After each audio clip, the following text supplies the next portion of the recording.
Hello, everyone, and welcome to the broadcast. Thank you for being here today, and sorry to say it, happy Monday. Hope y'all have a really good weekend. What did y'all do? Lots of Battlefield? Lots of Battlefield, I bet. Hi, Briggs. What's up, DB? How are you doing? Hi, Nerdy.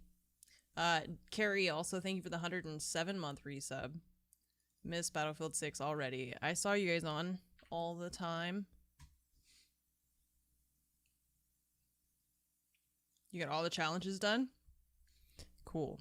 I did play more with Fromage over the weekend a little bit.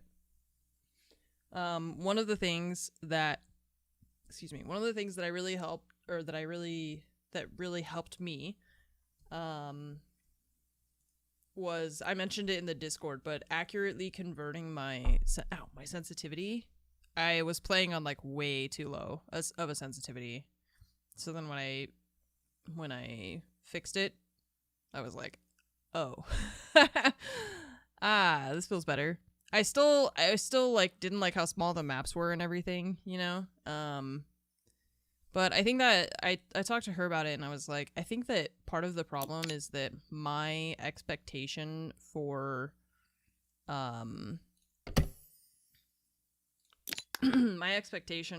Battlefield is more like Battlefield 5 had just like some of the biggest maps. Oh, this is funny because we actually cleaned this subway like earlier. I have like, I think, cat hair touching my nose or something, and it's like tickling my nose. So we actually we like cleaned this subway before on a different thing, and now they've added the actual subway car itself, which is a mess. On the inside, it just looks like the BART. This is the BART. You read the stream title in do you want to build a snowman voice? That's actually that's how I meant it, so that's good. That's why I put the music notes and stuff. It's like, do you want to clean a subway? You know. You're not crazy. Okay, I gotta remember what my buttons are for this. Okay. What's the one that's like this thing? Okay. Did I see the new Siege Operator? No, I saw Varsity's title that was like playing the new op Denari, I think, right? Which sounds like an Overwatch character. Also, there's a new Overwatch character, right? I don't know the name of that character either. Some water, yeah, the waterbender dude. Waterbender man. Support guy. I was trying to decide what I wanted. Like last night I was thinking about it and I was like, I don't know what I feel like. I don't know what I'm gonna feel like playing on stream. Because I feel like most of what I've been playing recently has been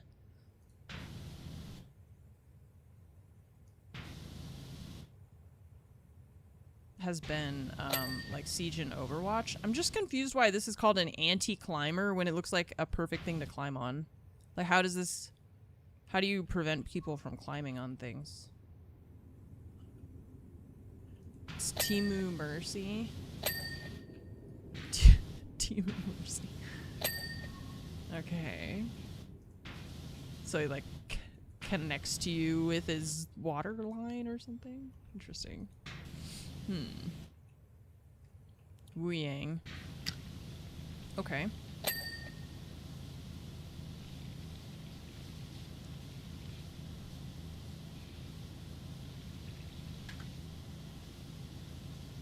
Poor guy. Not even out yet. We're just shitting on him. Timu Mercy. It's Kmart Mercy. Trap operator. If all of his traps hit you, they can one-shot you? What kind of trap? I mean, it's like Capcan. Capcan can do that. Yeah, Capcan can one-shot you if you hit enough of his traps. I don't remember how much damage all the traps do, but... Just grease the outside of the cars? Yeah. Why hasn't anyone thought of this? We should tell someone. I don't know who we tell. The news? Alert the news. They don't have anything else more important going on, right? An electric spider web? Huh. Okay. Someone get the news. Get me DeMarchelier. Tell him I need 15 skirts by Monday.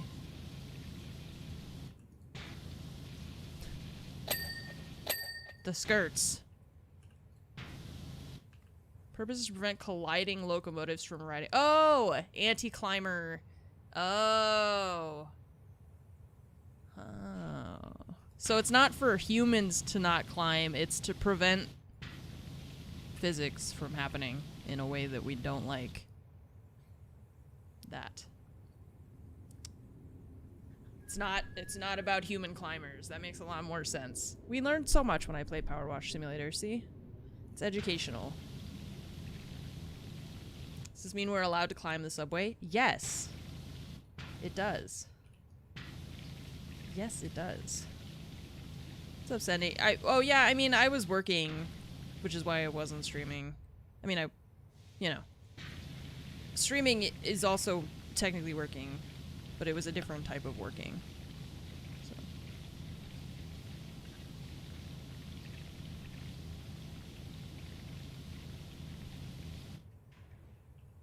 I did not enjoy my time away from you. How dare you say it like that? Defensive ops lost their ACOG scopes. I mean, I already felt like too many of them. There were just so many of them that had ACOGs. Okay, wait, how do we get to this wheel again? Oh, it's the number buttons, right? Okay. I'm not surprised to hear that. Is Doc one of them?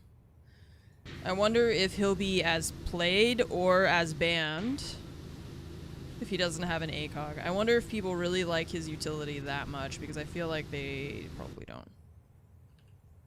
All auto weapons, only slug guns and DMRs. Okay. I see, I see. Do you have DeMarchelier? She's like, I don't know what the fuck DeMarchelier is. I saw when I was going to a work thing, I saw a billboard for the, didn't realize, I think I like knew, but I was not paying attention closely. I don't know what it is, but they're making like the Freakier Friday with Lindsay Lohan and Jamie Lee Curtis. Does that, I haven't seen a trailer. Does it look good? Because I'm worried whenever they do stuff like that where they're like, Mean Girls again, you know, then it turns out like not super good when they try to like redo, like recapture that cult classic kind of thing. But it's cool that I like Jamie Lee Curtis. I don't dislike Lindsay Lohan. She's a bit of an interesting character, I feel like. She was also like child star, so I don't blame her too much. Yeah, like Hocus Pocus too, right? I just like will never forget her trying to like kidnap somebody's kids. The world likes Jamie Lee now after that ad. That ad? Oh, what ad? She like, I don't know, she like thought she was saving this lady's kids, but she was like trying to take them from her. It was really weird. I don't know if she was like on something or I don't know. It was very bizarre.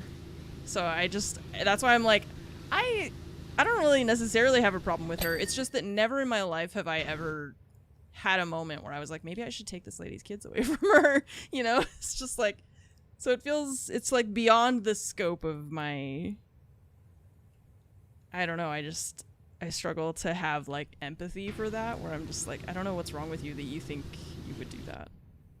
Wasn't Hocus Pocus too good? I don't remember. I think I watched it, but I was like, this is fine. Like, it's not great, but it's fine. Yeah, like it was okay. What's the thing? So it's like Lindsay Lohan.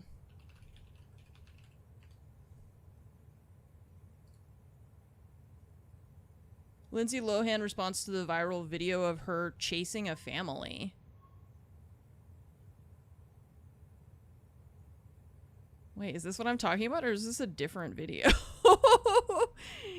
Oh, no. Okay, so in September, the Star... This is from ABC News that I'm reading, okay?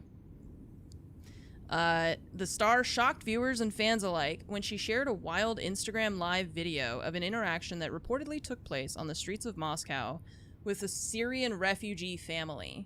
The video started with Lohan attempting to help the family and quickly escalated to the actress reportedly throwing wild accusations at the parents involving trafficking children.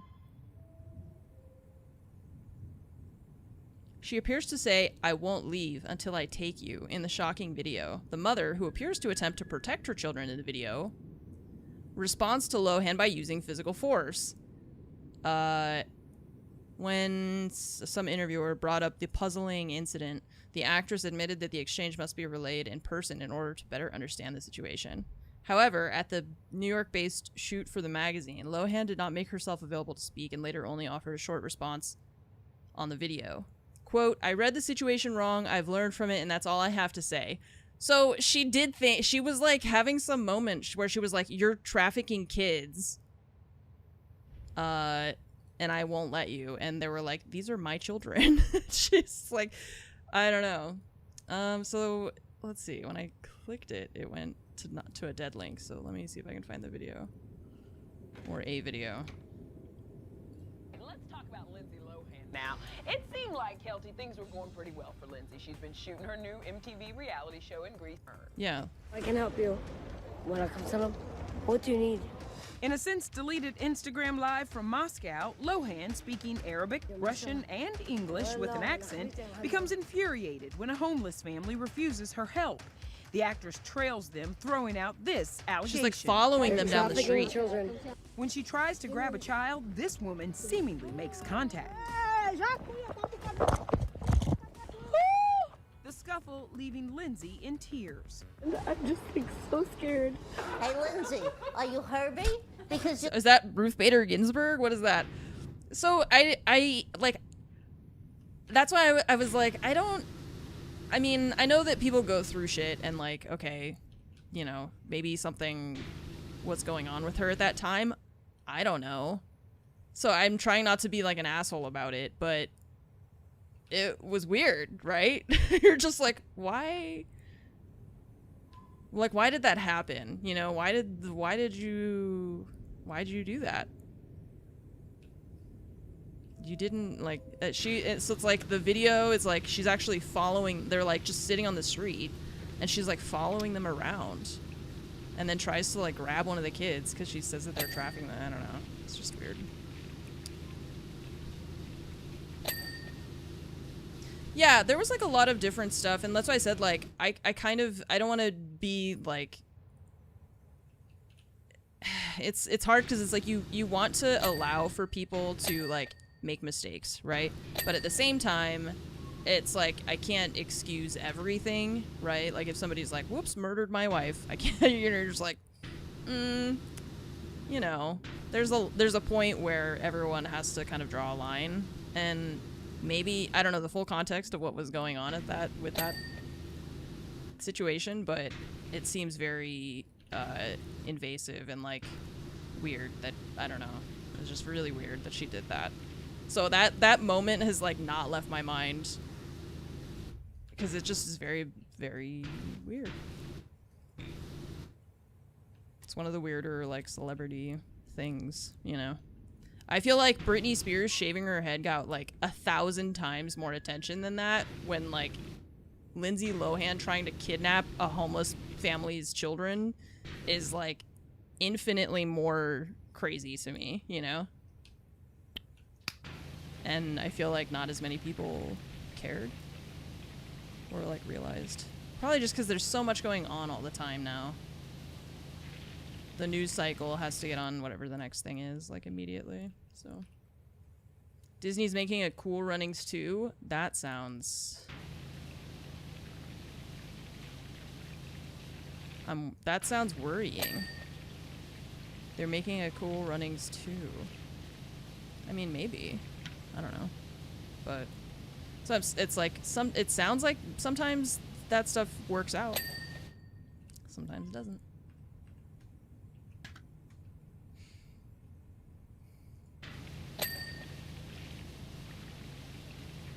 Yeah, it's like there's the people that they do something like crazy and then they're like, that's not my normal character, like I would never behave like that. And you're like, sure, Jan. But sometimes it really, like, sometimes you catch somebody on just like the worst day of their life, or just who knows. John Candy's son is gonna be in Spaceballs too. If he's in the new Cool Runnings, could be good.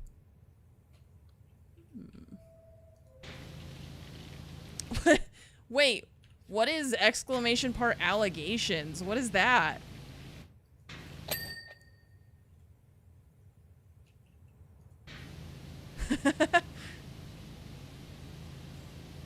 Where does that come from? This is very narrow in here. Just checking you don't have any. What would the allegations against me be?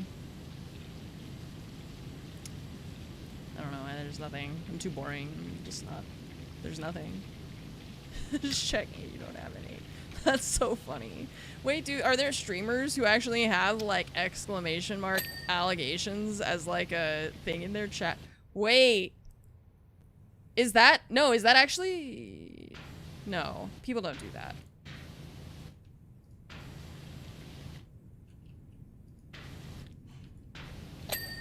That would be crazy.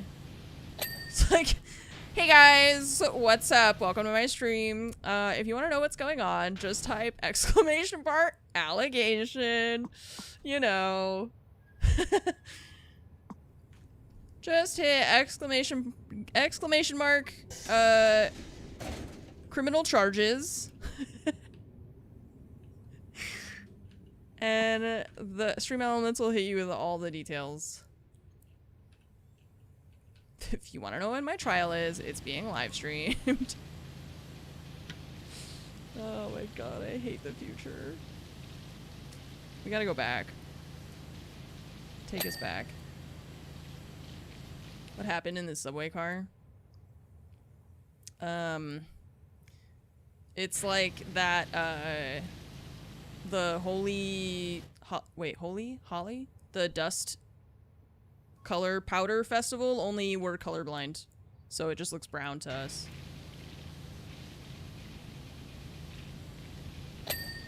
We just can't see all the wonderful colors.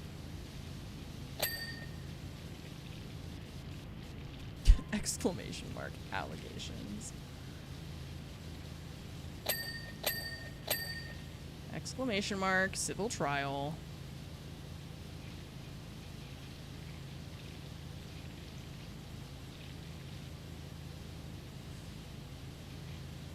Bot's defective. What's wrong with the bot?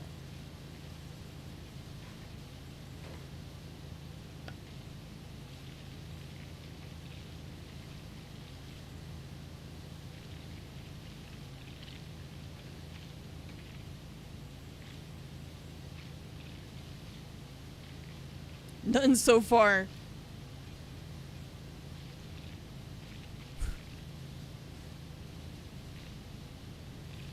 Yikes. I feel like that still that sounds like you're like hiding something. No, dude, I like being invisible to the wider Twitch sphere. It's scary out there.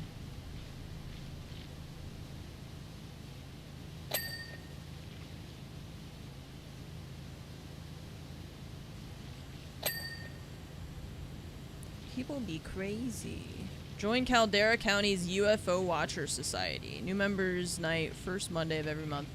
Meet us out in the something desert. There will be marshmallows. Aw.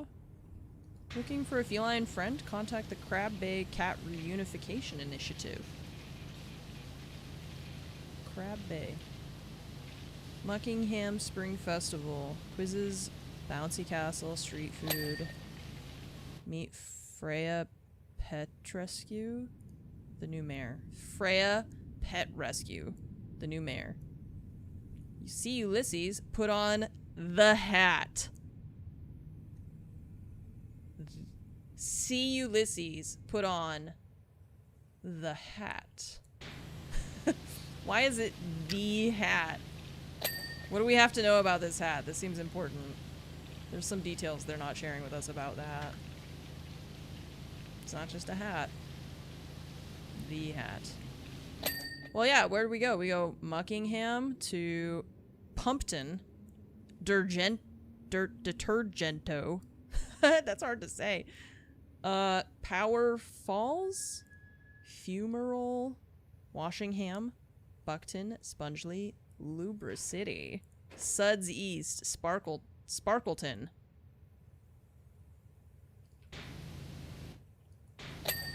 Definitely sounds like the UK.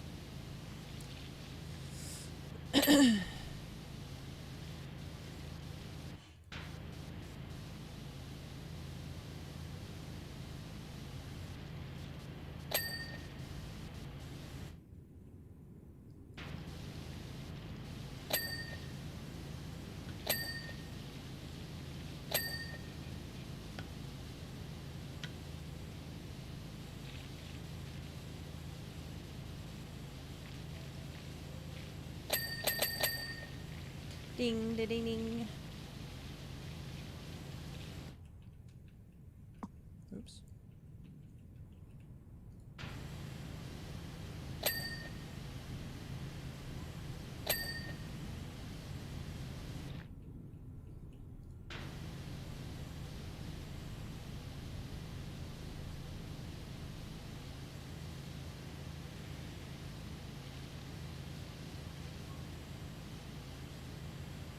No Berg in this universe. Oh yeah. No, everything ends in ham here. Sabian, thank you for the 68 month resub. Appreciate you. Bye. I just hope your week is starting well. All of you. So yeah, I think we were talking about Battlefield earlier. I played more of it over the weekend. I liked it kind of. I was like, there's some parts of it where I'm like having fun. But I still think it was my problem is that I have like an expectation of like much larger maps in Battlefield than they had, and we talked about kind of in the Discord how they put a lot of the smaller maps in the beta. So I'm like curious to see what it would look like once they have larger maps. But yeah, sniping was really difficult for me. I had a lot of moments where I was like, I feel like this really, like, this shot looks like it should have hit. And oh, I was playing with the actually there was a thing that Shayetta told us about in the Discord to test like how many of the shots your client thinks are hitting and how many the server thinks are hitting. And it was always like I always had shots missing.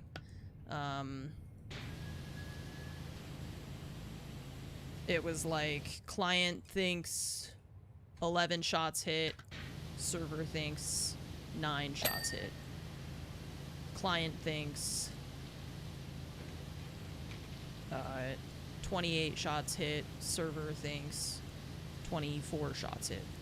So it's like there was always just a little bit missing, you know, which bothered me. But it made me feel like I wasn't as crazy as I thought, because I was like, it's like I think that I'm hitting shots because on my side it looks like I am, but the server disagrees. And so it's like confusing to the player when you're like, you think your shots are landing, but they actually just don't exist on the server even.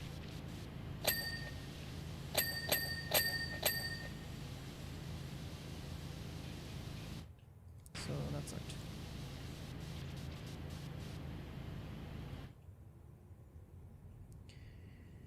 It was all sectioned off. Yeah, the maps were like really, I felt like it was pretty tough to snipe even because there weren't like sight lines that really worked for that.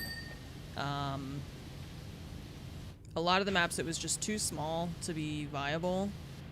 And then yeah, there was like that whole Siege of Cairo map. Every time we got that map, I was like, I just didn't even want to play it because there's so many people just like up on the rooftops. Which is not, you're not supposed to be able to go up there, like on the rooftop and then on the highway. And every single time there would be people up there just like sniping and looking down at people, and they put their little respawn beacon and you can't get up there unless you know how to do the exploit, so I hated that.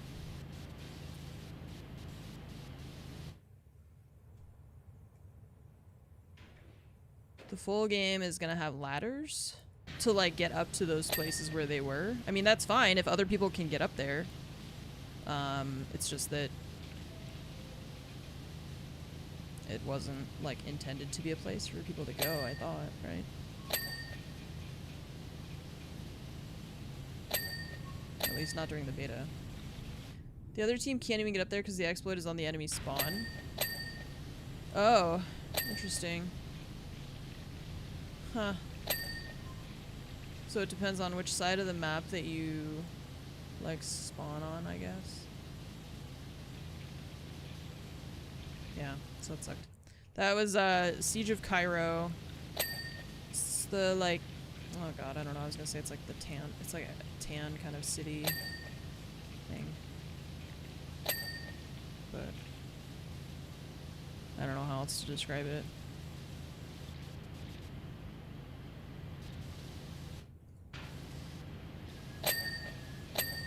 They added a New York map. Yeah, the one that's called Columbia Heights, I feel like. Oh, okay. Ah. Was the team with a lot of other people on the roofs would lose the game? Yeah, because they had too many people, like, going up on the rooftops and, like, not playing the objectives, which are on the ground. But I still hated it. Every time I died to someone and then it would like zoom in on the roof, it just pissed me off. It's not about the whether they won or lost. It's about the scumminess of it, you know. I don't want them just to lose. I want them to feel bad too.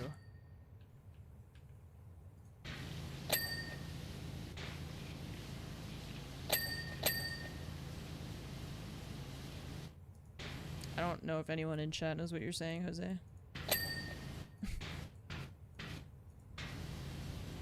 Shit talking chat saying they lost even though they had exploits. Yeah. Losers. It's like super bouncing back in Halo days. I used to like practice it in custom games, or just like try to do it with friends in custom games just for fun, but I never did it in actual like matches. Cause I'm not a cheater.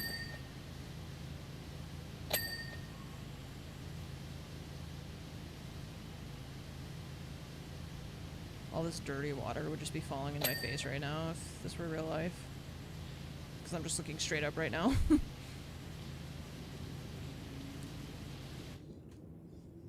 Okay, this, I keep thinking this is dirty, but it's just the shadow of the door. Okay, it's not looking too bad, we're getting there.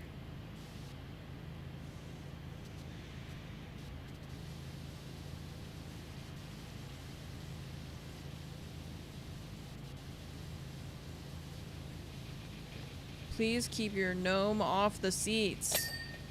No gnomes on seats. Okay, now we know. Just spraying the water outlet, or the electrical outlet with water.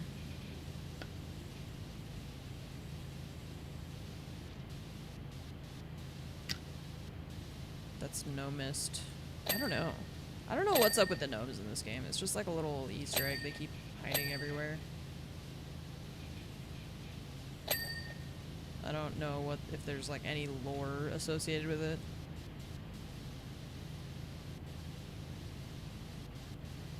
There's just gnomes without explanation. There's gnome explanation. So sorry. Train cars in Japan are power washable. That's cool. I mean, really everything is power washable. Technically, it's just whether or not it survives the power washing. Right?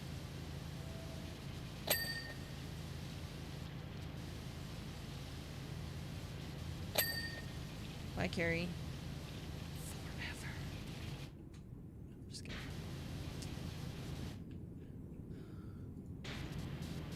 At least once. Yeah, at least once.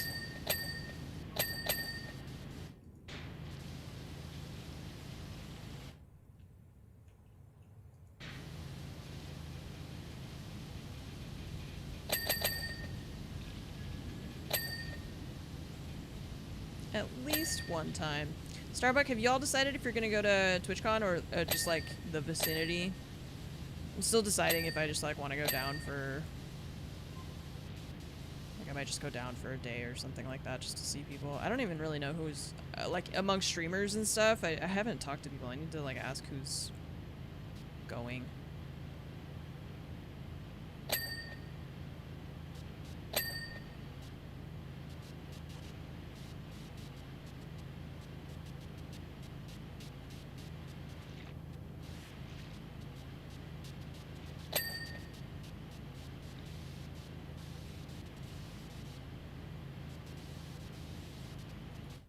Saw their early meet and greet list, and I know none of the streamers except like 2.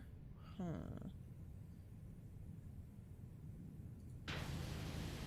I don't even... Wait. Forgot about Ruth Bader Ginsburg on my screen. Twitch has just become so big. That's the thing, is like all the... There's just too many... There's so many people. There's too many. There's so many streamers that there's just no way that you're gonna know all of them at this point. You know, it used to be like you kind of knew a lot of, you know, a lot of the people, or at least like were aware of them. But it's just become so overwhelming, the amount of people that got into streaming.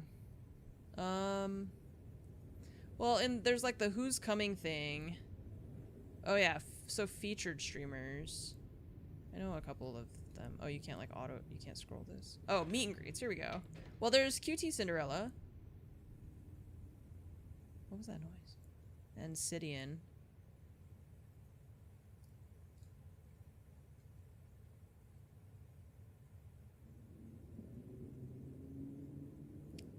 Grand Pooh Bear. He's cool. Saikuno. Quarter Jade, okay, so like all the OTV people, yeah, Scara, Little Simsy, she does a lot of charity stuff and like Sims stuff. She seems really cool. She seems super nice. You might like her, actually, Aiki.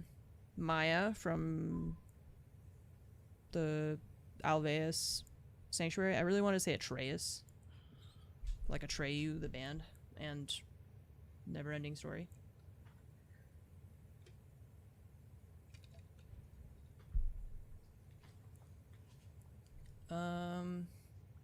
Yeah. It's like all the OTV people are there. XQC. Batty. You know Batty. Lulu Lovely. Lily Pichu.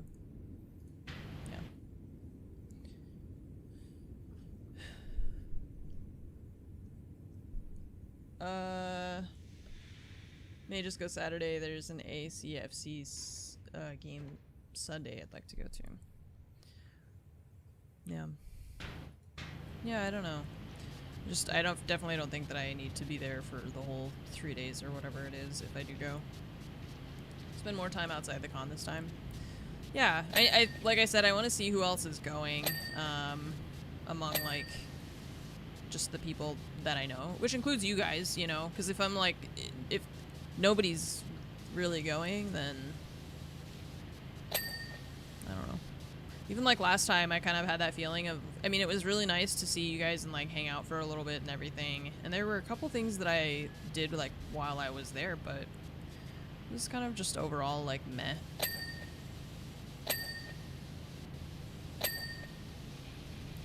I feel really like detached from the Twitch like sphere and everything. Well, I don't think I've never actually been to TwitchCon EU. Have I? Yeah, no, I don't think I've ever been to TwitchCon EU. I feel like most of the time it doesn't work out for our schedules with Fromage having to travel for her work and stuff. That's the hard part, is like finding a time that we both can be gone, or one of us is gone while the other is here. TwitchCon EU is probably even more dead. Well, in terms of like people that I know, especially, yeah. If like that's something that I'm concerned about, is are there going to be people there that I know? TwitchCon EU is probably a worse idea for me. Because of that.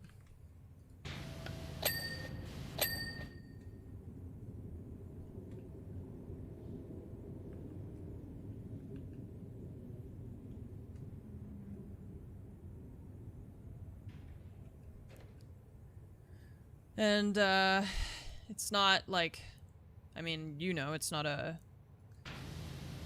always a simple thing to go to Europe or vice versa from across the ocean. It's expensive.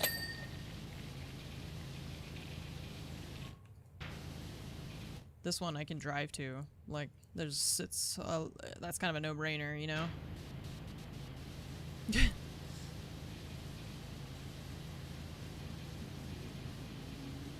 Like, drive less than 2 hours, or fly 12 hours on, like, probably 2 different planes into a 8 to 9 hour time difference, or spend a day away from home and then go back the next day. Convention center and things to do. Yeah, that's the main thing, though, is like, sometimes. I was gonna say, there's some convention centers in Europe that have been built, you know, pretty far away from everything. So it's not as nice to walk around. It's pretty, like, industrial and stuff.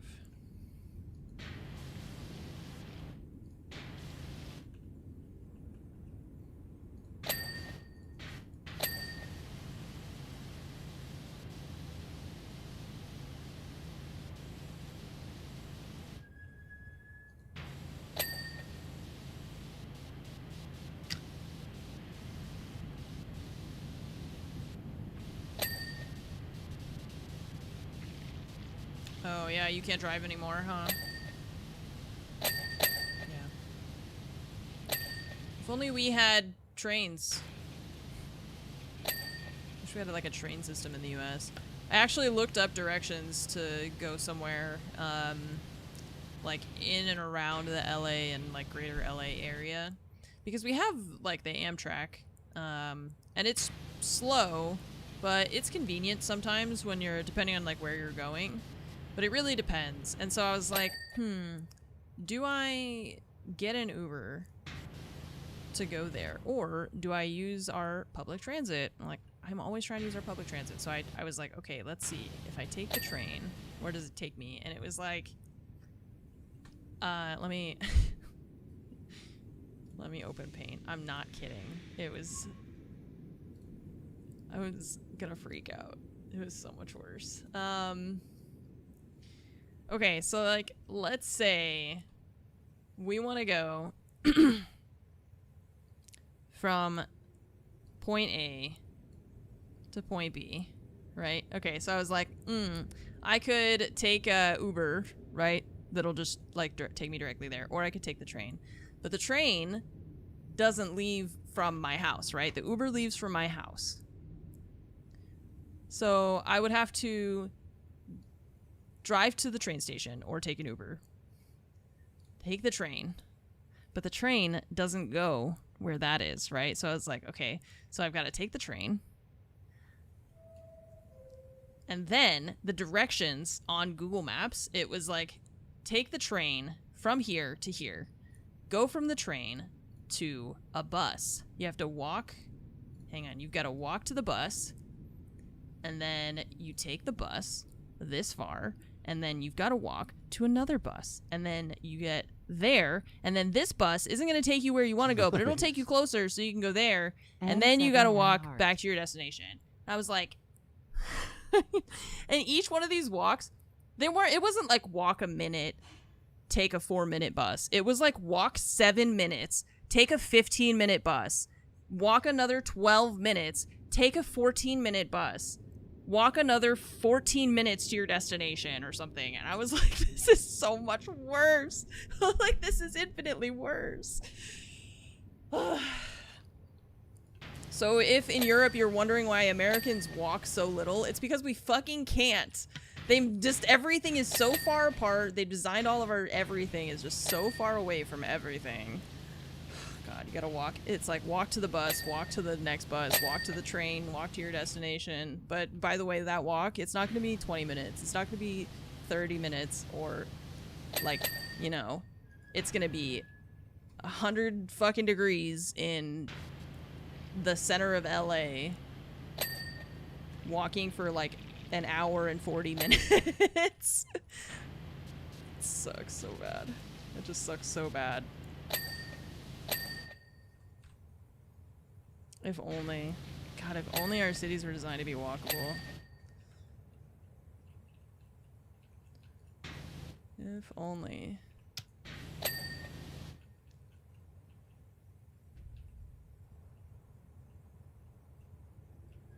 Because even we were talking about it the other night. I was like, I wish we just had like a bodega nearby, you know, where I could just, and like some people live in places where they have that.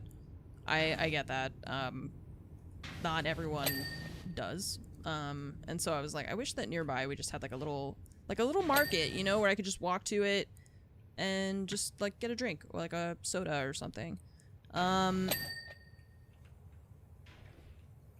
But I don't even live in, like, I wouldn't say that I live in a very remote, like, my neighborhood is pretty well surrounded by other stuff, right? But for me to walk somewhere to just, like, let's say I wanted to walk to the nearest place that I could just to get, like, a bottle of something to drink. I think I would probably have to walk about, I want to say 40 minutes to get there. I'm gonna Google it and see how far that is to walk. No, maybe less. I don't know. I feel like whenever I think I could walk somewhere, then I look at it and I'm like, and I look at it on Google Maps and it's like, actually no. No, it's 30 minutes, yeah. So like, yeah, you could ride your bike there. Sure, but it would kind of suck. I'm not gonna, you know, obviously there's differences. It's just like, I wish that it was just easier for it to just be like more like nearby, you know? Because I feel like a lot of the places that I've been to or like stayed at around in Europe and stuff like that, it wouldn't take me half an hour to walk somewhere to just get a drink. Unless you live like, I mean, there are also rural areas of Europe, right? It's hard to explain the feeling, like the difference in the feeling until you actually experience it. I think like when my mom and I went to see a movie, I will never forget that. We went to see a movie in LA. I was living in LA. My mom was living like in a smaller town of California, and she had not really lived in LA. She didn't live in LA like I did, because I lived there for like a few years. There's the gnome. And we went and we watched this movie, and then afterward, she was like, let's just walk around. I think I looked at her like she grew another head. I was like, what do you mean walk around? Walk where? And she was like, I don't know, around. It's like, what are you saying? Walk around? Where? We go outside. I'm following her because I know that there's nothing around, right? Like, I know the area well. We're in the middle of the city, but I know that what she means by walk around is not what the city thinks walking around should look like. So we get out of the movie theater, and I'm walking like 2 steps behind her because I'm waiting for the like realization to set in. We get out to like the main street. She looks left and right, and she just turns around and looks at me, and it was just like, I looked at her and was like, walk where? Where are we walking? You want to walk? Yeah, you want to go over there? There's a $20 per spot parking lot. Right there, a giant parking garage right next to it. There's a giant office building that we probably can't go in. And there's another giant office building. Okay, there's another parking garage.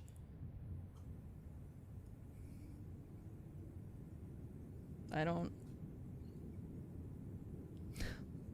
Tour the various parking structures and lots. Admire all of the vehicle infrastructure that we have for housing and storing vehicles. Just don't mind the homeless people in their tents on the steps of this giant empty structure.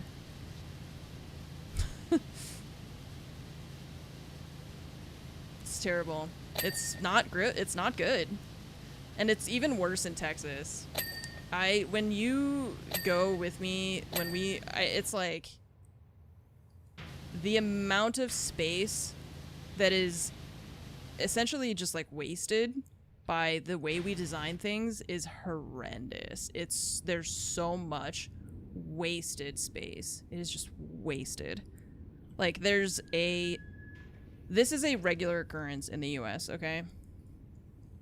Hang on. Get my train drawing out of here. In many places that I've been, like in France and stuff like that, you'll have like the street, and then you have a business, right? And then the businesses are all in one big building, and they're all connected to each other. And probably above those buildings, there's like apartments and stuff like that, right? But like there's little stores. And then there'll be like a parking structure somewhere else, and you have to walk there. Or there's like, something. The problem that we have in the US, or like one of the things that we do a lot, is like from a top-down view, we'll have like, here is a restaurant building.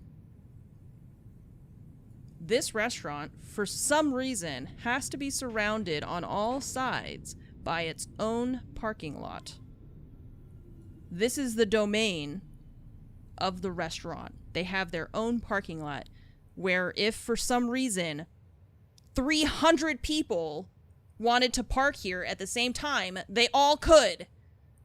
And then there'll be like a street, right? There's like a roadway for the cars to get into the parking lots. There's another restaurant over here with their own parking lot. Massive parking lot. Absolutely massive.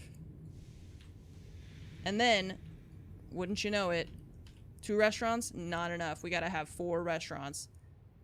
And they gotta have their own parking. And like those parking lots, when you're physically in them, they're not even like small. They're huge. They're huge parking lots. It's like I can see I couldn't throw a ball to the other side of the parking lot. It's so far to walk from one restaurant to the other. Like, it's ridiculous. It's just so big. Everything here is so far apart and just so big. Oh man. Just parking lots as far as the eye can see.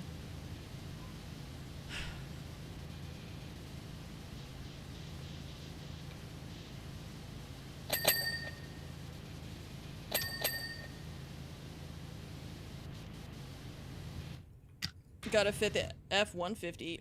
F-150! Reeves! What are you talking about? We got that F450. We got the dualies, diesel. I gotta have a truck that has 2 front tires and 4 back tires. Like,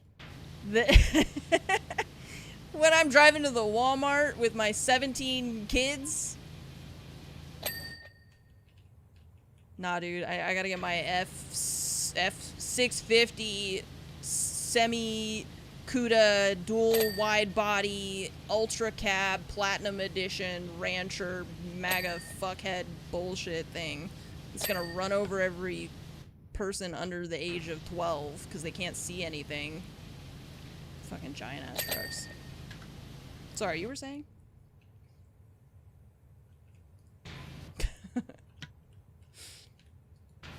Anyways, PowerWash Simulator. Relaxing. Just cleaning. Differences between the US and the Netherlands with respect to urban planning. Yeah, I think that's the thing that people are like, they think you either hate cars completely or... 10 years of bad jokes, tech issues, and endless puns. Where am I? How'd I get out? How'd I get out? Get back in your box. Yeah, it's like, I feel like it could... Like the planning, urban planning and stuff like that, it doesn't have to be like one or the other. It's just like we could design things just more carefully and like with more care and attention to our civilians, but that's just not it. There's I actually sent my brother a picture because Fromage and I went to a parking garage in France that was like, it was so low that I could touch it. I could touch the ceiling with like barely even like reaching my hand super high. The ceiling was so low that I was just like, my brother would not. I'm not shit talking it. Listen to the rest of the story, dummy. I'm saying how my brother's cars could not even fit like in the parking garage because because they're just so low. Because they don't have giant fucking insane construction vehicles as like personal cars. Because it's insane. Because you don't need... she's still talking, I don't know. I thought you were supposed to be working. Is she working? Don't you have a job to do? She's throwing lizards at me. Wait, give me the lizard. Lizard. Lizard. Lizard. Lizard. Lizard. Lizard. Lizard. Lizard. Lizard. What? She doesn't get it. No. It's a, I don't know, it's a meme from the internet. You know what I think about the internet? Lizard. She threw a cat toy at me. Don't tell them how bad that smells. That thing has been in Timo's mouth. Where is Timo? I don't know. Where is he? He's not in here, I guess. Smell it. I don't want to smell it. You said it smells gross. I don't want to smell it. What?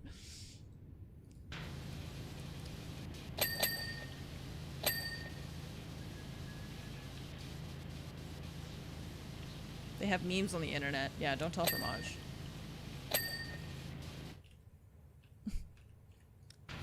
I love cars. I just don't think they should be the size and cost of a starter home.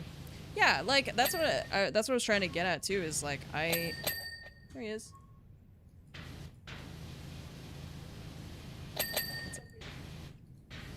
I forget what I was saying. Oh, it's like I come from a family that really likes cars and like I appreciate cars. I would never want to like not drive again, you know? But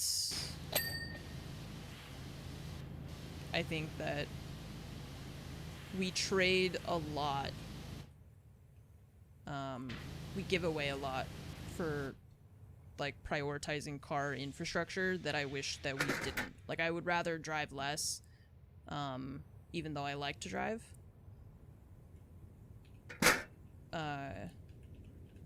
If it meant that just like things were designed better for like the human being who actually is using the transit and stuff. Yeah, like, I like public transit, but I also like being able to drive myself when I want. You know, it's like, it's nice being able to have the freedom of having your own car and stuff like that. I don't have any, I'm not under any, like, disillusionment that I would want to get rid of cars completely. But I also don't think that our public transit should be as bad as it is in the US. It's like, essentially, like, I feel like it's just a third world country level of like, lack of public transit. And for a country as large and as spread out as we are, that's like even, and for as wealthy as we are, it's unforgivable, I think. It's just that our priorities are not public transit or the well-being of the people who live in our country. This train went through hell and back, is all we have determined so far.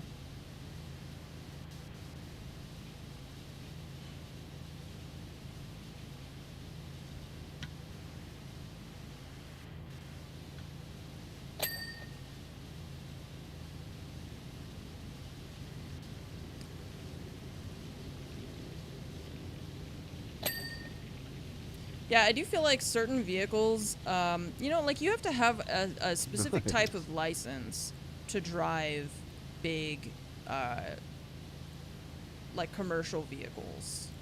And I feel like some of the SUVs and, like, pickup trucks and stuff that we have are, to me, they're, like, too far verging on, this is essentially like a commercial vehicle, or like maybe you should have some kind of extra something that, the thing is, I was gonna say extra testing, but the issue is with the amount of like just completely jackass drivers I see on the road every time I leave my house. I don't even know if that would help.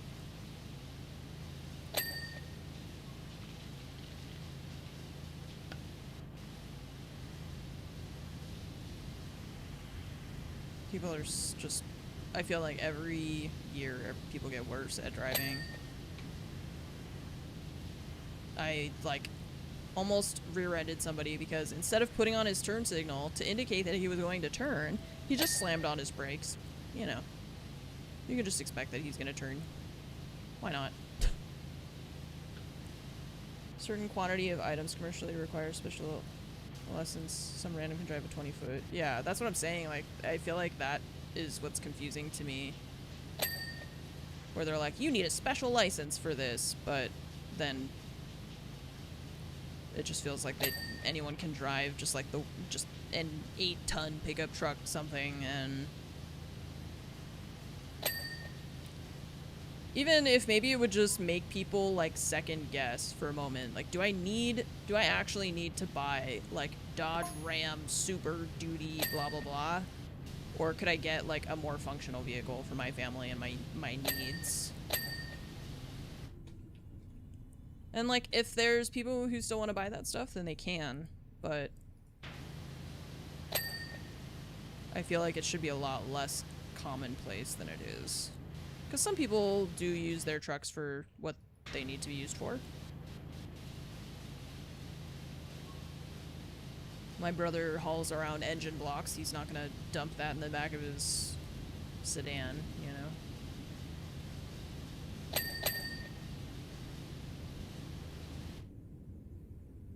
Drive something the size of a Golf or Corolla and be totally fine. Yeah. Yep. But the bigger it is, they can justify it being more expensive, right? Yeah, like a van. I think that there's just like a stigma around, especially like cars, and like you see it a lot in our advertisements and stuff. In the US, cars have been turned into like a huge facet of your identity. And so a lot of people, it's like they want a tough, like cool, big, strong looking truck because that's how they want it to like represent them, you know? Whether or not they realize that, I think. That's why, like, in all the ads and stuff, all the, like, car ads, you know, it's never about, like, it feels like it's never about what the truck can do. It's about who you are when you're driving the car, right? They want you to be like, I am the car, right? Like, you're an adventurer, you know. It's marketing. Well, yeah, I mean, of course it is. But that's what I'm saying, is that they, especially like here in the US, our advertisements are designed for our population. The way that advertisements in France are designed for their population, or the UK or whatever. And that goes for not just the products, but the personalities of the people who live in that culture. And I think in the US we have, I mean, there's, I don't know, a lot of the car ads, I feel like most of the ads on TV, it's like cars or like drugs, medications, which isn't even it's not even legal in most other countries to advertise prescription medications on television, but it's like every other ad in the US.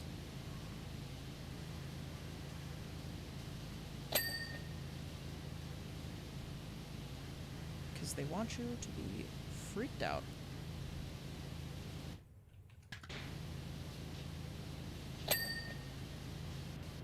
Every other ad is sports betting now. Oh yeah, we get some of those now too. It's like, it's just gambling, right?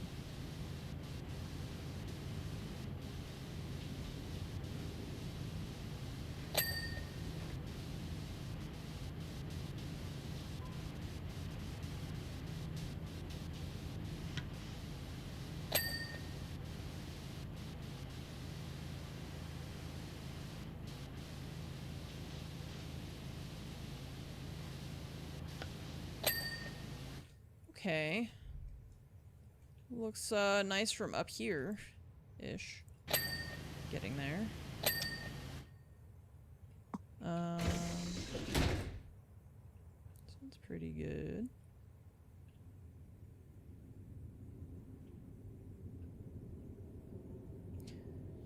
Your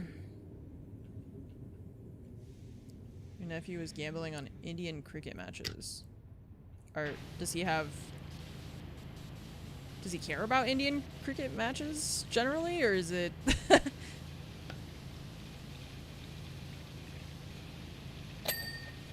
No, he was just for, yeah, okay. Yeah, that's a lot of places, I think, actually you can't advertise prescription drugs. I think that, like, the US is one of the only places that you can. I think it's more places can't than can. Let's see. Where is it legal to advertise prescription meds on TV? New Zealand and the US are the only two countries. Whoop, oh my god, I almost just knocked my coffee over. That allow direct-to-consumer prescription medication advertisements on television. No other high-income countries permit this practice. Nice.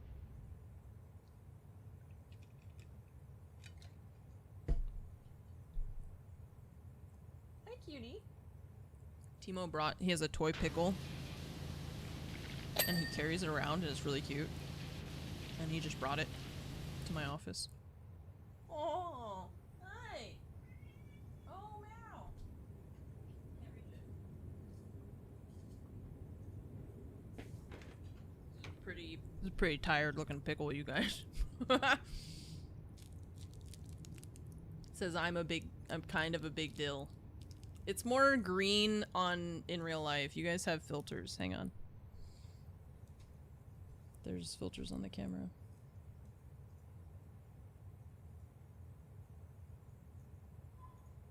See? The color is a lie. What you see is not reality. The revolution will not be televised. I don't know. He just carries it around. Oh my god, I almost knocked my coffee over again! Woo! Okay, let's put our coffee further away. Like over here, so I can't knock it over.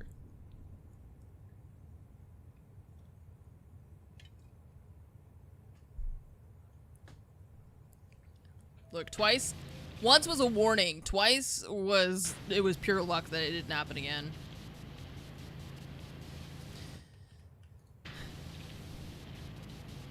Three times. If it happens, that was like, it was trying to warn me. Okay, I've spilled my coffee before actually in my office, And it was almost the exact same thing where I almost knocked it over once.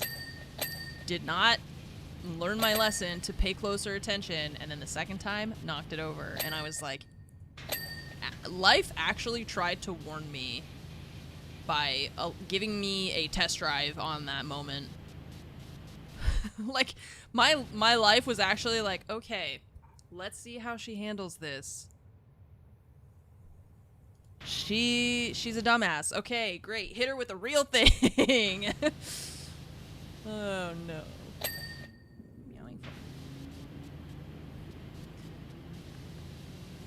She learned nothing. Okay, well, then her cleaning the coffee off of the ground is gonna be her punishment for not paying attention to the warning signs that life is giving her.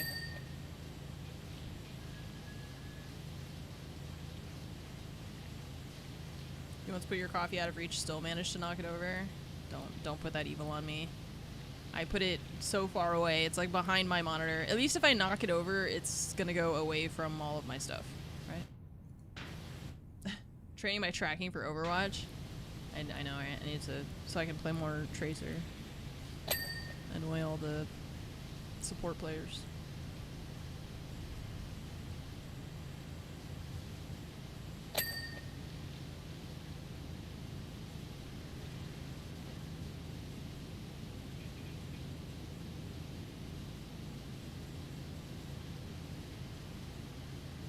At least, like, my computers are too far away. They definitely...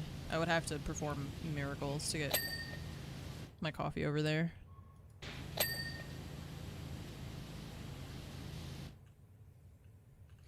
We have to drink the coffee. Yeah, that is... Well, the issue is that every time I have almost knocked it over, it's when I'm going to reach for the coffee, right?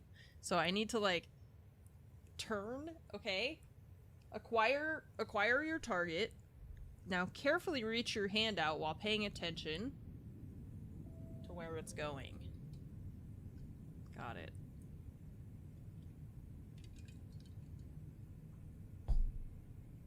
That's been the issue. The issue is me just trying to reach for it, thinking I'm like Spider-Man or something. Just going real fast.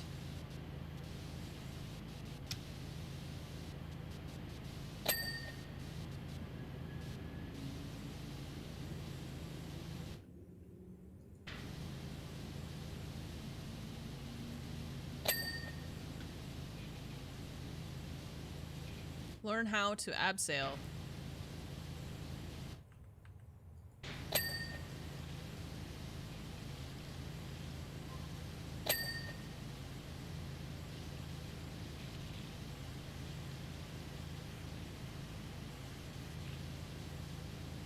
They say humans aren't really good at multitasking. There's another data point. What? I just read what you were saying while I cleaned a subway. 2 tasks at once. Take that, scientists. One of those beer hats, fill it with coffee. I feel like that would be really dangerous for my pulse. I worry about that. Like I think it's good for me that my coffee is kind of far away so that I have to drink it slower. And not all at once like I want to.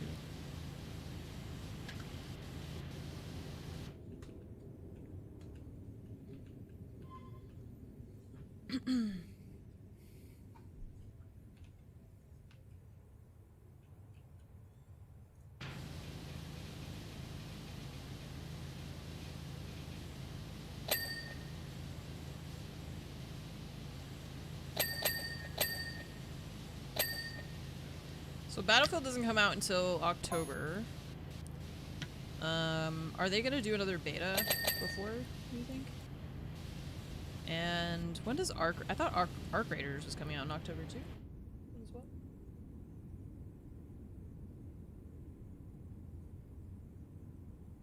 Okay. Now he's taking his pickle and he's leaving. He's taking his toy with him. It's really cute. Don't think so.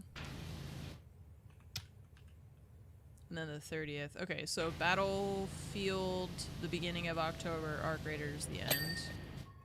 You can get a chance to watch when you played it.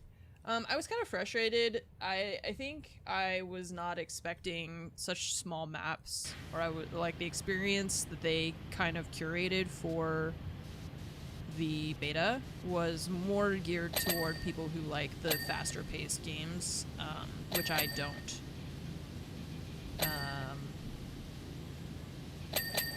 So there were a couple like control things that I was having issues with, and then the audio. I never figured out why my audio was weird. It was just like doing a weird kind of like phasing sound. Ghost of Yotai on the 2nd. Oh, he's back. Cute.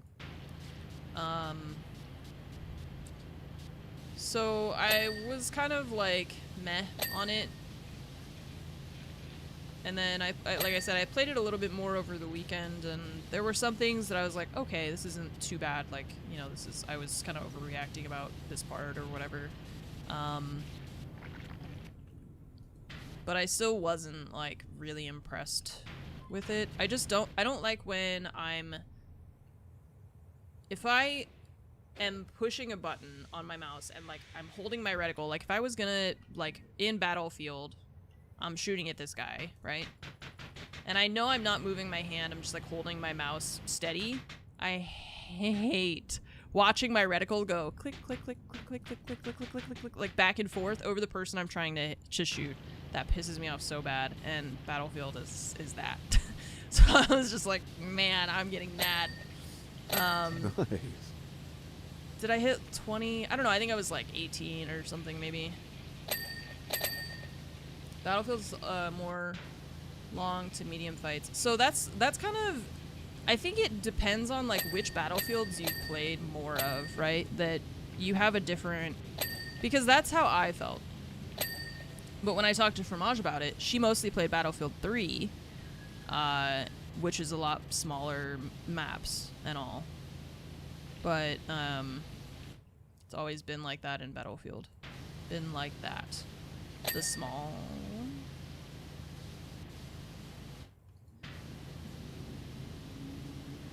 I mean, so that's what, like, in Battlefield 5, for example, the maps are a lot larger, and all the gunfights were, like, way larger. Just the whole game felt much bigger in scale and everything. So that was, like, my primary experience with Battlefield. And so I was hoping for more like that. Oh, the recoil, yeah. I was hoping for more like that. And it was definitely more of like Call of Duty, really small maps. It's like 3 blocks or something. They're just like crazy small maps.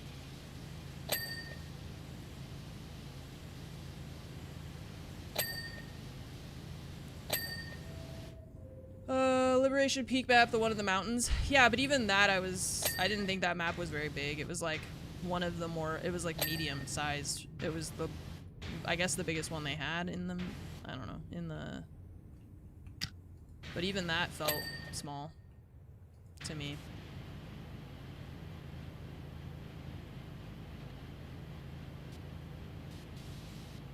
Compared to other Battlefield. Yeah, there are going to be bigger maps. There are. It's just, that's what I'm saying, is that the experience that they curated for the beta was not for me.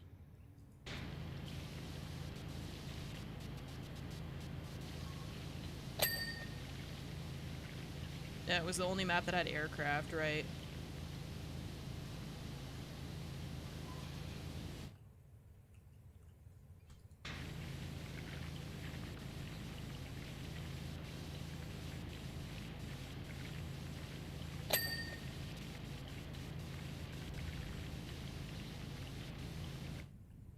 Fulfilling a long-held dream of mine to power wash the seats on the BART. If you've ever seen the seats on the BART, you would know why I have this dream. How do I put this thing down?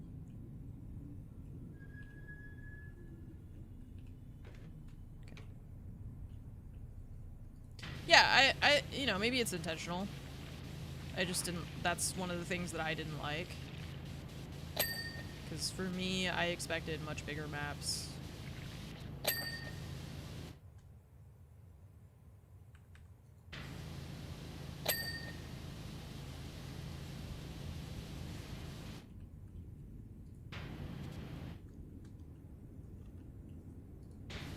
Yeah, I think that it's just built in. It's actually designed that way to have that layer of dirt. Dude overseeing development of Battlefield 6 is the head of Call of Duty 1, 2, and 3, and 4. I feel like a lot of those guys, it's always like that. It's like if they work on Call of Duty, they work on Battlefield, or they all kind of go from like studio to studio. A lot of the guys who worked on Call of Duty, you know, they'll go to like Apex at EA and stuff, or Overwatch.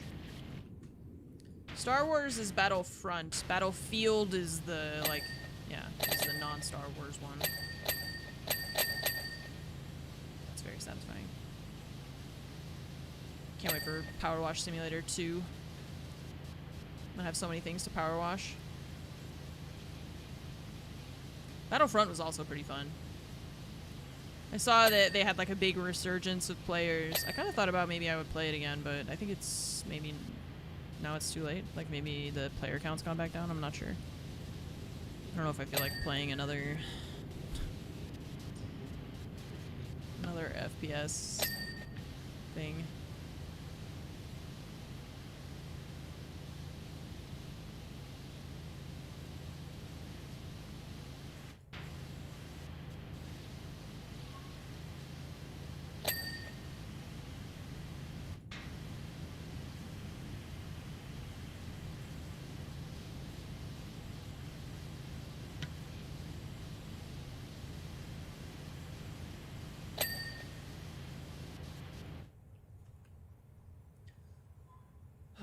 Battlefield 4 was a masterpiece. People hated it on launch.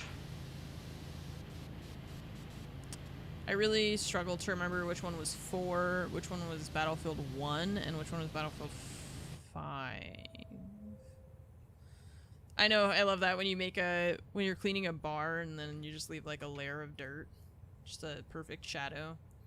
Battlefield Wikipedia. Sabian, thank you so much for the 68-month resub. Welcome to the Armory. Appreciate you. Thank you. Poa, thank you for the 76-month resub. Nerdy, thank you again for the 10 years. I appreciate you. Thank you for the 10-year resub. Minalien, thank you for the 7 years. Doya, thank you for the 52 months. A11, thanks for the 95 months. Thank you all.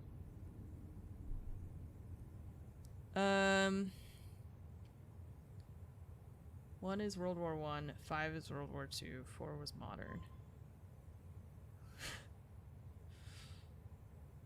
I think my problem is that it was that they released Battlefield 4 and then Battlefield 1 and then Battlefield 5 and then 2042 and then Battlefield 6. Oh my god. Oh my god. It's because they did Battlefield 1942 was the first game, and then they made Battlefield 2, and so there never was a Battlefield 1. That's why I can't remember which one is which, because of the just naming scheme is ridiculous. Okay, so Battlefield 4 was DICE. 6 years later during the fictional War of 2020. That's not fiction. I feel like I remember this one. Okay, so Battlefield 4 was from 2013. And then Battlefield 1 was 2016. Okay. And this one...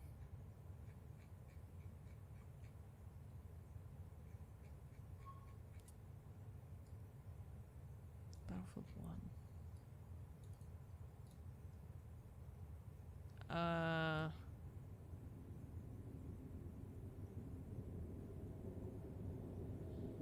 This is the one that I played a shitload of.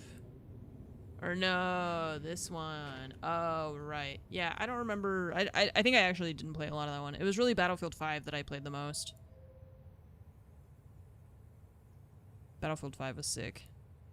I really like that game. Anyways. So yeah, that's why I have a hard time remembering all the namings or Battlefield Battle for Los Angeles when? Which one was which, you know. Not the protagonist, thanks for the 67-month resub. Only if Rage gets to do the soundtrack. But then I wouldn't be able to play it on stream, so maybe not.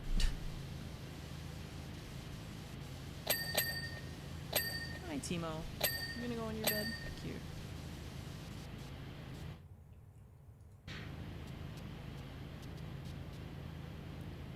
Cute, cute, cute. People hated 5 on launch too. People hate everything on launch these days. I think like ever since the last like 10 years of gaming, I think everyone just hates. That's it. That's the end of my sentence. Everyone just hates. That's it. Full stop.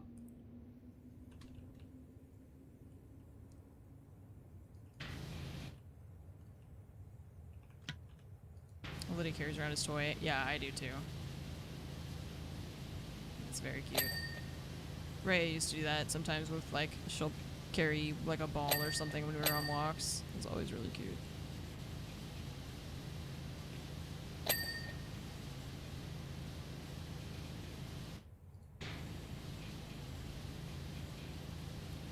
Split screen. Watch TV and play 50-50. It's like a square TV. Am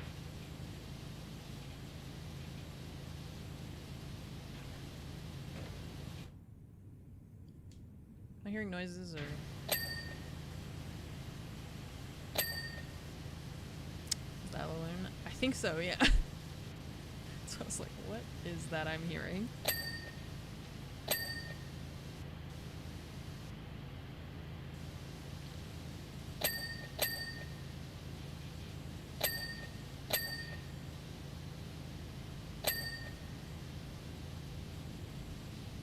Excited for summer to be over. It's too hot outside. I know I don't go outside a lot, but when I do, I'm like, damn. I wish I didn't. I don't want to be out here. It's too hot.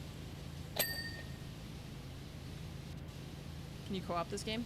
You can, yeah. But I also heard like a noise, like clattering or something that I feel like was in-game. It's nice and cool here. I don't know what it's like outside right now. I think maybe I'm being a baby. I know last week it was actually cooled off the beginning of this week, but last week it was like in the 90s. Yeah, like right now it says 83. And then later this week it should be in the mid 90s again. But we always, like I say, we always get our summer.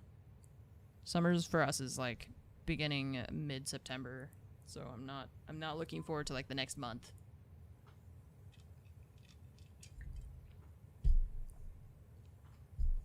When the heat kicks in.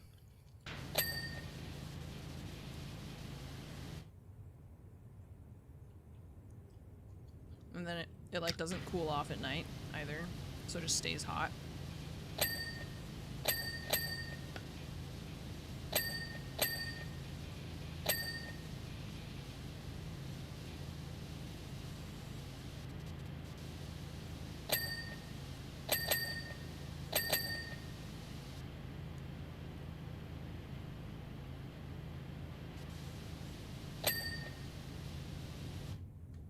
That's the worst part of summer.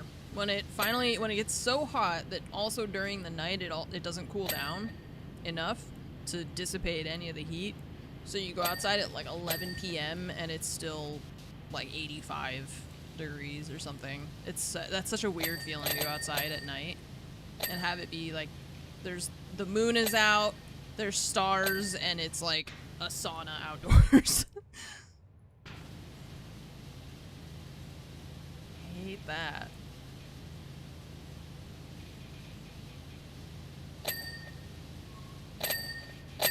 Oh. Yeah, the problem is, like, so we try to go walking when it's, like, still kind of bright outside, because there's, like, a sweet spot where the sun has started to go down, so it's starting to cool off, but it's not so late that the spiders are out. So, but it's just, it's hard because you gotta time it just right to avoid the what?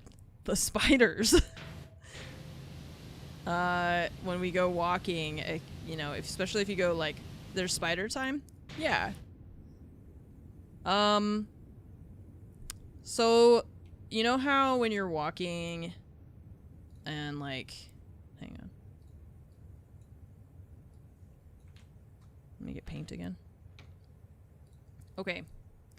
To describe, this is, okay, grass, sidewalk, and then probably more grass, and, like, maybe there's a tree or something, right? And then there's, like, bushes and stuff. Okay.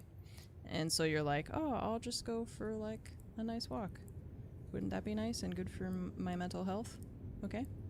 And then, as you're walking, a spider decides, you know, I'm just gonna hang in the middle of the sidewalk with my little legs out and stuff, so that when you're walking, you faceplant the spider in the middle of the sidewalk because they're just doing stuff. I don't know, living their lives, I guess. So you have to be careful when you're walking, because it's dark and you can't really see the spiders because they're dark and it's dark and your vision's not so good. So you have to be careful not to faceplant the spiders during spider time. So if you go early enough, the spiders have not decided to be in the streets yet.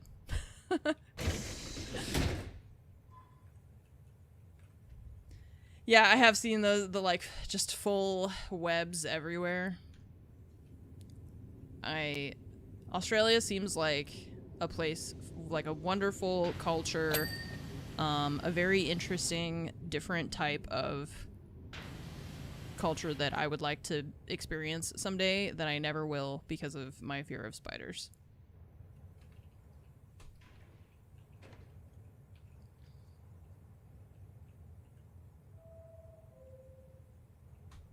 I do remember that, Asilian. And there were people, like, walking right at it, and I was like, please, there's a spider, and they just, like, didn't care. Like, you're gonna... That was a huge spider, too. That was a big spider. Okay, so how do I forget how to get to my, it's not tab, okay. How do I get to my, like, thing? The tablet thing.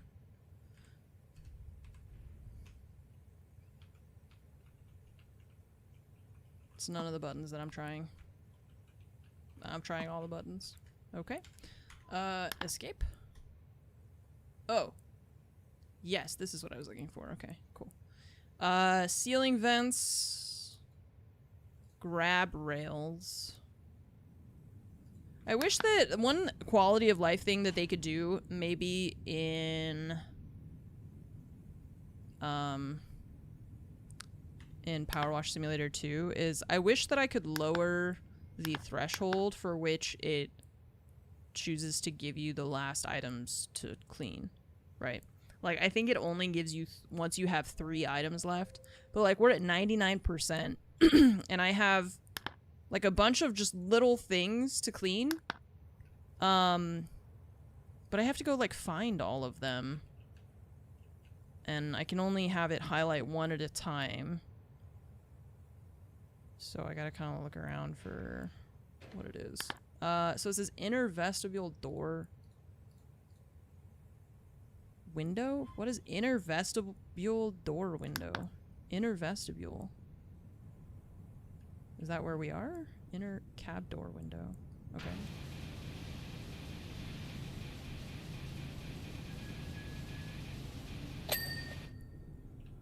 Inner vestibule. Close the door between the cars. Oh! That's what they mean? Wait. Close door.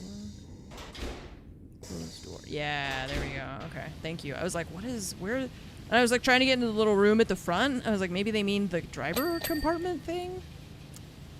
Okay, so then I bet we have to clean this side too. Oh no, this side. Oh wait, maybe I already cleaned it. I don't know. Okay, what about you? Yeah, you're dirty.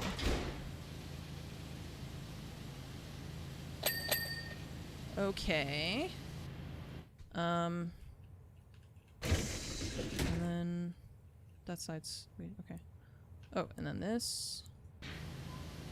That's the outer double door frame.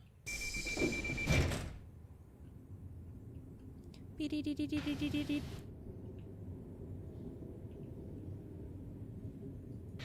Okay, what else?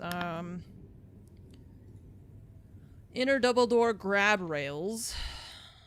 Outer double door windows. So this is from the Muckingham Files Part 6. Whatever all of that means. They have some, like, kind of, I guess they're like free download things that you can do. And so they have these, like, group of things called the Muckingham Files, and this is one of them. And this one came out, I think in May or something like that. I never did it, I guess. So here we are. There was, I think it said inner something grab rails, so maybe one of these.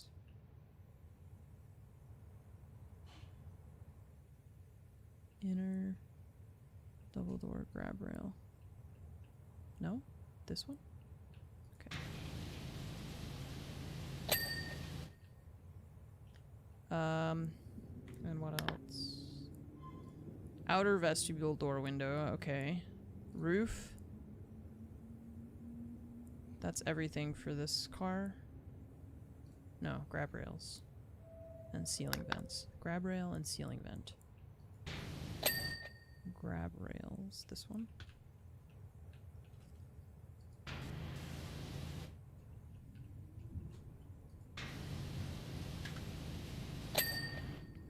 Okay.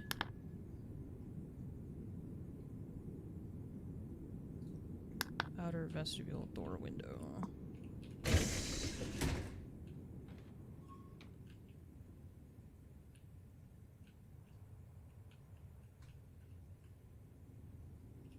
Ah. Okay. What else? Roof end cap.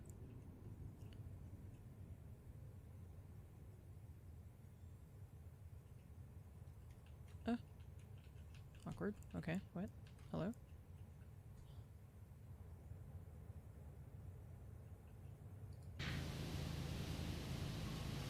It's probably just like a made-up, like, fantasy map, if I had to guess. Because it's supposed to be for their, like, fake town, which is called Muckingham, you know? So I think they just kind of made up their own. Okay, what else? What else? What else? Ceiling vents. Okay, we got 2 ceiling vents. Nice. Not that one. And burger. What's up, Math Ben? Thank you so much for the 5 years. Welcome back. Thank you for the 5-year resub.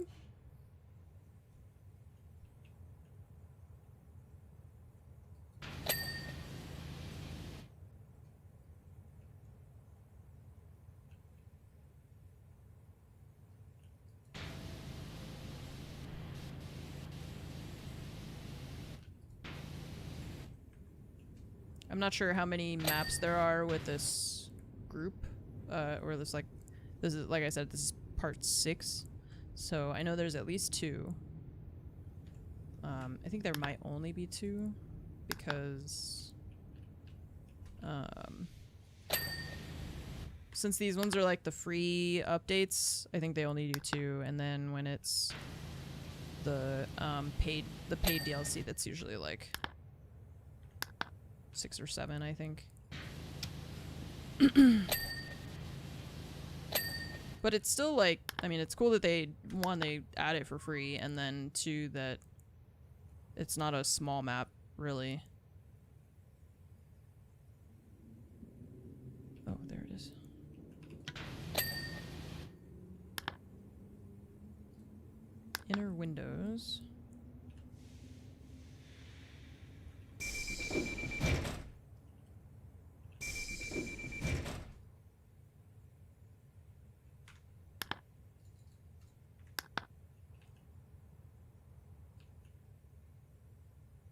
What?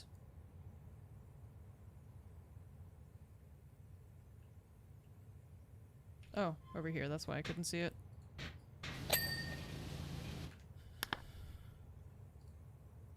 Outer double door windows. Outer.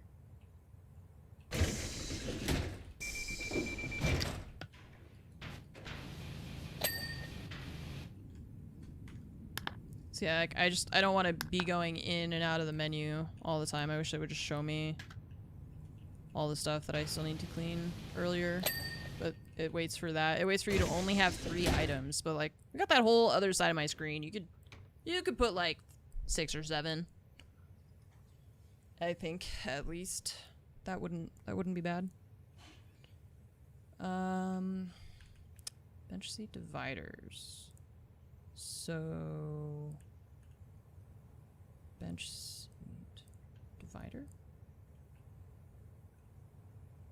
Standing seat. What is a bench seat divider?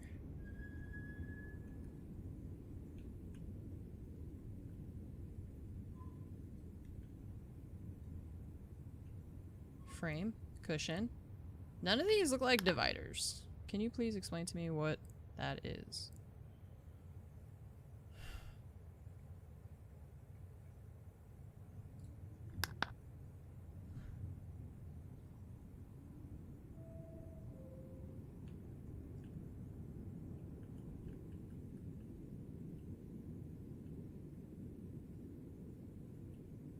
Oh, it's like an arm thing.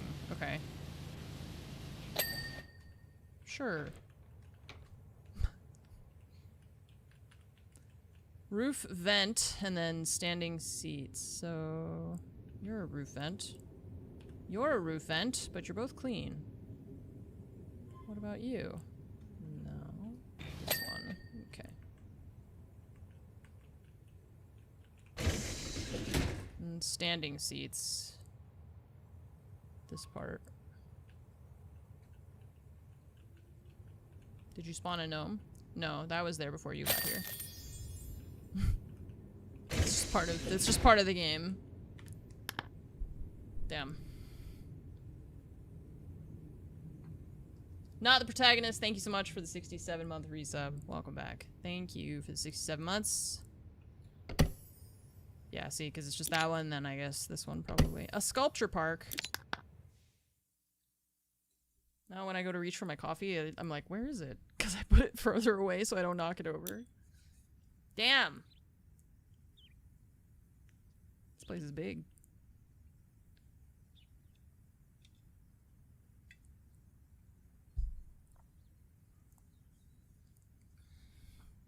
Looks like Pershing Square.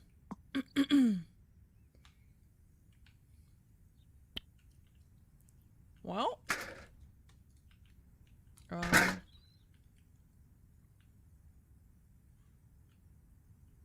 It's funny to me that everything around it is like perfectly clean.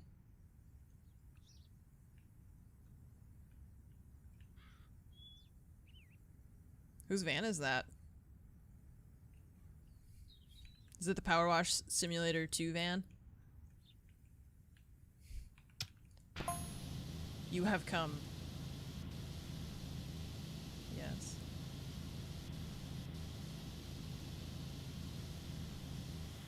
And?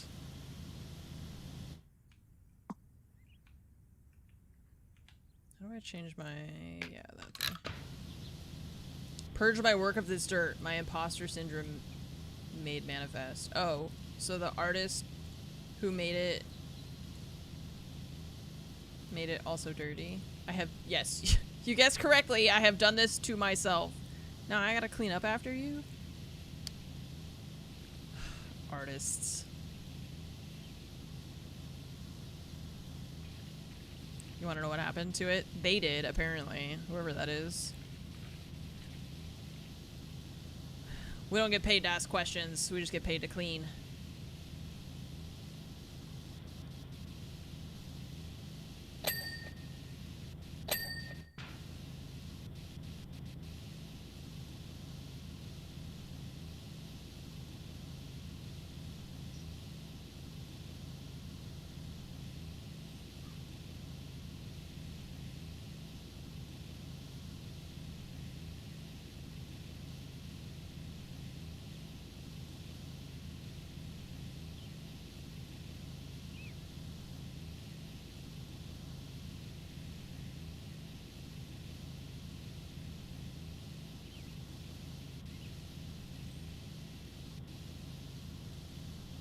I don't know how they managed to just get dirt that high on top of everything in such a uniform layer. Guess you could hire like some kind of sprayer truck, you know, like they use for spraying manure, only instead of manure it's just like dirt and mud.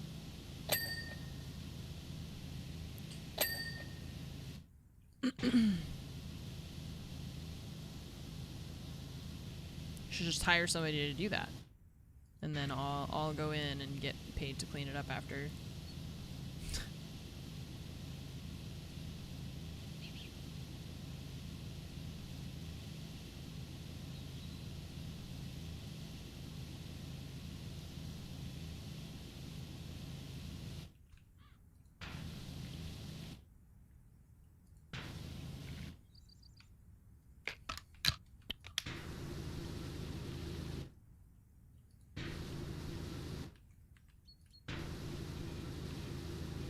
Hired a crop duster. There you go. Now that's thinking with your head.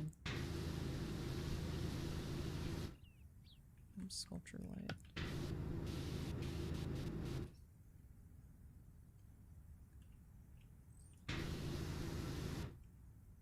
Oh god.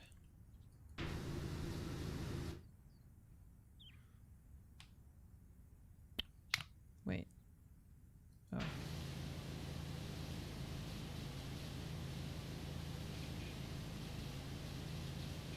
I mean, it says it's not clean, but I don't know how else to clean it. What do you want from me? There we go.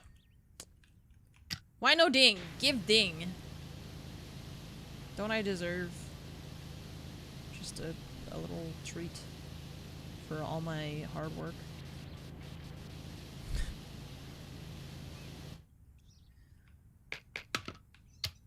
Please, sir. Just a little dopamine. Please.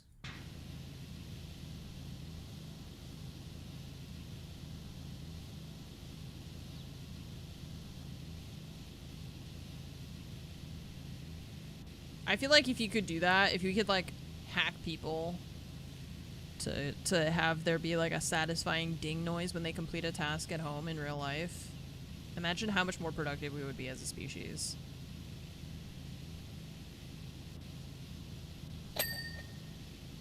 We're capable of so much.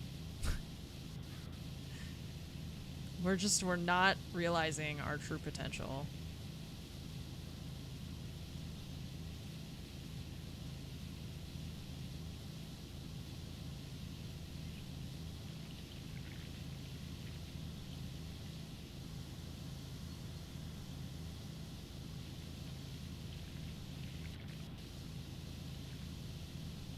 This is kind of weird over here. Why is it all...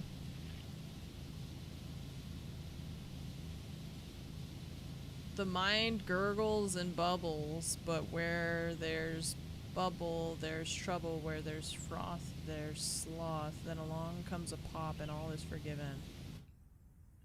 What? This person's insane. Okay, am I supposed to be cleaning this? What is that? Oh my god, we are. It's like... She tried to burn it down or something. What the hell did you do?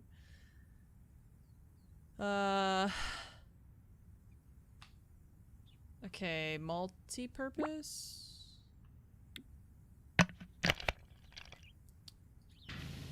Oh, but I need the soap nozzle.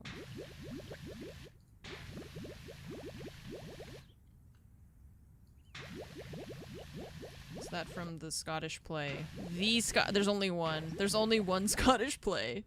I don't know. I don't know what that is. It sounds like nonsense to me. I mean, the first part of it, I was like, okay, I'm following. And then they said, then along comes a pop and all is forgiven. That I don't understand. What are we popping?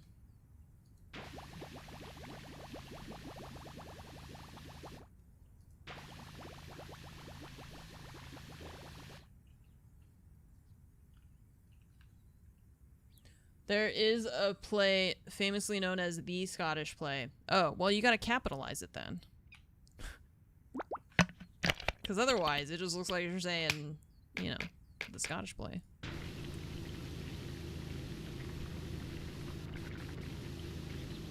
It's Macbeth. Oh, with bad luck for actors to say it. Wait, is it?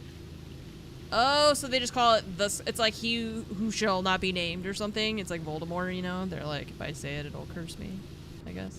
Okay. I guess there's like a history. I feel like I've heard this. There's like a history of people. Well, I said it. That's fine. I'm not an actor. And I'm already cursed if my life is anything to go by. No, I'm just kidding. Just kidding. If you say it in theater, you're boned. How do you... Isn't there, like, a whole play where you have to, like, say... Like, don't you have to say the word in... to do it? To, like, do the play, right? It's like, let's make this movie about Jaws, but you can't say the word shark. Or something. Harry Potter, but you're not allowed to say Harry. Does the curse end when they're actually performing it? It's a sentient curse.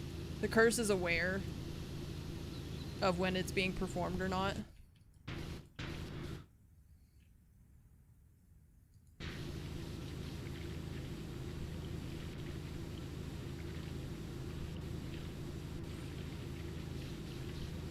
Voldemort's just misunderstood, you know?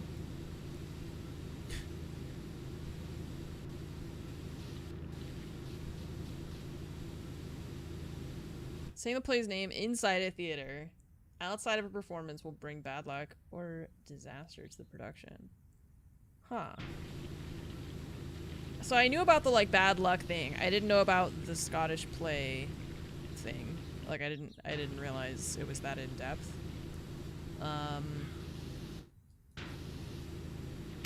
So it's like specifically in a theater, like when you're not performing.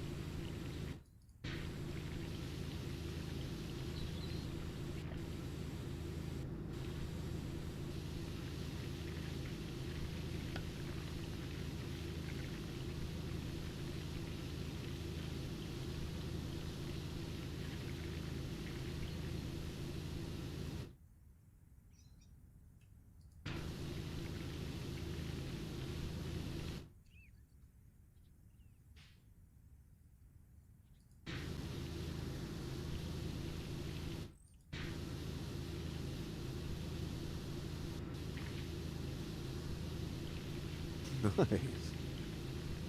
Less than 3. Hi, Poppy. Thank you for the 49-month resub. Welcome back, Poppy Widow. It's good to see you. Slycat, thanks for the 79-month resub. And Math Ben, thank you so much for the 5 years. Hello. Happy Monday. Hope y'all are having a good week. Or a good start to it, anyway.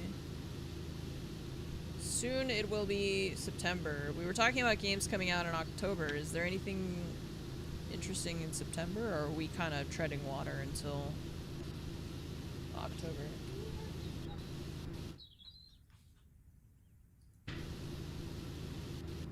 Got it in his little bucket.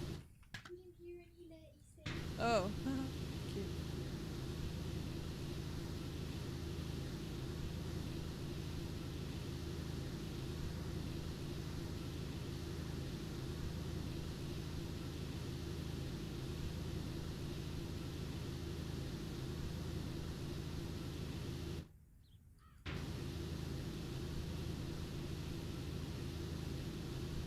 next month's a little dry. Okay, so we just have like a bunch of releases in October. Okay.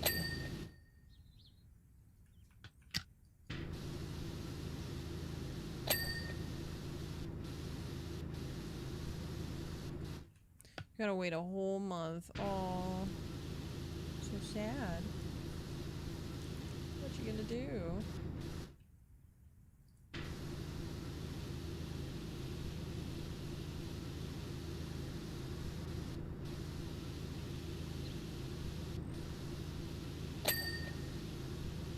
Back to League. Ugh.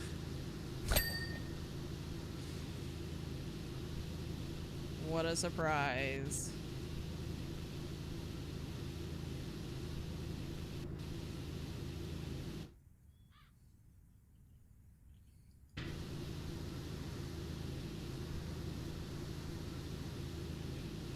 You haven't played in a while. Do you mean the like 4 days the Battlefield beta's been out, or? So never has Borderlands 4 and Silent Hill. Okay. Well, I'm happy for the people who like those things. I don't like Battlefield, or not Battlefield, Borderlands or Silent Hill, you know.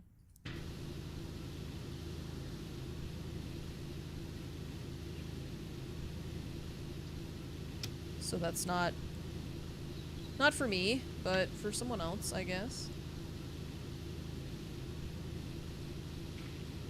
This is like when Timo and Nova are like, we haven't been fed in so long, and you're like, it's been 30 minutes since you had a full meal.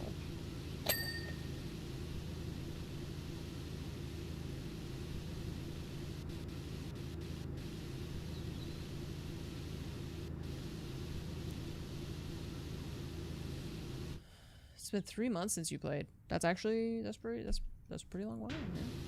Nice job.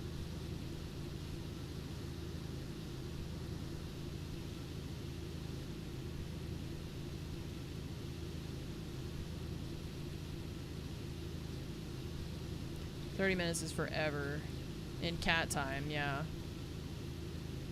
In the cat mealtime equation. A moment within a moment, a through line, a for you line. We are caught, snagged, secured, scoured. 2 happy fish in a net. Is that also from the Scottish play? I mean, they're putting Darcy on it like they said it. The enigmatic wave-like sculpture represents the birth of an idea. The waves symbolize my subconscious mind and its fraught thought process. My fraught thoughts. The balls are the ideas themselves. As you can see, one is about to be born. What? The what is the what? And one's gonna be born. What balls is she talking about? Nice. All squeaky clean. What ball is she I mean, these... Oh, I think this... Because there's a ball. Is that a ball or is that part of the wave? I feel like that's one of these little wave things. I don't think this lady knows what she's saying. Maybe we should send someone to do like a wellness check on her, actually. You know? Is that a thing we can do? Yeah, it's like, I'm concerned. You know how you guys sent me out here to do this PowerWash job? Yeah, well, the client has been hitting up my phone non-stop with some seriously concerning messages. I'm wondering if she is having, like, a stroke.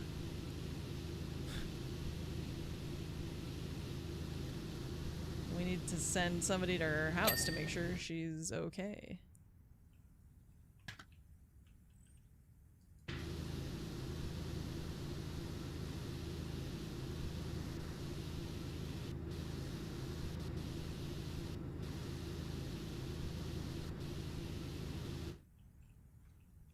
I don't think the first one is either. It's just kind of written. Oh, okay. So it's just like a correlation.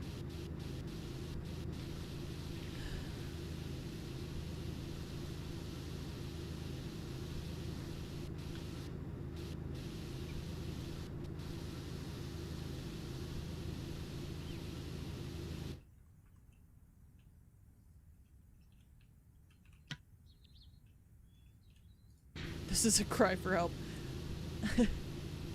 My next sculpture is a cry for help. No, literally, I need help. Someone help me. No, literally. It's like that, I feel like that when I think about, God, what's her name? It's like Marina Abramovic or something. She does all those like really crazy art installations and stuff. I think it's Marina something like that. Marina Abramovic. Oh yeah, I was right. She's Serbian. She's the one who did, she's wild.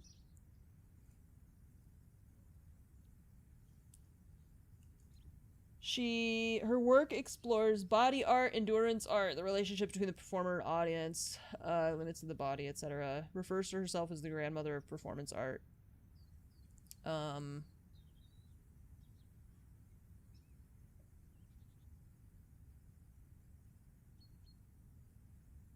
So yeah, she's done a lot of stuff that's like where she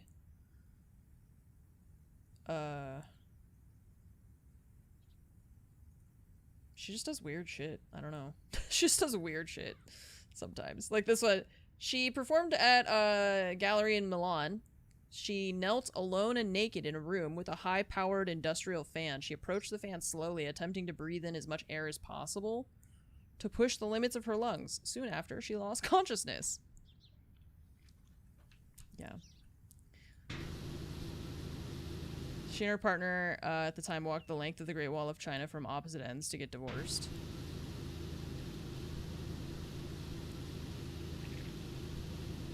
That's pretty crazy.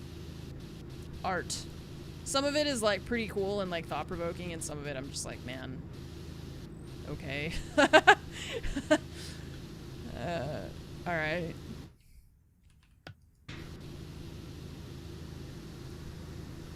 That's pretty cool. I mean, imagine like the entire time you're walking, you gotta really want that divorce. Keep walking, I guess.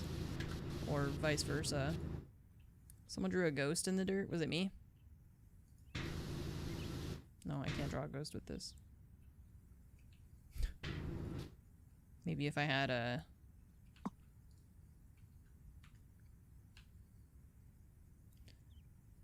So many setbacks and it took so long to get visas they decided to separate. Told no one. Use the walk as like a final celebration of their partnership before divorcing.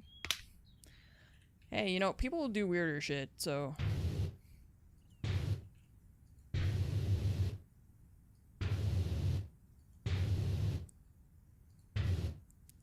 Cursed face. It's like a clown.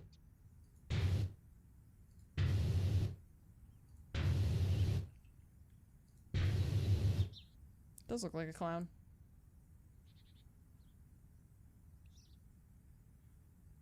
If we give him like a big, like one of those poofy rainbow haircut things, you know?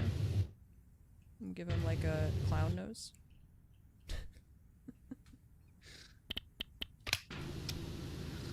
Bye, clown. I don't like clowns.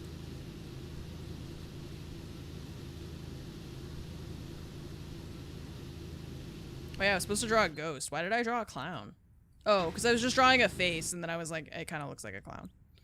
Okay. It's like, why did I do that? Why did I do that?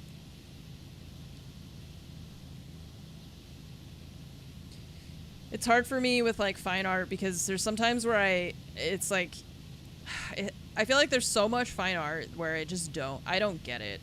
And it's not, that doesn't mean that it's not art or like that it's not worthy of being called art or whatever. It's just that I don't get it, you know? But I have a hard time with that, with the ones that are like, I just don't get this. I just don't, like, I see what you're trying to say, but I don't know. Did you have to be naked for the lung thing, right? Like, what is that?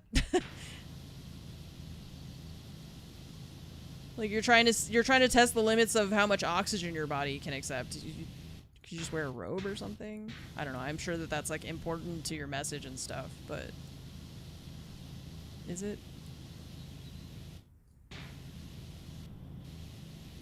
She had that one where like she just sat at a table and you could like sit across from her and like just make eye contact, and it like made a lot of people cry and like said that it was like a really powerful experience. And I think part of that is just like, it's not her, it's like it could just be anyone, right? Just like making direct eye contact with someone for a really long time and like not speaking. It's like kind of, I mean, it's kind of like meditative, right?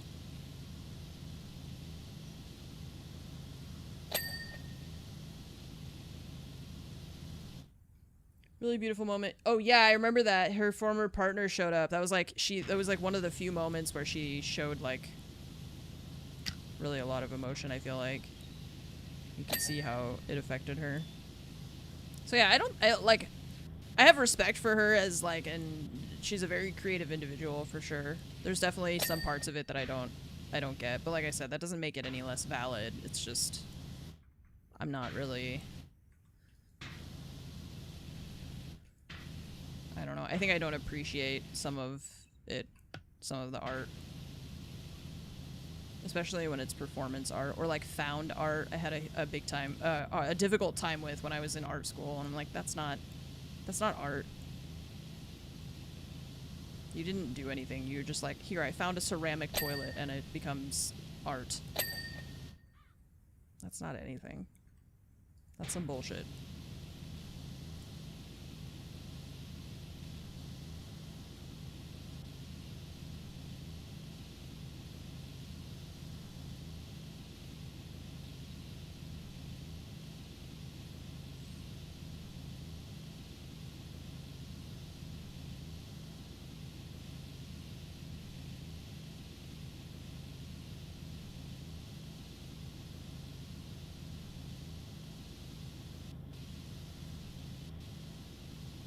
There were a few pieces like that.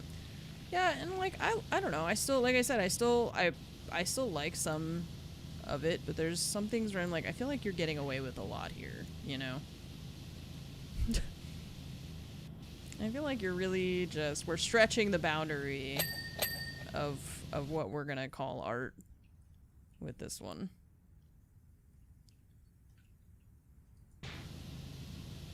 Which is kind of the point. Sometimes, I guess.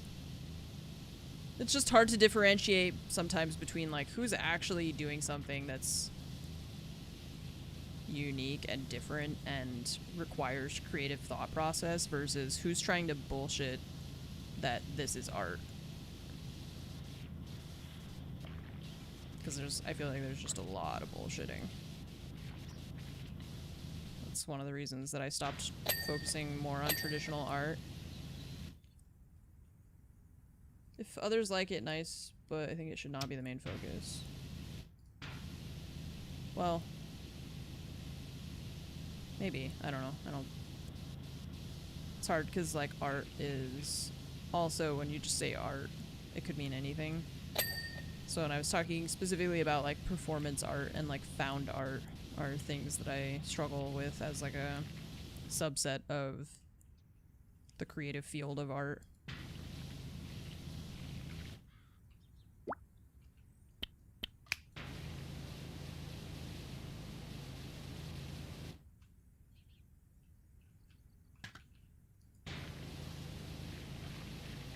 I liked the banana tape to the wall made me jump from like one thing to another in my head.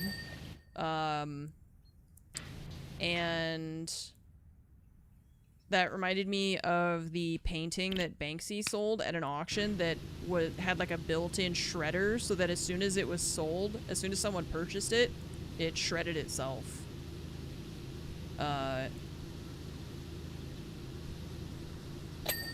In the shredder and like the frame. Although I think I was kind of bummed by that because I think it was like the shredder didn't completely shred it. It like only kind of half shredded it, and I was like, well, now it just made it look cooler. And if the point was to shred it, wasn't it more after it did that? Wait, what? Wasn't it more? Oh, like it was worth more. Yeah. So, because I don't think it actually shredded it entirely. Let me see.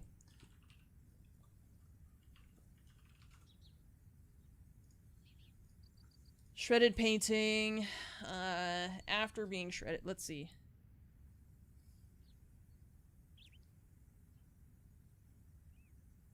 They pulled the plug.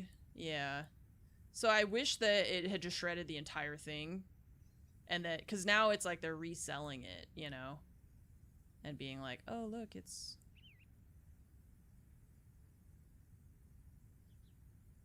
I mean, I don't think that they pulled the plug. I don't think they did anything. I think it was designed like that because it was so fast. Yeah, he's a street artist in the UK. He's known for a lot of like his stencil stuff. Banksy.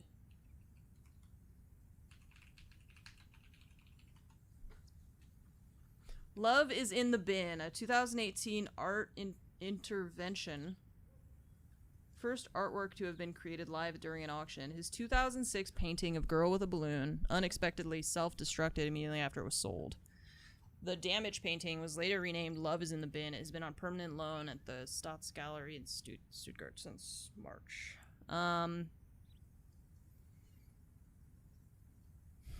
In October 2021, it sold at auction for $25 million or 21 million euros.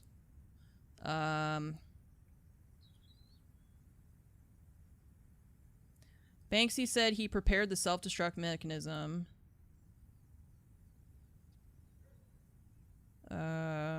Okay, so they sold the painting for it was $1.4 million, and then it shredded. The stop. Oh, Banksy has said the stop was unplanned and that he intended to shred it completely.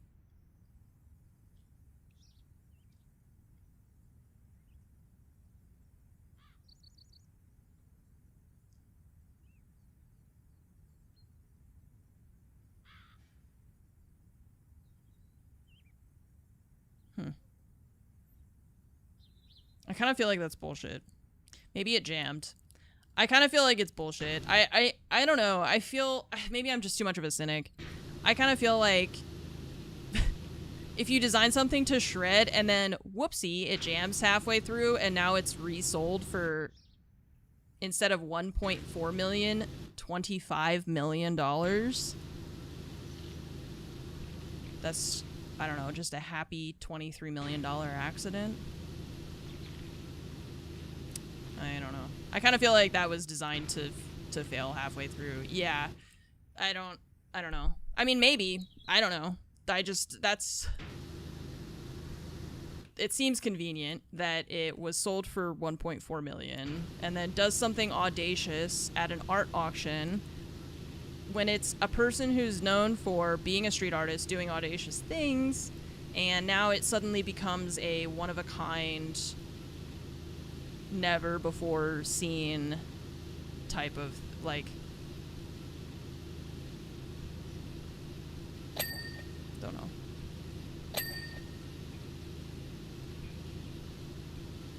Didn't think Banksy's getting any of this money, at least directly. Oh, yeah, he is. He absolutely is. They don't get the money after. Who doesn't?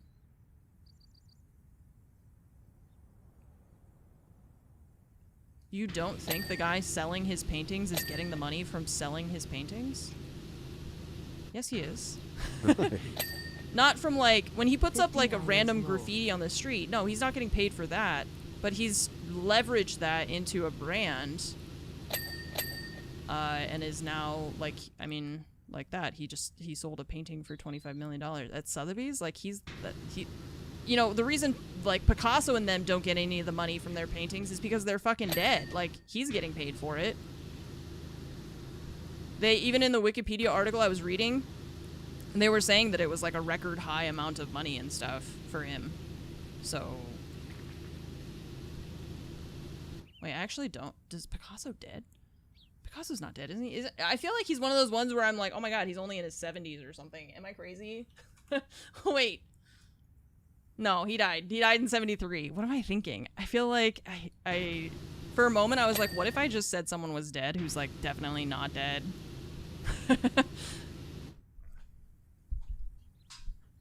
It's like the only reason they're not getting paid is because they're dead. And you're like, actually, he's alive.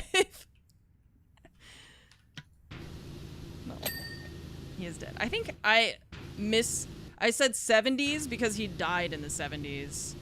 And I was like, maybe he's in his 70s. But no. It's because he passed in the 70s. For a while, but less long than you think, I feel like, right?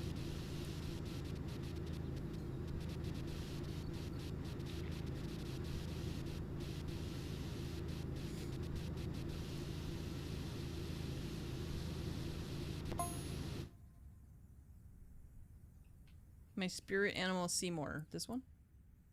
The cat? It's kind of a cat. Or it's a... I don't know. Two-sided lizard. Or a really weird crab. Like a jellyfish crab. I send him off to the astral plane to mine the Akashic records for inspiration. When he finally manages to find a way home, you can expect my work to go stratospheric. Okay. They're not profiting from their sales. Quick Google search does refute that.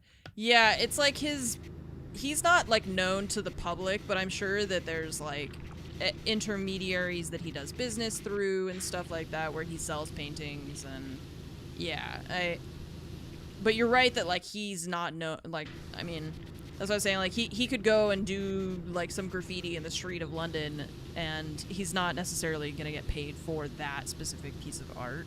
But when he's selling paintings like to Sotheby's and stuff like that, or having his own, he's done like, I think his own art galleries and stuff, they're making money off of that stuff. Which is fine, like, you know, I don't have a problem with people making money. I'm not saying that is like a bad thing. It's just that he's definitely getting paid for it. And it draws my, like I said, it makes me suspicious of his story that it was intended to shred fully. I hope that because, like, I hope that it was intended to shred fully because to me that sends the message that he was actually going for. The fact that it didn't shred completely and then he makes like a shitload more money off of it is like kind of, you know, if that wasn't his intent, then that's pretty funny. And if it was, then I don't know. He got paid anyway.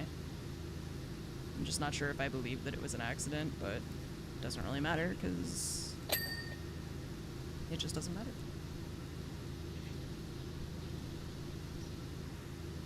Andy Warhol, Jackson Pollock, yeah. Those two have such different styles that would be hard to confuse them for me, I think, but not if you, like, don't know them. But those are some very distinct artists.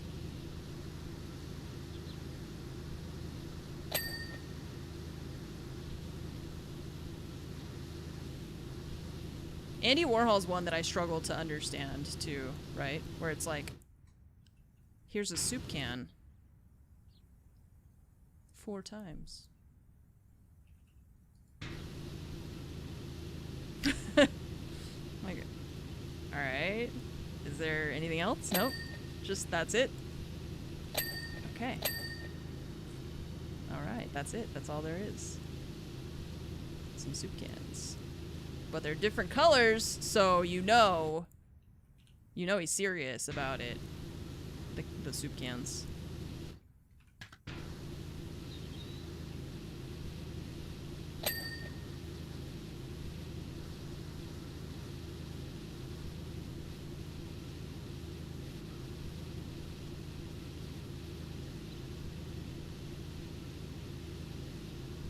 Soup cans never made sense though.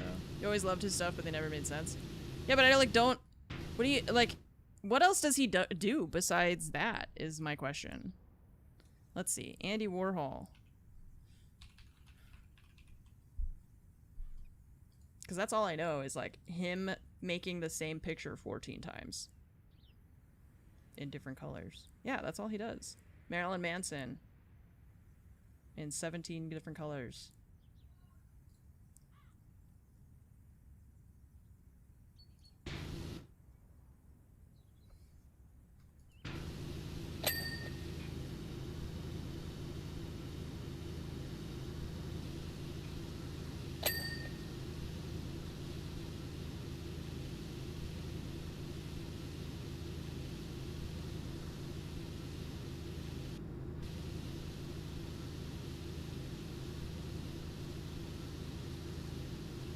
In a famous portrait of Chairman Mao.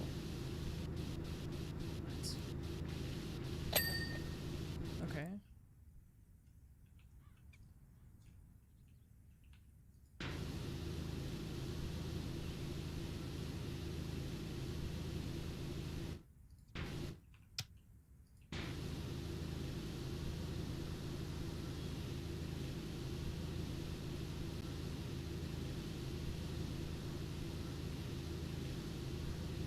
Tend to think more of his involvement in music.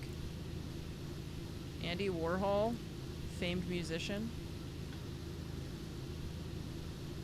What does he do? What is his involvement in music?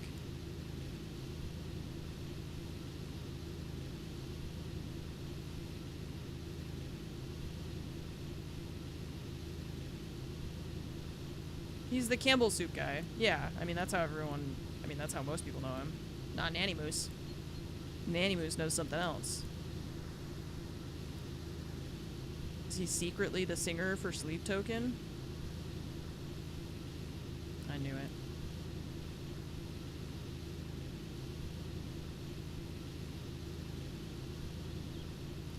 I knew it.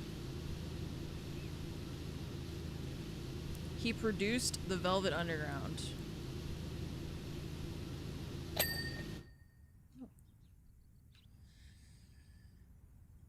He produced... He's both members of Daft Punk.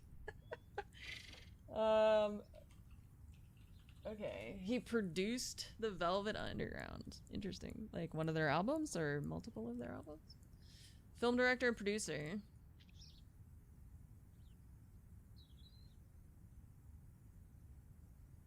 Works, maybe? Filmography.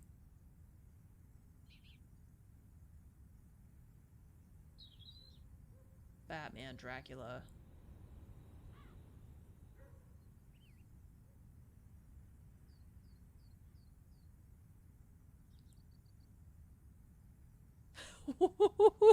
Warhol, like this. Warhol's 1965 film Empire is an 8-hour view of the Empire State Building.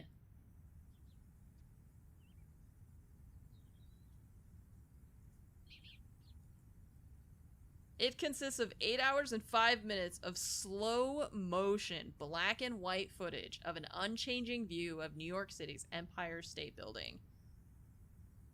The silent film does not have the conventional narrative or characters, and largely reduces the experience of cinema to the passing of time.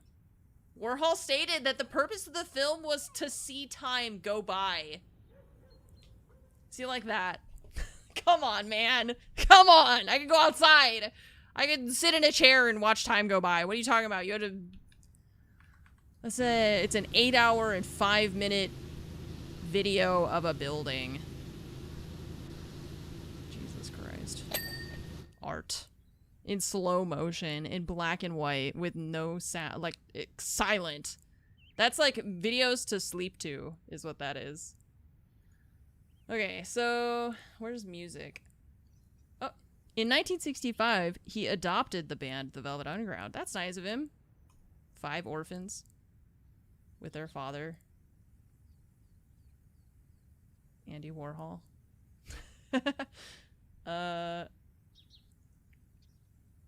Making them a crucial element of the exploding plastic inevitable multimedia performance art show. Warhol with Paul Morrissey acted as the band's manager, introducing them to Nico, who would perform with the band at Warhol's request. While managing the Velvet Underground, Andy would have them dressed in all black to perform in front of movies that he was also presenting. His 8 hours and 5 minutes of the Empire State Building.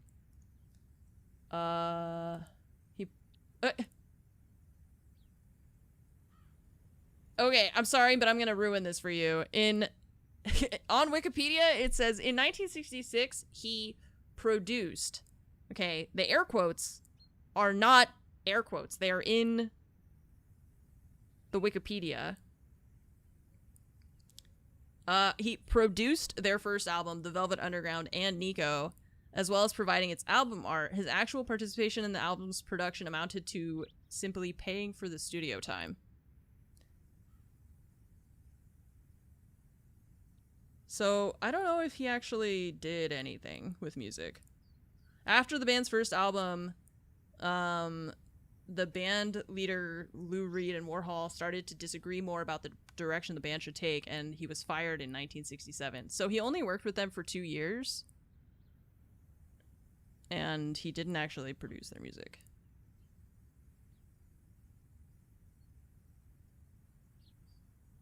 He mostly did like album art and stuff. I think that makes sense. It's just what you think of when you think of Warhol. I mean, now that's what I will think of too. Yeah. That's funny. Because I didn't know that. It's. I mean, it makes sense, right? To like try to use like if you think you're like an artsy, cultured person, right? To try and use that to like design a band in a way, you know, to help them with their image or whatever you think you're doing.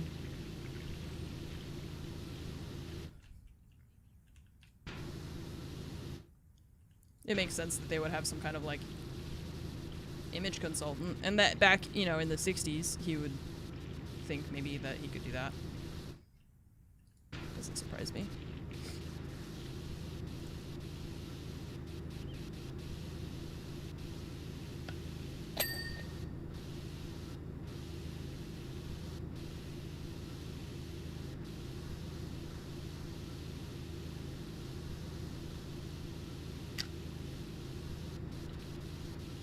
What's up, Zilla Show? We're power washing today.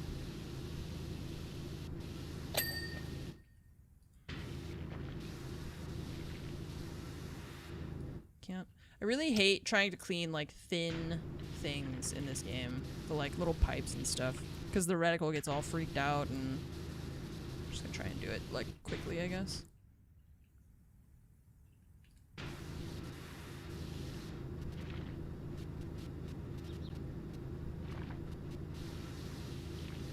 It's just hard to like actually aim the reticle at the bar and get the water to go on it, I think.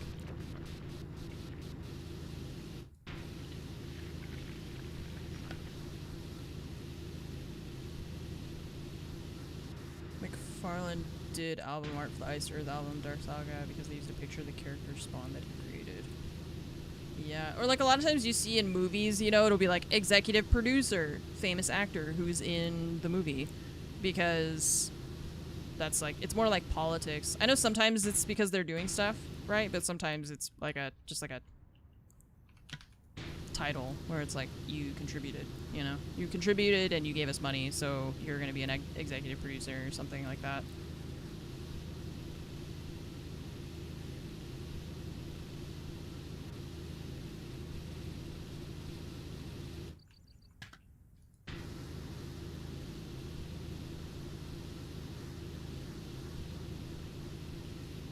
You know what I think is bullshit is how hard the FTC comes down on like streamers not using the like hashtag ad and stuff, and then when I'm watching the Marvel movies, I'm like, ah, there's an ad, product placement, that's an ad, and they don't have to be like hashtag ad every 30 minutes, which is what the FTC wants streamers to do, right?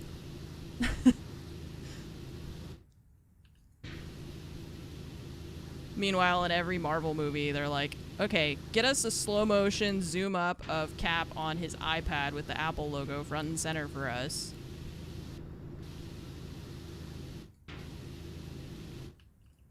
There was, in the Thor movie, when Natalie Portman's character is like getting chemo or whatever, Darcy, I think her name's Darcy, she just shows up with like 8 bags of different Lay's products.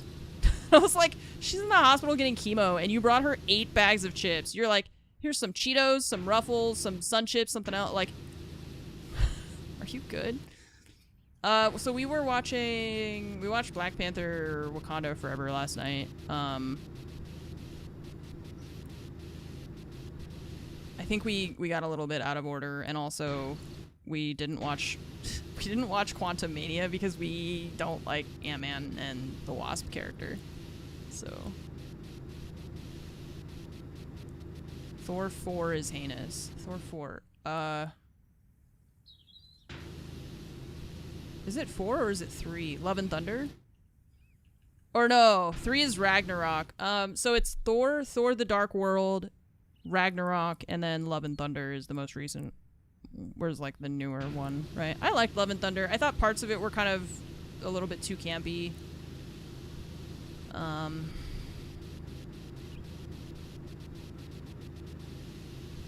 But it was okay overall.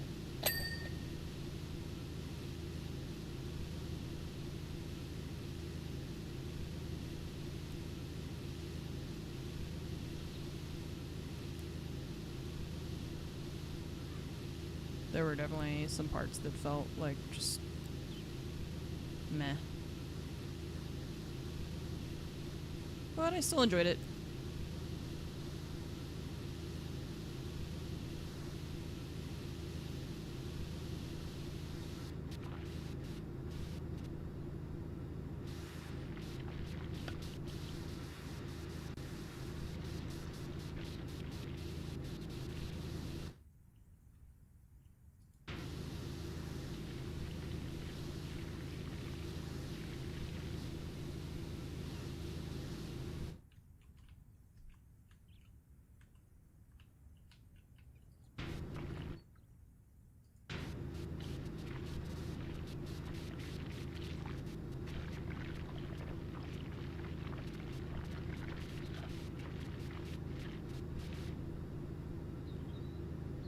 What?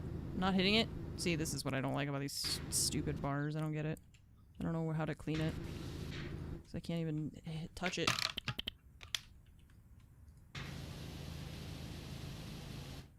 Sif. Wait, yeah, that's why I'm confused by a Repulsorage saying discarding Sif being discarded as a character. Is that a good thing or a bad thing? Because I kind of feel like that sucked.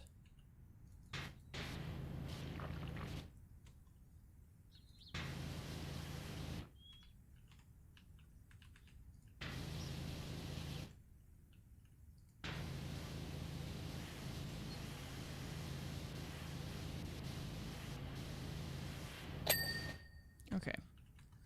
Got it. Gotta clean these actual, like, things that this lady has made.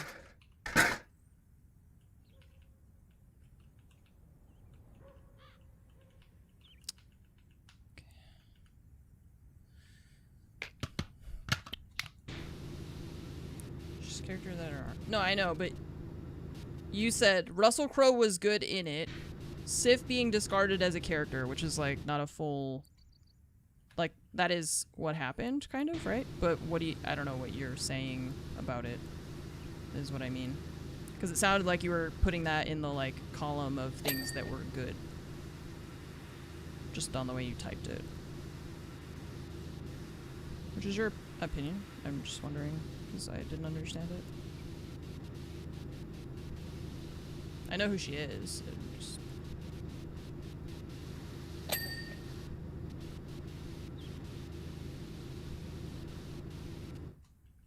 Oh my god.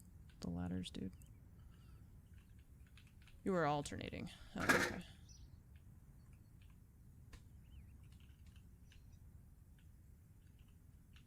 Yeah, I thought Russell Crowe was fine. I don't know. I wasn't like... I mean, he wasn't really in it for very long either, right? So, it's like, it was okay.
gonna tell her. I'm gonna tell you spelled her name wrong. She's gonna know. There's so many ways to spell Jamie is the issue.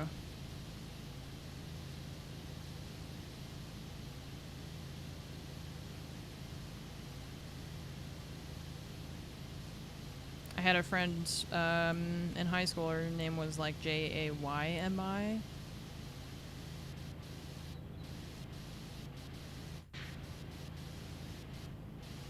Which at least like when you look at it, you can still understand how to pronounce it, right?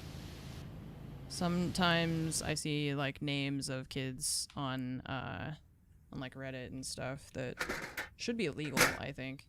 It's like that in some countries have that where it's like you can't name your kids certain things because it's stupid. So the government just doesn't let you abuse your kids by naming them like Optimus Prime or whatever the hell you want.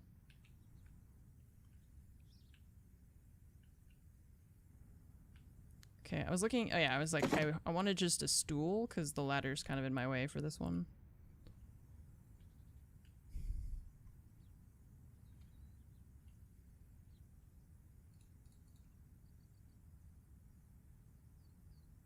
See, but then you give me a stool, and this is as close as I can put it to the thing that I want to clean? Why? This is so far away.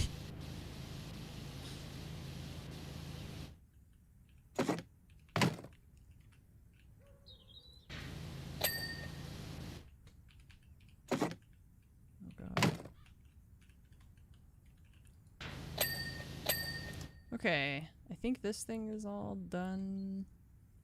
We got the different sections of the sculpture.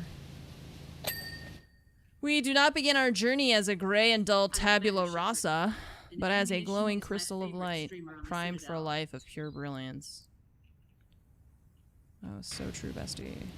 Live, laugh, love, am I right? Athale, thank you so much for the 121-month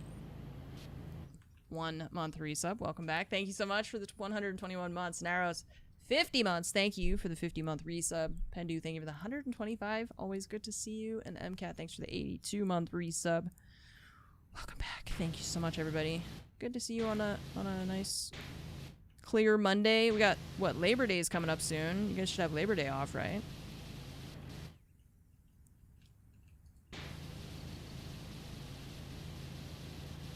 That'll be nice. For those of you who get it off, right? Okay, that light's done. This light's not. This light is, and that one I think is done. It's hard to tell. The little reticles jumping all over the place. Sculpture light, plinth base, sculpture light. You think you have that day off? 3-day weekend? Nice.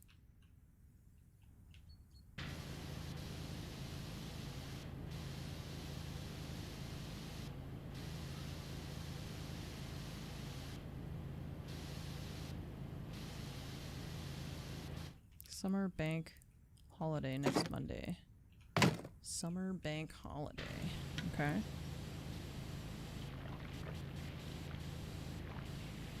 What's up, Face? It's pretty good. It's chill. You know, PowerWash simulator. Always a nice chill time, which I appreciate.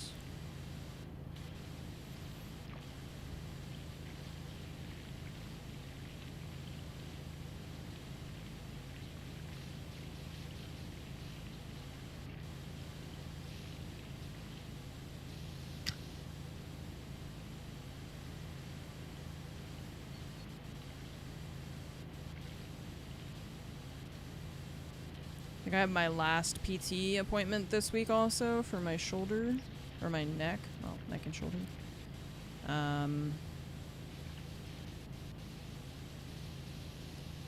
think I'm like, I still would say I'm like 98%. It's still just like I have to be careful and stretch. It definitely helped 100%.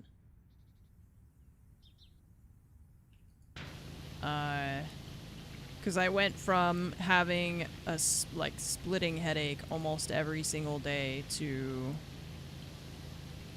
I don't have headaches basically ever now. It's just only if I, like I said, if I am not good about how I'm sitting, if my posture is bad, if I don't stretch, if I spend too much time at my desk, that sort of thing, it kind of creeps back in. So I just have to be more careful. But the PT definitely helped, like, loosen all those knots. But I still, it's like I find myself, like, holding my shoulder kind of clenched. It's like I clench my shoulder, so I have to, like, remind myself to let go of that. So, I hurt my neck, and then the neck pain was causing, what they're called cervicogenic headaches. It's basically referred pain from my shoulder and my neck muscles. There's, all those muscles that are at the back of your neck. Yeah, I had, like, one right just behind my eye, and so on the left side of my head, I had these just horrible headache for, like, all of June, basically.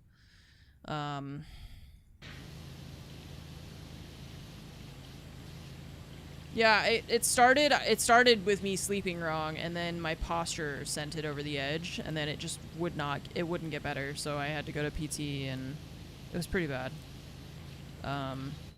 So I don't know what stretches that Briggs has in there. Those may not be the exact stretches that I do. I have, like, specific neck stretches and stuff. Yeah.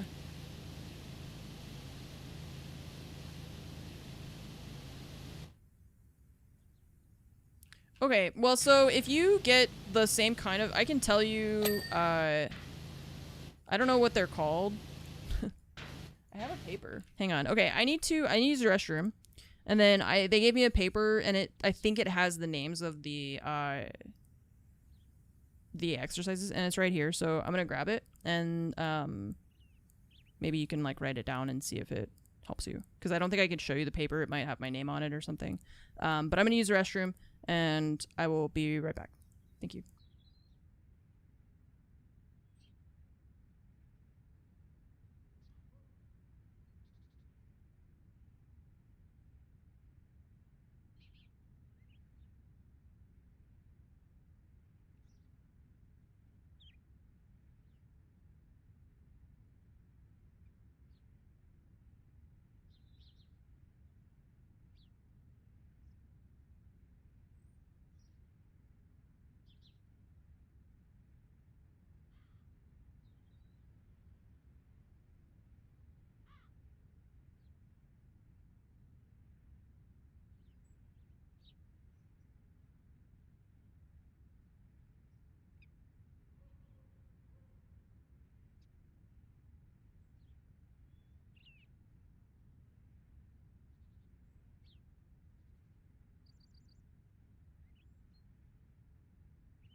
Okay.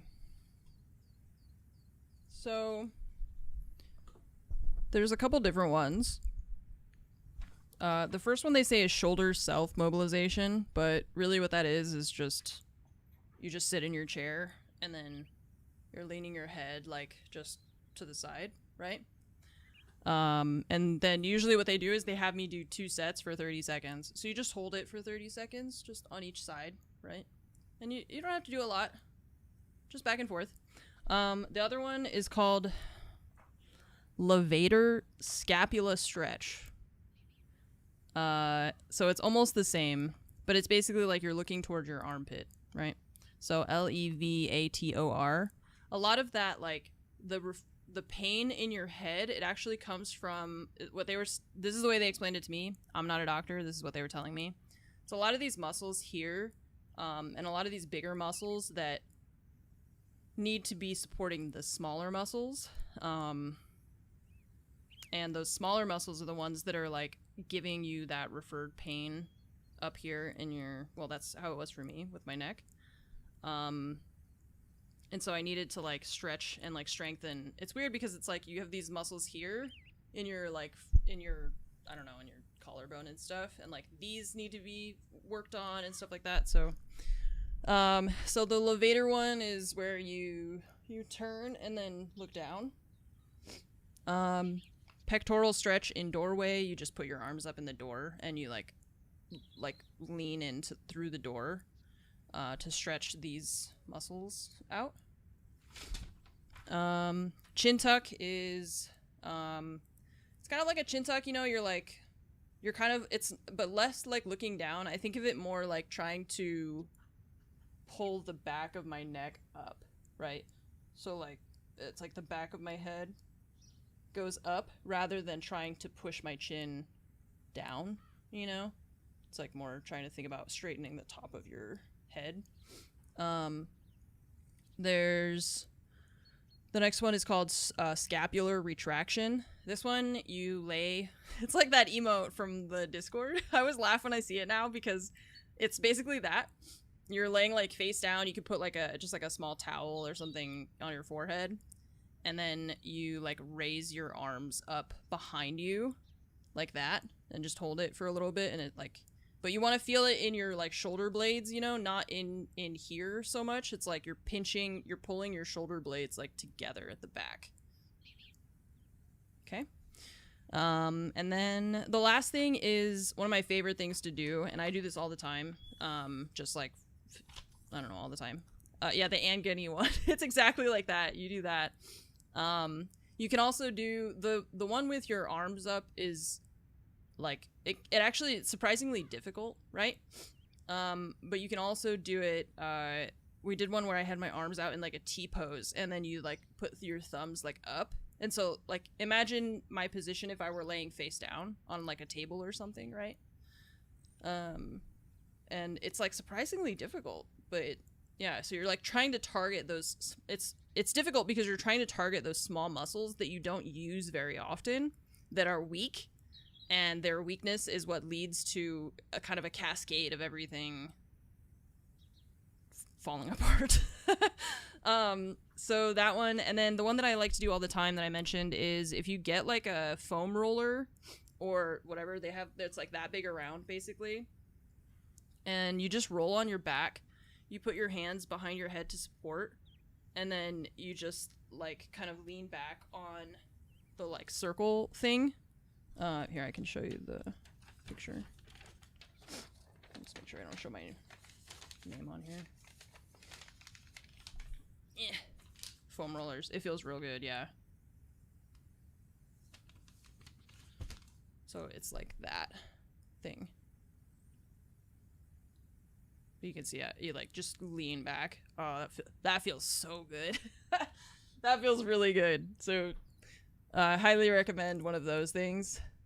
And yeah, just the foam roller is nice. So for me, a lot of my problem was because I work at my desk a lot. I have a tendency when I'm working on things that are graphic design, motion design and stuff, when I'm sitting here like this, I start leaning forward without realizing it because I'm trying to like see just better in general. I don't know. I'm just like into what I'm doing physically and mentally, apparently. And so that extension was like making my neck hurt pretty bad. And then, like I said, now I find myself constantly keeping my shoulder like almost like I'm holding it tight, you know? So I have to like remind myself to kind of like down and back, you know? So no, I haven't been, I have like home exercise equipment and stuff like that. I've been woefully well, I guess woefully sedentary is the way to say it. So, hi Timo. Hi. Yes. Hi, buddy. You're coming? What's up? What? There's a good boy. Okay. Hi.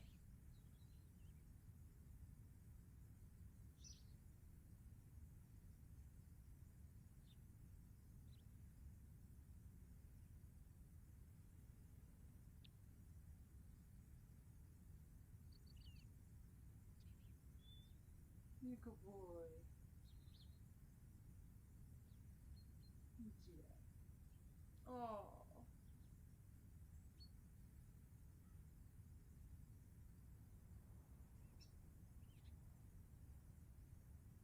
You're a good boy. Yeah. He's always making biscuits.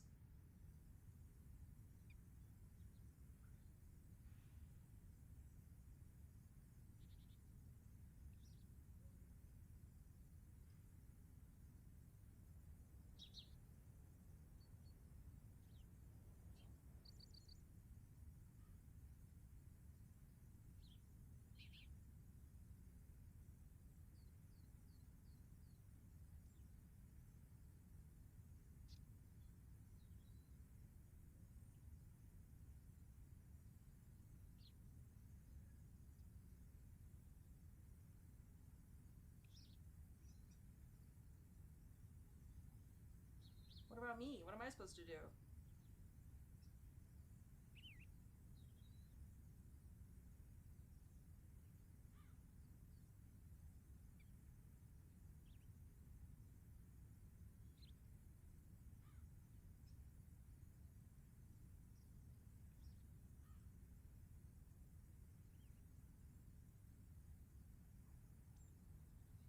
Hi. Oh. Oh God, your breath smells so bad. God, what are we feeding you? Oh. What? Cat hair.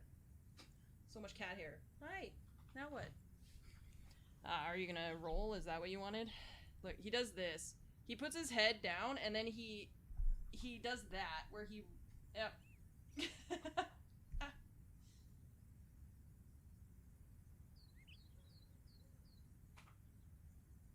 Every time. Every time he rolls, he like puts his head down and then his butt goes up over his head and he rolls.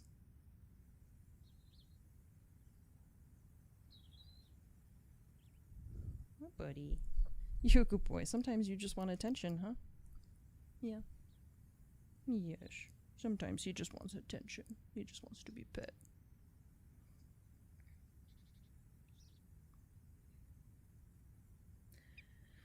He's such a good cat. It's just Nova that hates him. He's such a good boy. Yeah. It's just, Nova just hates him because he chases her all over the place. Which I get it. Yeah, you gotta calm down. You gotta stop chasing her. She doesn't get it. She doesn't understand that you're trying to play. Big boy. He also officially weighs more than Nova. It's been a while that he's been like about the same, and we just weighed them recently, and he's like a pound heavier, pound and a half heavier than her now. So he's getting bigger. You're getting bigger? You're a big boy. You're a big boy, huh?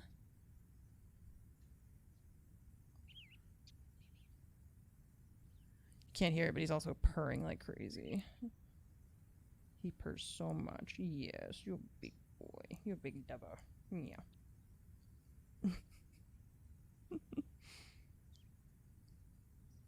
This is it now. This is the stream. Until he decides that he's tired of being on my lap. So it's like he does this for a while and then he kind of gets bored. Whereas like Nova will sleep on your lap for like hours and hours. And he's like, if you're not actively petting me, then I don't want to stay anymore. You know? He kind of gives up, but... Hey. What's this paw? What's that?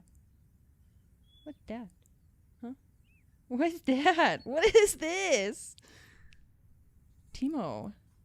Ow, he's biting my hand?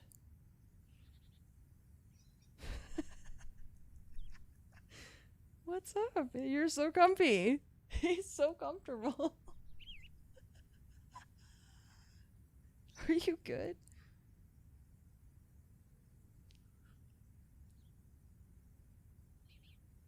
Orange cat. You're so orange. Yeah, you're so orange. You're just a big orange cat.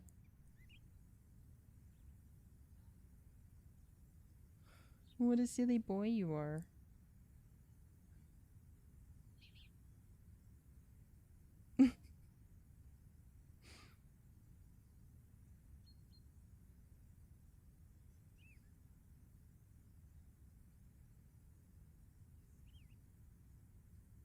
Well, now what? Oh, now you're gonna chew on my chair? No, no, no, no, no. No, no, no. It's gonna eat the arm.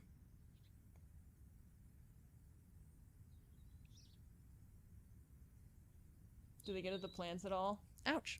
Yeah, he ate one of the leaves recently. Before I noticed what he was doing. So yeah. I mean, I don't want him to, and I discourage him from it. And I try to keep it so that they can't get to the plants. But if he does it, it's less bad than if Nova does it, because Nova has like the world's most sensitive stomach. If she has like even kind of something not in her normal diet, she just gets like, she'll have diarrhea and vomiting and stuff like that. So so we try to be really careful about what she can, you know, have access to and stuff.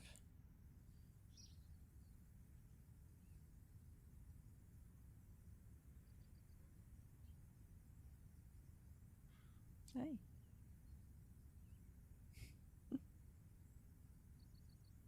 I don't know what to do. Hey. What do we do? We just stay like this? This is why I don't get any work done. Oh. He heard something? Something interesting? No? Okay. Well, maybe, can I play with you? No. Oh, he's like, no, look how cute I am. I'm still here. You can't do anything. You can't do anything. Now what? Getting down? Yeah, see. It's like, always then he's like, okay, now I'm done. Like, at some point he's had his fill and then he leaves. That's it. Whereas, like, Nova, she gets comfortable and she's like, okay, I'm gonna sleep for the next, like, 3 hours, so if you have to get up, tough shit. And she doesn't really want you to pet her the whole time either. She's kind of like, why are you touching me, you know?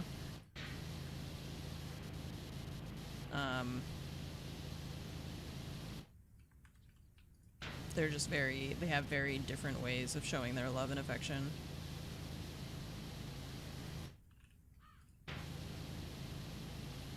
And I appreciate them both.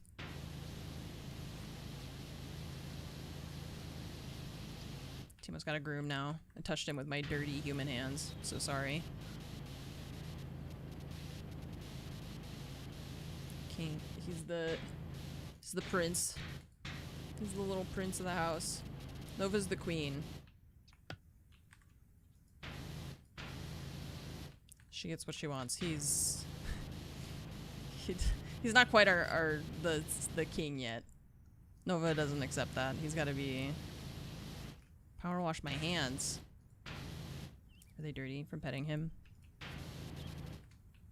He's got to get promoted.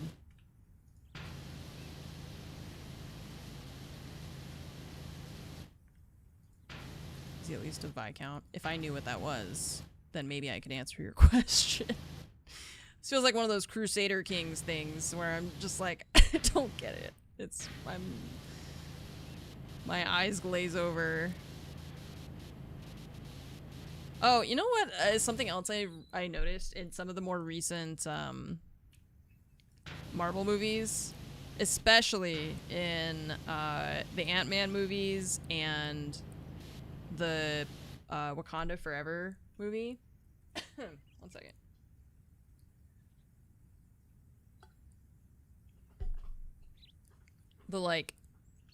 The technobabble, the just completely incomprehensible mishmash of random techno-sounding words in like every line of dialogue. I was like, am I high? Or like, did that not make any sense at all? What you just said. When they're like, we've got to activate the quantum tunneling network with the something, and I'm just like, what are you saying? Like, is this actually supposed to be comprehensible? Does that make sense? Because then the other person is like, yeah, and then we're gonna do the thing, and you're just like, so they got it, but I didn't. Am I supposed to? Nope, none of this makes sense. None of it means anything. It's all just, it's just a bunch of nonsense.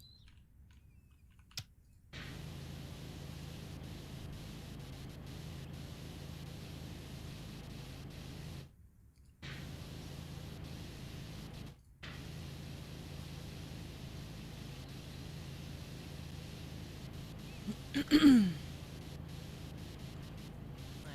I have Timo hair on my nose.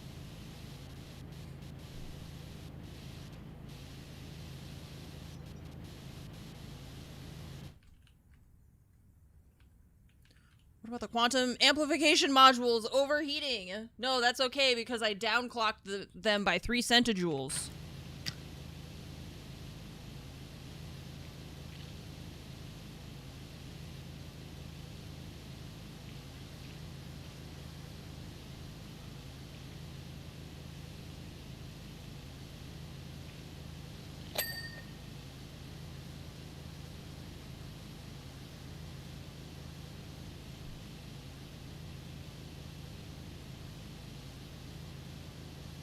Yeah, it's like, and I don't know, I get it. It's like not supposed to be, you know, it's like a Marvel movie, right? It's supposed to be like fun and goofy and whatever.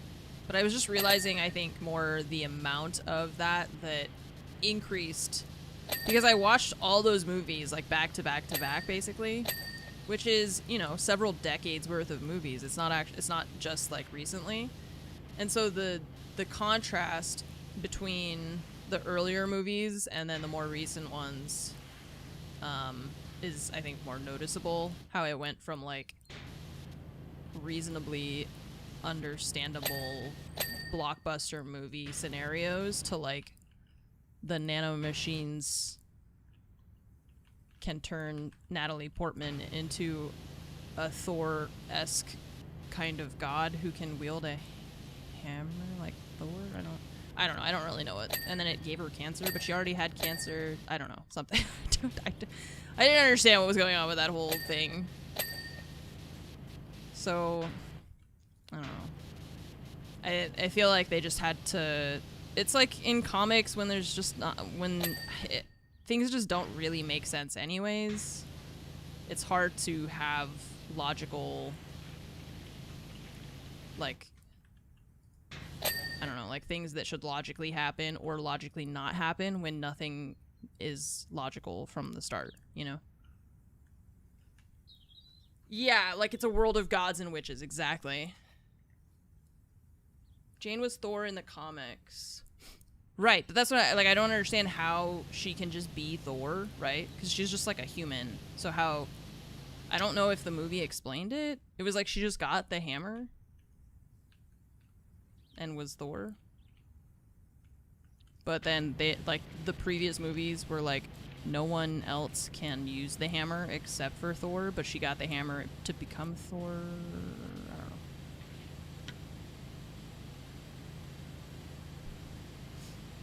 It's constructed of vibes. Exactly, which is, like I said, not necessarily a bad thing. Sometimes things are just for the vibes. Like PowerWash Simulator.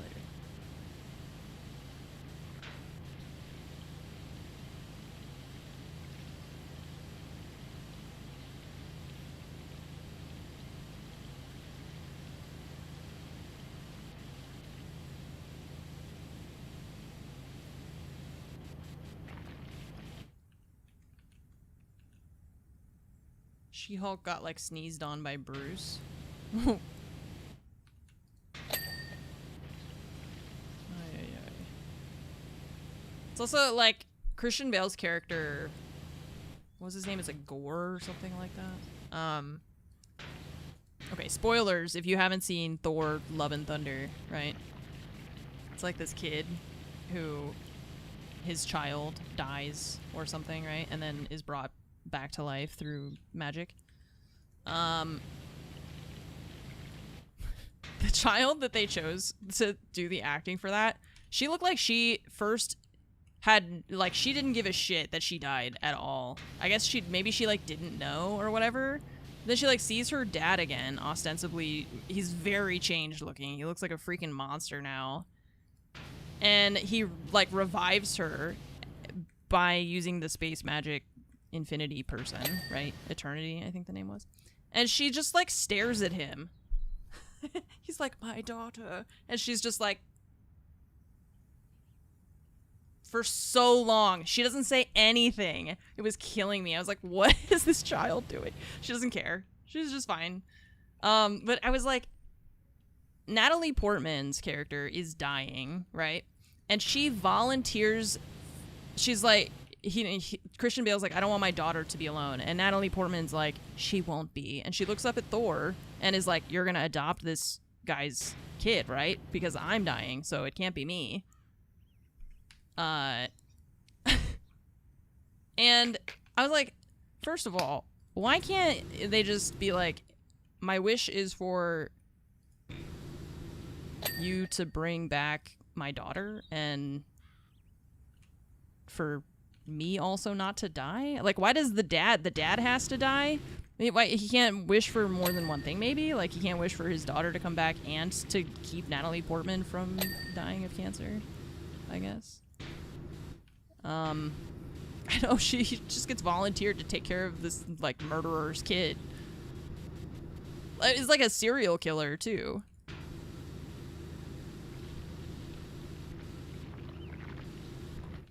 The ether.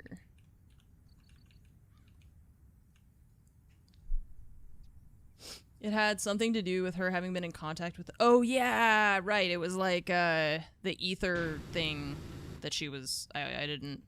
I watched all these movies and I feel like I couldn't tell you what happened because I just don't get it. Half the time I'm like, yeah. So the magic thing hurt her. She had. It was some red and black stuff that she was like evil kind of, I guess, but then it made her sick, so. But then still, I don't know what happened that like, I don't, in the movie, when she shows up as Thor, it's so sudden, and they didn't, I really don't feel like they even explained that, because they like kind of wanted it to be a surprise-ish thing, you know? But then it was like, wait, why is Natalie Portman Thor all of a sudden?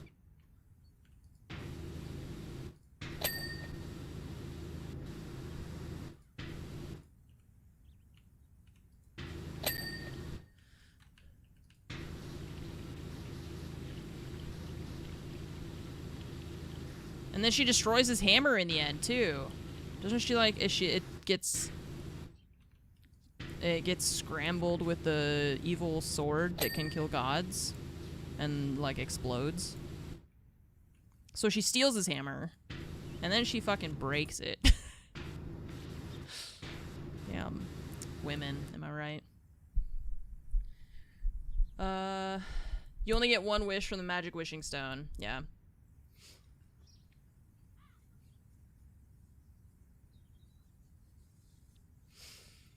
They could have beat Thanos if Ant-Man went to his butt. They were afraid. They were afraid of his powers. I mean, even like Wanda just basically 1v1'd Thanos and was winning. And there's, oh my god, don't get me started on that whole frickin' endgame fight. There's so many moments where I'm like, this is stupid. Why don't they just, like, what? Okay.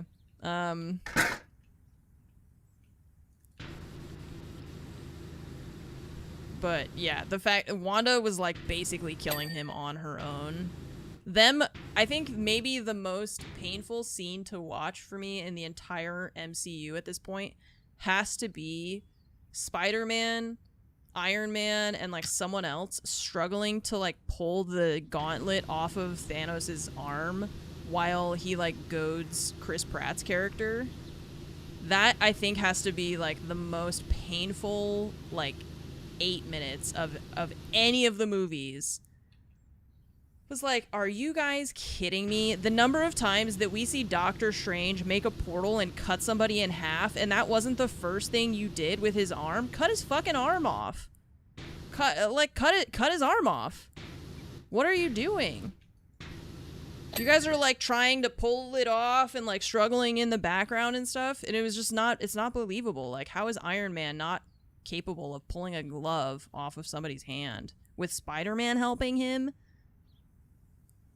Cut his head off. Yeah, like, what are you guys doing? He wants to kill trillions of people and animals, and like, and you guys are like treating him like and like, I get it, it's for the plot, but it makes me like not like it because it's like, this is stupid. Makes no sense. There's a lot of moments that don't make any sense, but yeah, and like Spider-Man is really strong. I don't get it. It's just, I mean, it's intentionally designed to be, like, it's for the plot, like I said, but that doesn't, I don't know. I feel like that doesn't excuse it being so poorly planned. Like, the storyboarding for that could have been different to make it, have it be at least, like, kind of believable that they can't beat him at that moment, you know? Because of some other issue and not because of them being just complete fucking morons who can't cut a guy's arm off to save the universe. That's really just insane. They spend like 14 movies throwing people off of buildings, blowing up office buildings, throwing cars into buildings that definitely don't have people in them. Wink, wink. Thanos, they know, he's literally told them he wants to kill half of the half of the entire universe, and you guys are playing softball with him?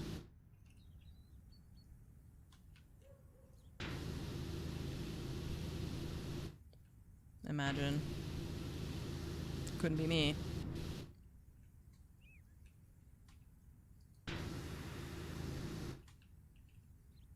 Once you introduce portals that can cut things up, then why aren't you doing that all the time? Exactly. Yeah. As soon as you show me that you have the ability to make a hole in the air that can just instantly cut something in half with, like, basically no resistance at all, that would be, like, my #1 party trick at all times. That would be every single fight. They would be like, ah, here's this guy again with his freaking circles. Like, yep.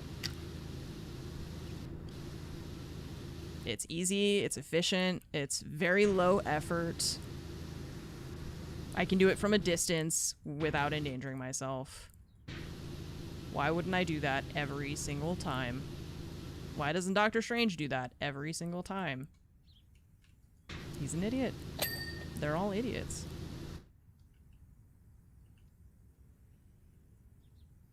What if comic in the 90s where the Punisher went after Spider-Man? Lifting something like 2,000 times his body weight. Yeah. Yeah, the Holdo maneuver. Yeah. Especially with, like, the shape of some of their ships. I mean, those hammerheads are, like, it's designed for that. They should be doing that.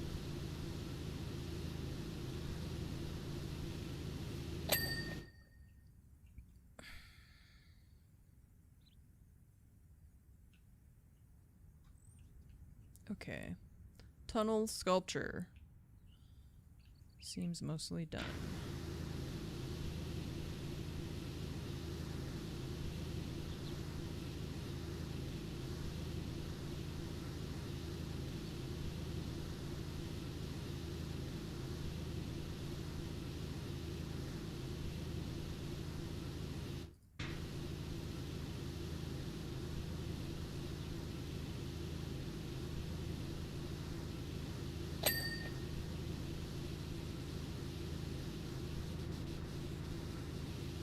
And then it's like watching Wanda fight people in the multiverse of madness. When she fights like the whole big squad of super people, you know? Oh, and then at the okay, hang on. I have a problem with this. How does America Chavez, she has her magic ability is she can go to like every dimension, right? Like she can, or multiverse, whatever. She can like travel between universes, right? That's her power. Okay. Tell me how at the end of Doctor Strange in the Multiverse of Madness, she has like a fist fight with Wanda, like a magic fist fight, and she like wins somehow, kind of. How Wanda turned somebody's mouth off. She turned dude into a ribbon. She punches reality. Wanda invents reality. She literally alters what reality is. How does a girl who has the ability to go from one universe to the other, how does she have any capability of 1v1ing Scarlet Witch? That was real dumb. Like, are you kidding? What, she's like knocking her back with her like star portals and stuff. It's like, are you joking? She's 1v1ing Thanos in one movie, and then she's getting her butt kicked by Dora the Explorer in another movie. In the same movie where she turns a guy's mouth off and turns another dude into spaghetti and invades Professor X's brain and fucking stuff. Like, and then she's like, oh no, a teenager. Her ability isn't even a combat-based ability. She's like... She's a traveler. She's like a glorified bus driver. I don't understand how she has combat capabilities. I don't know. It's really weird. So it's just like it's the inconsistency with which powers are applied in superhero movies is, I mean, it's like we said, it's fluff, you know. It's not meant to be like really challenged by logical thinking. It's just, I don't know, it's funny to me sometimes to think about it. Something like that is weird, but it's silly.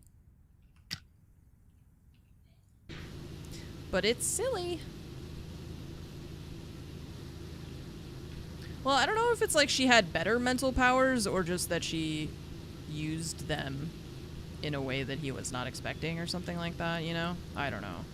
I couldn't tell you what either one of them was trying to do. Wanda could send demons through the multiverse to chase the girl.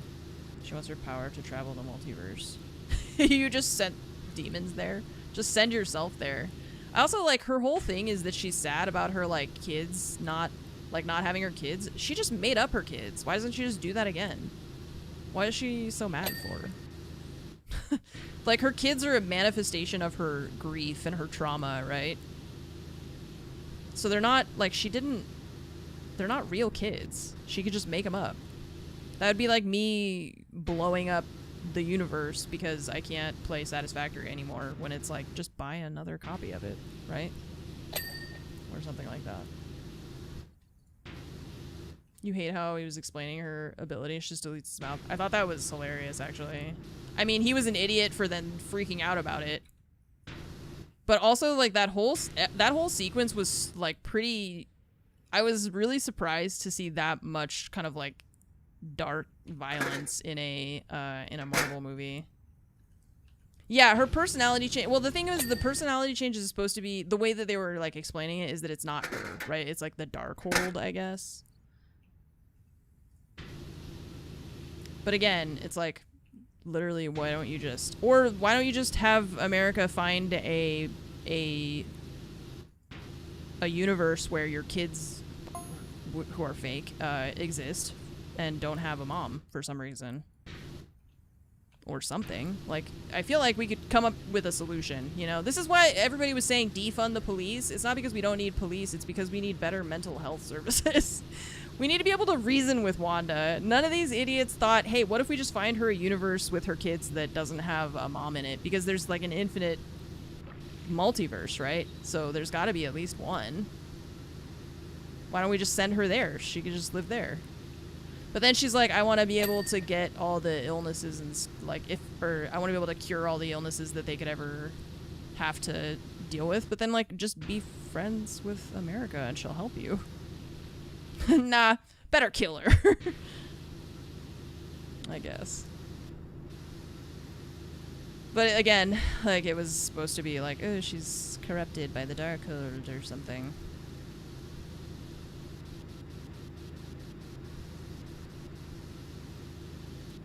But I also, like, I don't know, yeah, it bummed me out because it felt like she was a character who went through so much trauma and was, like, trying to learn how to be at peace. And then they were like, just kidding. More everything. More trauma.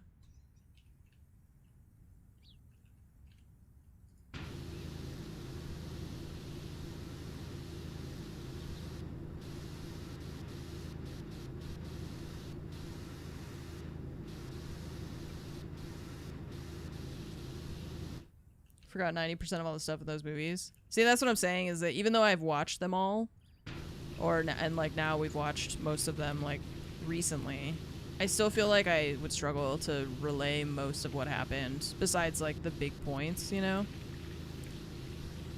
Because there's so much.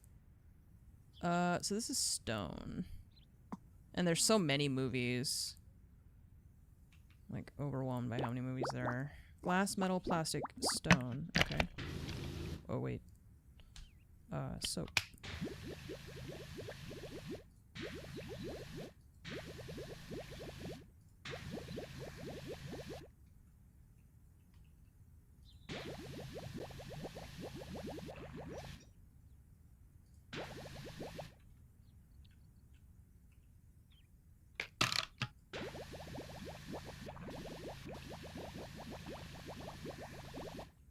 The new Avengers movie.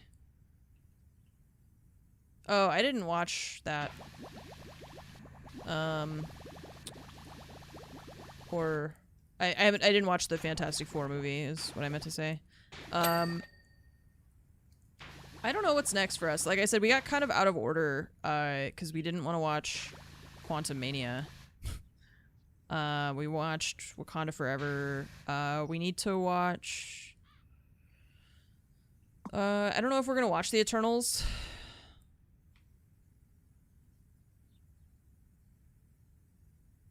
But I thought... No, but Fantastic Four was already out, right? I thought that one was already out. Or that, like, people already saw that one, right? Not the Avengers movie. The Fantastic Four movie. With Pedro Pascal and...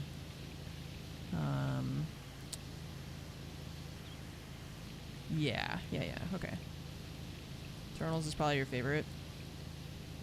I feel like it also just is one of those things that I struggle with because, like, the immensity of their power makes the problems that they are facing nonsensical to me sometimes, right?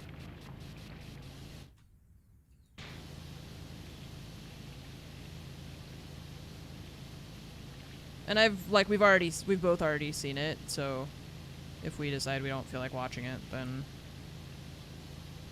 whatever.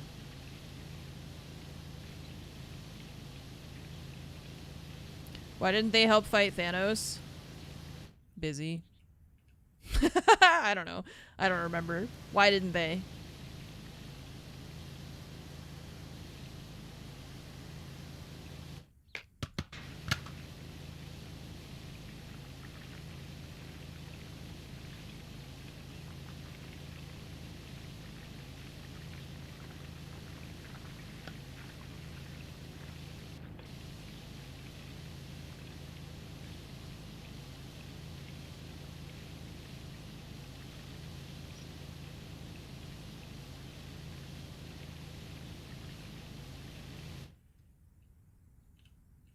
Do they, like, explain why in the movie at all?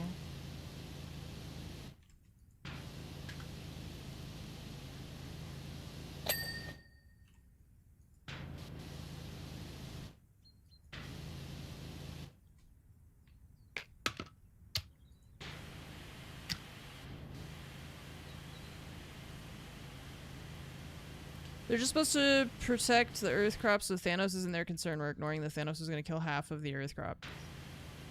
Crop?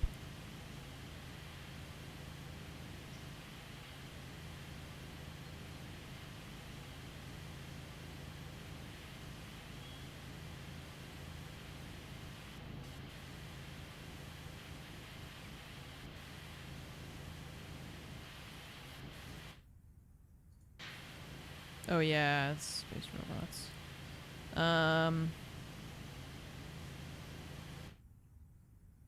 Right. And also, like, not just... presumably, Earth is not the only place where they have this, like, thing going on, right? So, like, you guys don't care that half of all creatures on all of the planets in all of the worlds and universes are going to be killed? You just don't care about that? It's not important. Like, you guys have some weird priorities.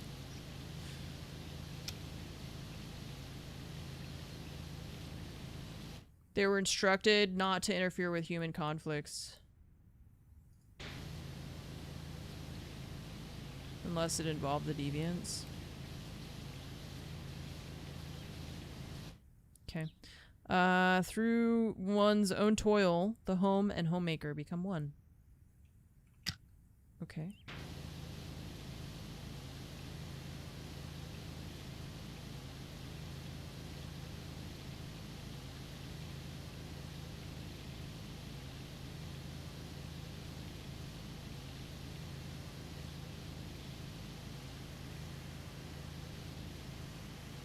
Sure. Sure, Darcy.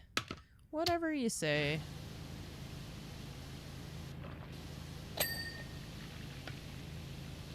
Oh, camera's all weird.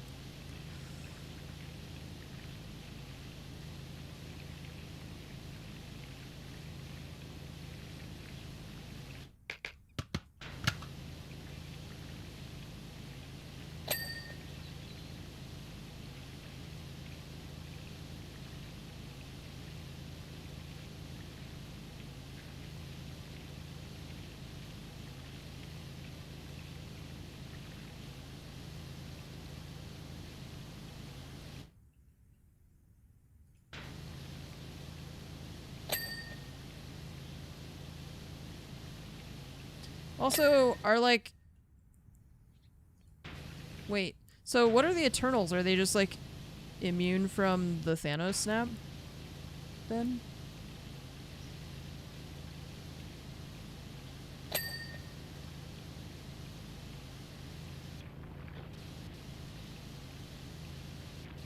Well, I don't know, I mean... Because... I'm trying to remember who all got snapped that wasn't like... I guess it was only... like humans. You know. But if it was supposed to be all living creatures, I'm just wondering if it affects their like category of personage, you know? Like are they human? Are they... like, are gods immune to this, like, plan thing that he's doing? I don't know. Apparently they were not immune. Okay. So they gotta... so then, like, why wouldn't they care about it? That's so bizarre. Like, nah, he's gonna kill half of us and everyone else. But that's fine.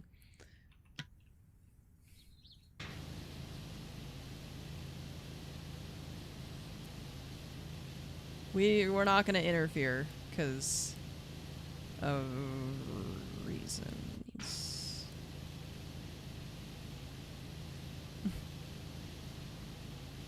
Just cause. Some of you may die. We don't know which half of us are gonna die, but we know it'll be half.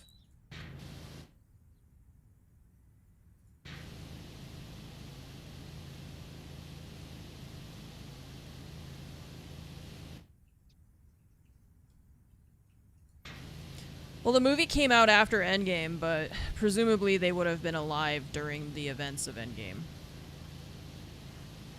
And since Thanos was targeting the entire universe and not just Earth, it wouldn't have mattered like where they were at the time. So there's not really any good excuse for them to not have been involved, I think. If they were both personally affected by it and it's, you know, the fate of the entire universe.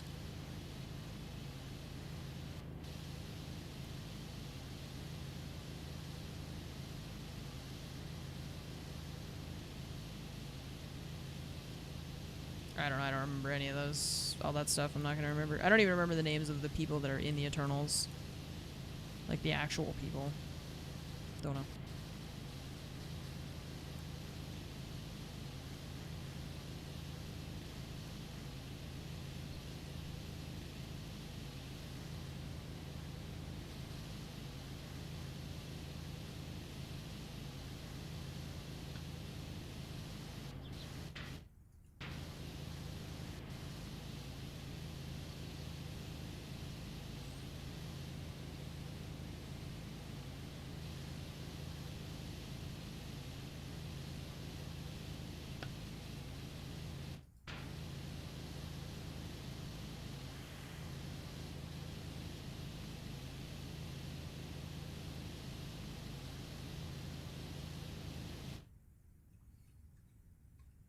Robb Stark was Icarus. One was called Gilgamesh.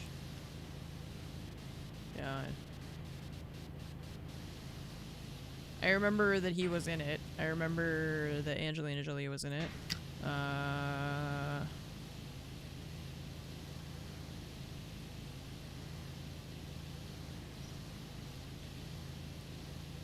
Don't remember a lot else about it.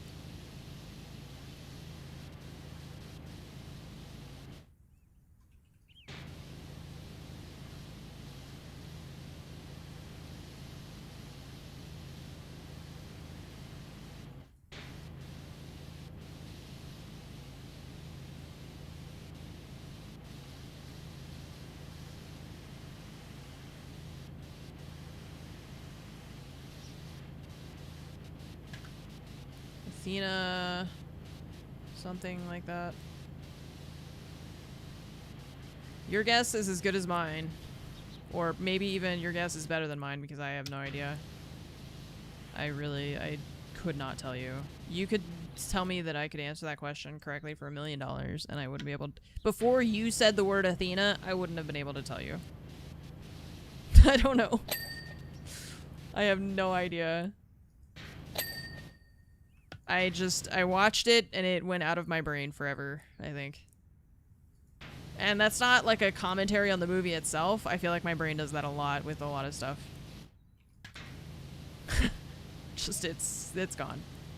It was there, I enjoyed it while it was there, and it's gone.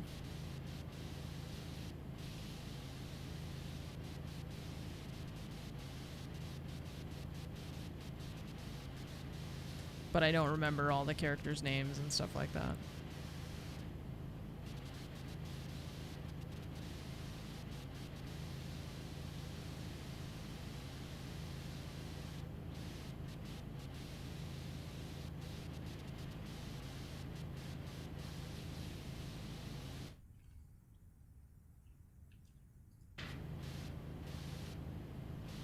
Happens to you too with some movies and shows. It happens to me with like, yeah, with a lot, I feel like.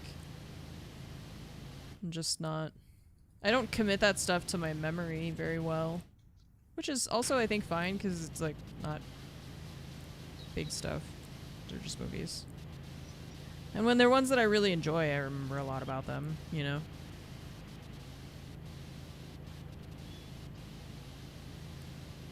But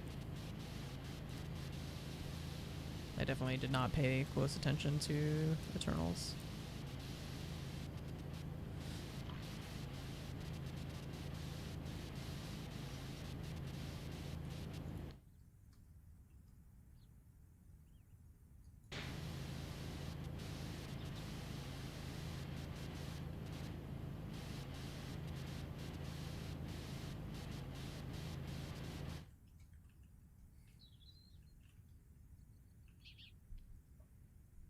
There's a giant stone creature coming out of the ocean. So it still exists in the universe and we're just moving on.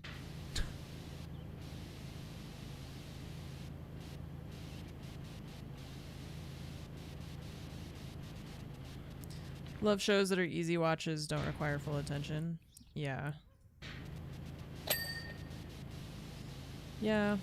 When we were watching Wakanda Forever, I made the comment to Fromage that that's probably one of the things people didn't like about that movie. There's a lot of subtitles, like a lot of reading, because there's the like Mayan guys and then they speak whatever language it is in Wakanda, you know? And there was like a segment with, oh, I don't remember if it was like Mandarin or something. I can't remember. But I was like, there's a lot of this movie that is subtitled because they're like speaking in different languages. Which I don't mind, but it's harder to watch stuff like that passively because you have to be reading it, you know? So I can't, like, if I want to work and do stuff at the same time and watch something in the background, I can't have something that's got subtitles because I won't be able to follow it. It requires too much of my attention.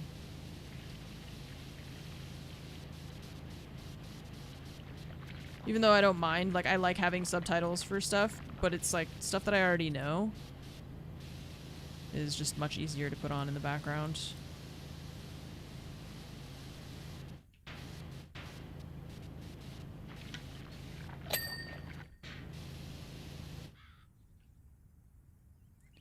Okay. Wow. It's looking pretty good.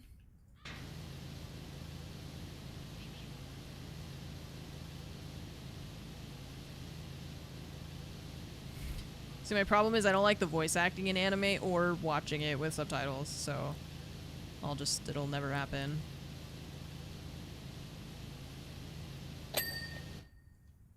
They speak in Hawaiian. There's a gnome in that tree. What is that called? Fuck. What is the word called? What is the language called? It's gonna bother me.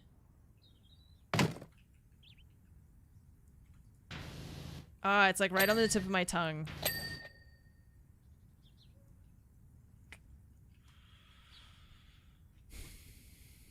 It's bugging me. Polynesian? Is that the language?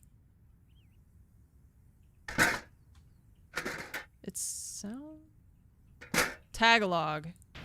Tagalog, right? Is Tagalog? Is it Tagalog? Tagalog is Austronesian, Philippines, Filipino, Malay.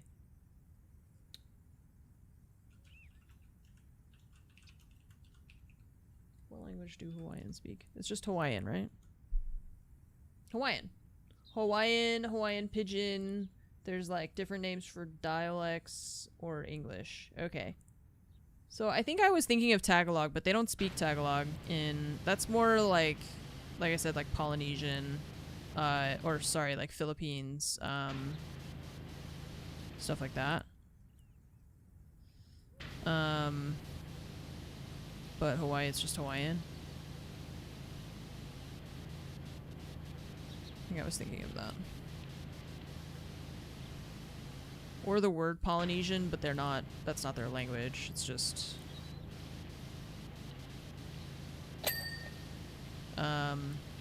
but yeah, a lot of it is subtitles, and so it's just, it's like I can't focus on it enough to understand what's going on. Like, I just won't follow it.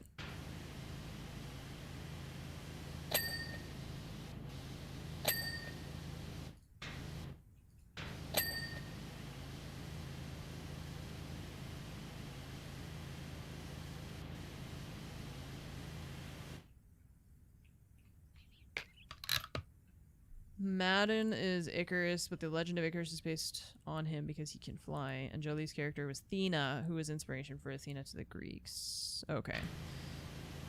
I see. So it's like the lore is that they're true gods who exist, that humans probably saw or like made contact with or something, and somehow turned it into like their own legend, which is one of the types of gods that we know in like reality, basically.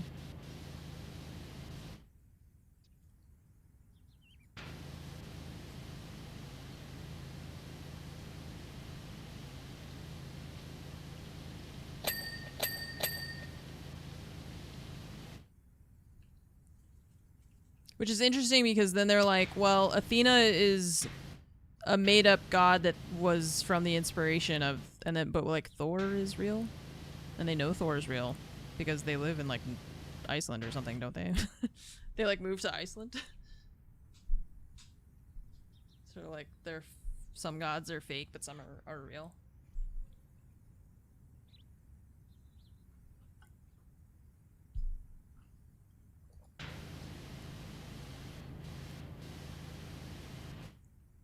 Oops. Stuck.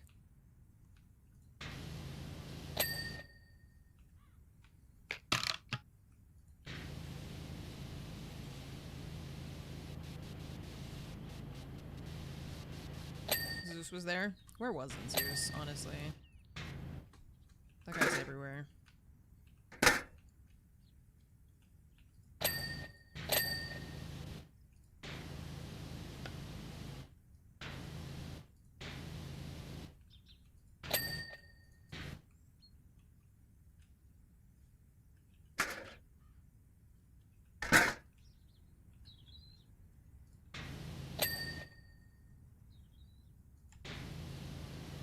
Oops.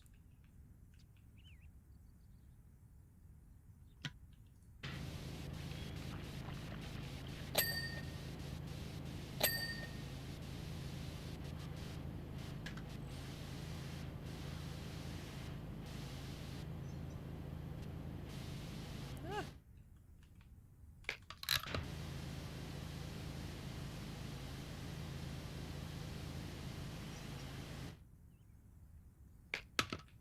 Oops.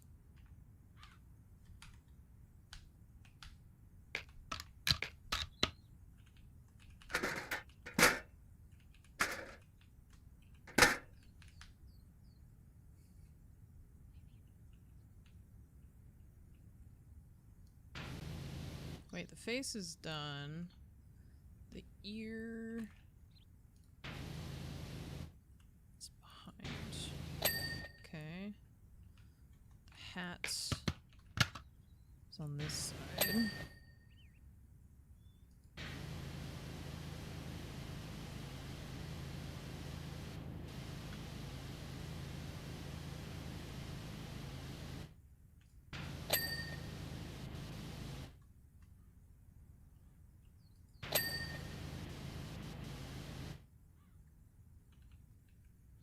Okay, 99%. What are we missing?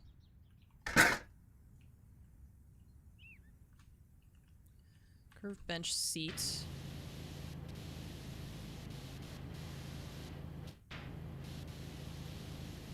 Lots of little nooks and crannies in this thing, so that doesn't surprise me. Oh, okay, we got that one. There we go.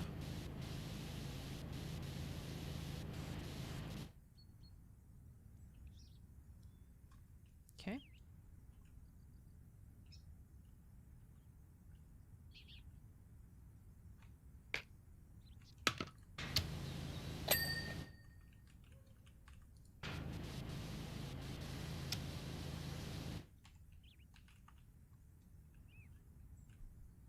Marvelous. Too many cakes in the oven to keep track of all their lore. Yeah. You're you're keeping better track of it than they are. That's definitely, like... At some point, it really feels like they just were like, who cares? Like, you know, we'll just... It doesn't make sense because it's a movie. Get over it, you know?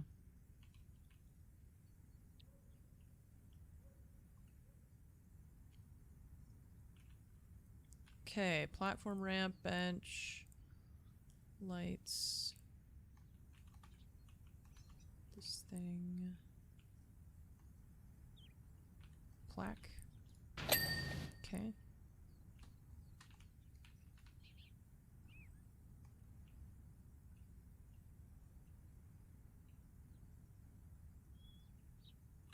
This thing still dirty. Where's my ladder? Here.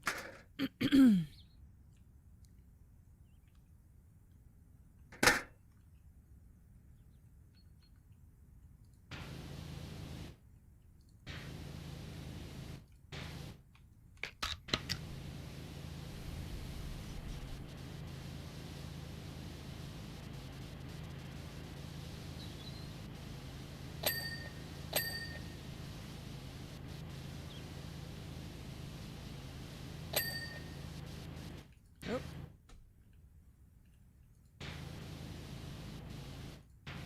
Oop. Sphere sculptures section. Okay, I'm pointing at nothing. So I'm not sure which one you're talking about. Maybe that. Oh. Maybe this one.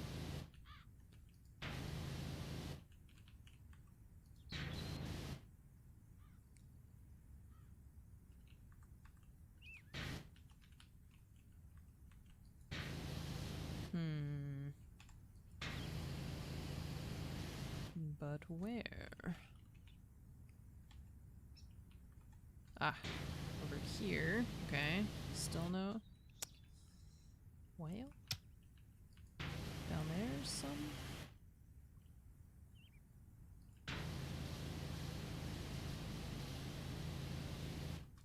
Well, where's the dirt? Show me the dirt. I don't believe you. Oh, it's like...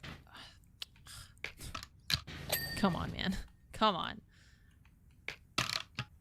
Okay, what else are we missing?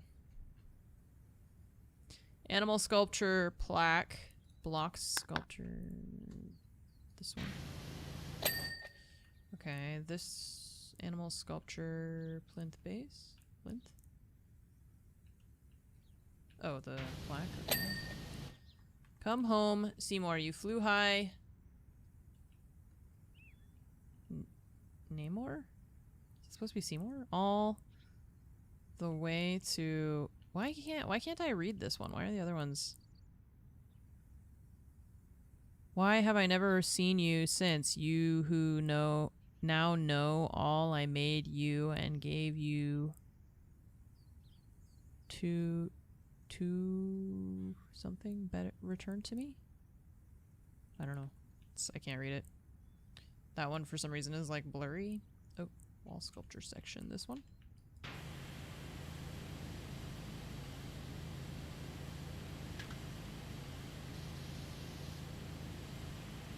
wonder if it counts the back. Oh, maybe it's in there. It's hard to tell. Where's the ladder again?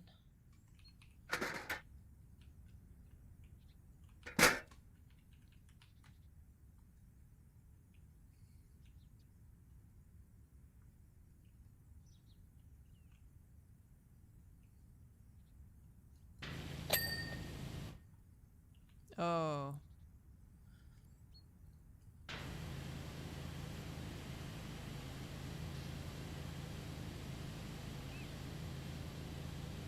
Ah.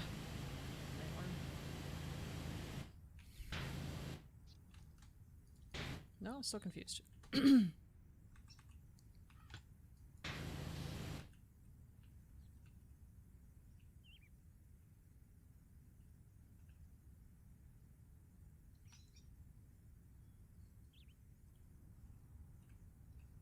I feel like it's gotta be like dirt in there, you know, that I can't see. Sometimes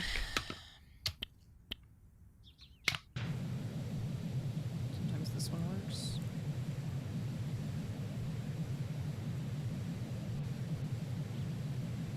I don't know. Can't get it. Am I crazy?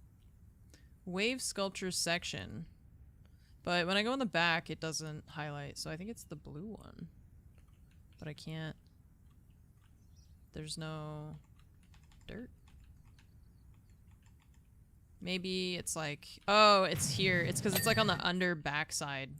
God, you're so annoying. Okay, large platform... trim.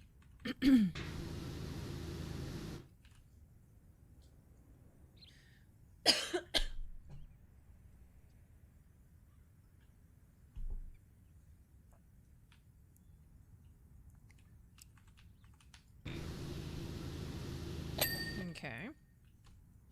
Small platform trim. Wave sculpture bubble. Okay.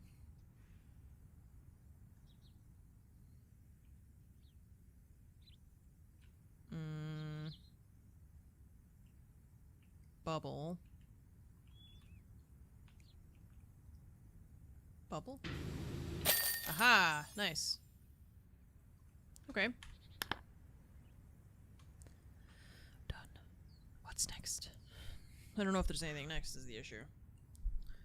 I think that's it. Yeah, see, they just give you these two. Yeah, cause see, it's all like the Muckingham files. I feel like I've done these ones.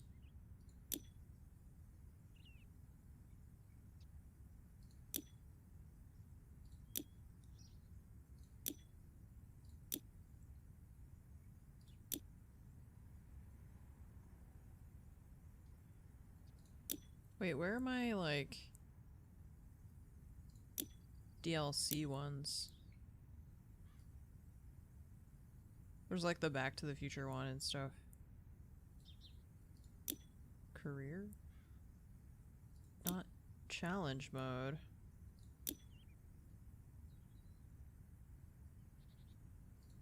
Free play? Shouldn't it be here? Odd jobs. No. Where are all my DLC stuff?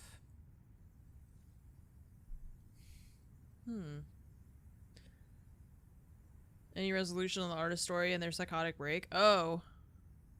No, I don't know. I don't think so. Oh, specials? There we go. Okay, I just had to go back one more menu. Yeah, we've done all these, though. There's just the seasonal ones. But I think I've actually done... No, this one I started doing this one and then we stopped. And then there's a Halloween house from last year. Okay. I don't know if I feel like continuing this one.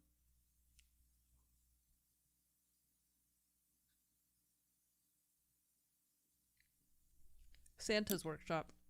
My eyes! My eyes. It's so orange. It hurts. It hurts. I don't really remember this one. Kind of reminds me of the Wallace and Gromit, like, factory or whatever they had.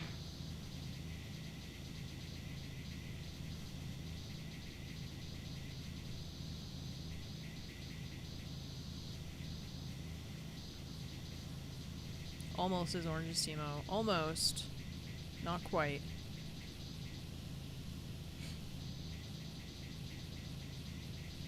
Santa, what happened in your workshop? This is crazy. The elves had a big party.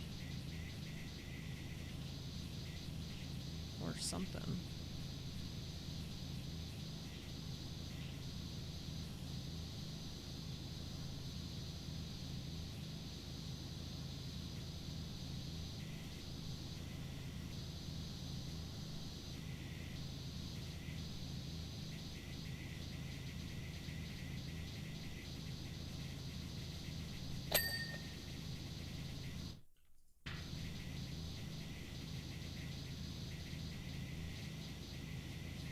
The packages of coal all exploded over all the other presents.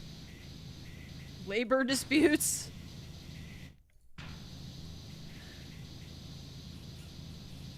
Rise up, elves. Rise up.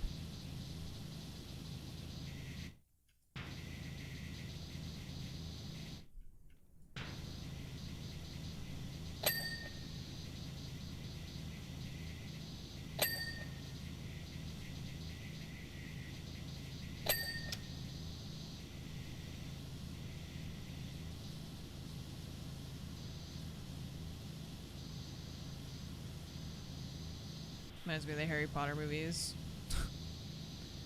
I'm just being like, the elves are magical, but they are enslaved. But they like their work. Like, Dobby is treated really poorly.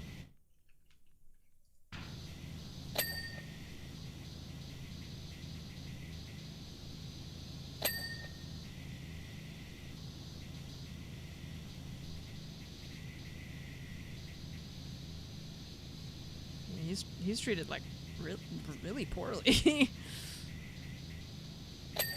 It's okay. He likes it. He likes it that way. This is his chosen life. If he could choose any kind of lifestyle to have, it would be this one. For sure.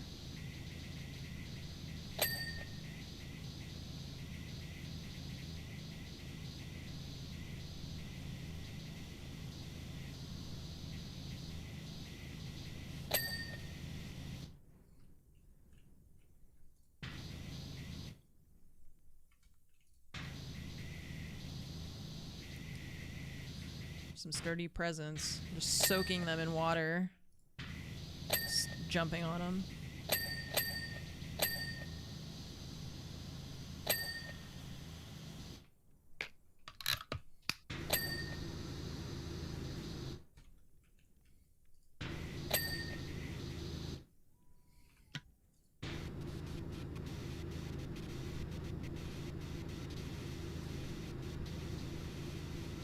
Wonder if they have healthcare. Well, they're not even allowed to have clothes.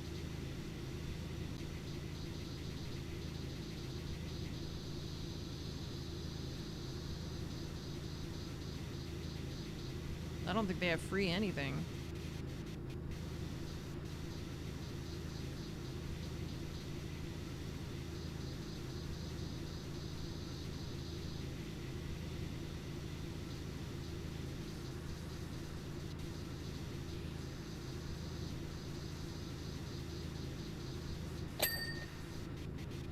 Christmas tree light. Oh my god, it's gonna go one at a time. Hell yeah. I'm gonna clean as much as I can from this exact spot, and then we'll move.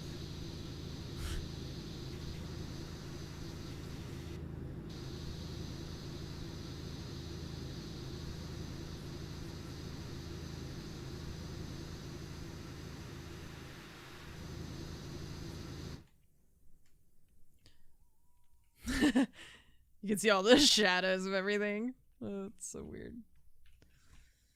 Okay, what about over here?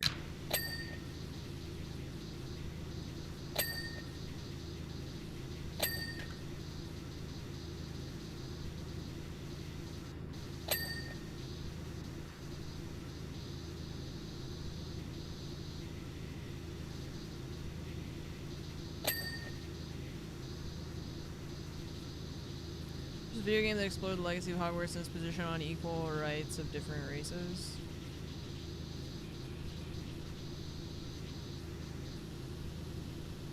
Are you just talking about like the Hogwarts Legacy game, or?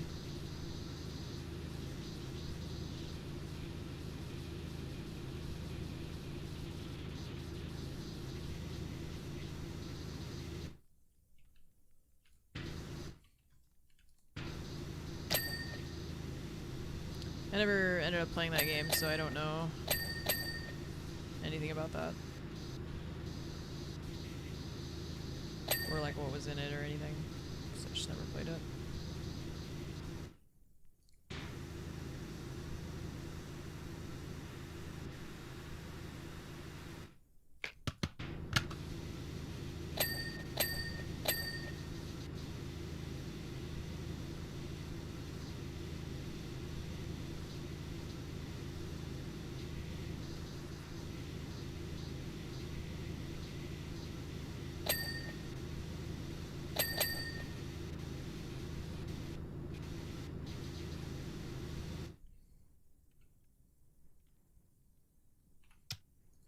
Yeah, but it's Twitch. Yeah, I remember people were pretty intense about that when the game came out.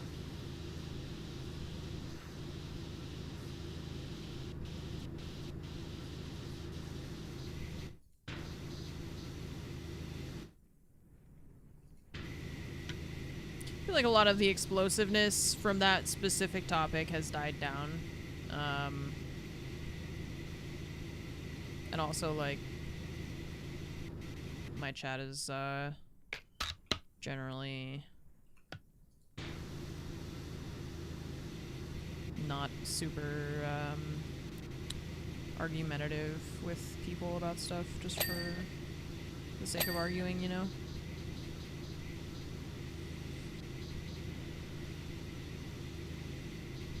It does feel like there's a lot more that could be done with that genre. I mean, I think that all the time about Star Wars. Like, the IP itself, there's so many cool things they could do with it, and they're just like, what if we make Battlefront again?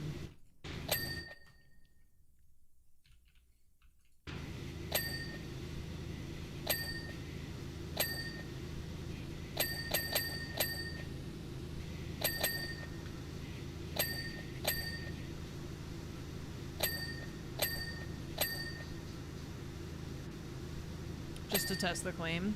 Okay.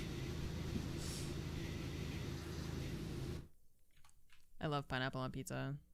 It's not my, like, favorite choice. It's not my #1 choice for pizza, but it's pretty good. I would take it over, like, I would take a Hawaiian slice of pizza over just, like, a basic cheese slice. If I was going to, like, a pizza party, you know? On the potential that Jurassic has for a truly... Yeah, it's like...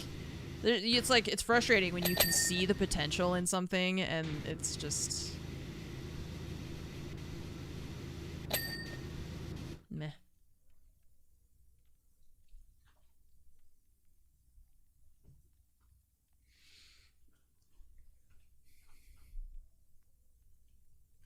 Yeah, it's like I don't think it would ever be my first choice for ordering something. But if my options were no pizza or plain pizza, then I would definitely choose pineapple pizza. And, like, pretty happily, too. Because I like pineapple. Meat lovers is pretty good. Yeah. Kind of depends on the mood I'm in, I think. But I like that. I like supreme pizzas with, like, mushrooms, green peppers, olives, onions. Hell yeah. Sausage. Everything. Just put it all on there. I don't care. Pizza's great. Yeah. Damn, I want pizza now. Oh, we had pizza. Hell yeah. I have leftovers, too. Oh my god. I got a pizza. It's, like, prosciutto and spinach. I think it's spinach, yeah. And, burrata. It's really good. And I have some left still. Damn. Something to live for. Thanks, chat.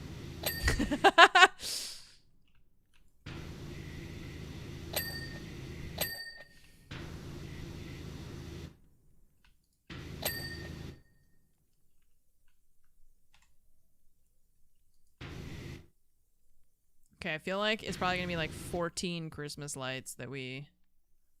Well, maybe not. I don't know, most of them say. I didn't eat anything yet today either. I didn't have breakfast. I'll eat something soon. We're at 34%. If I can clean this quickly, then I can have lunch. It's just like real life.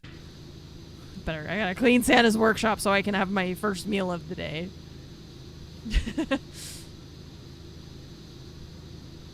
Quick, quick, quick. Gelato in the freezer? Hell yeah. I like gelato. You know what I haven't had in a long time is sorbet. I like sorbet, too. Again, not my #1 choice if you're asking me for a, like, what kind of sweet iced confectionery would I like to have. It's not gonna be my #1 pick, but it's pretty good. You know. Sometimes it's nice and light, fruity flavor. Poutine pizza. Thought I was gonna die. Yeah.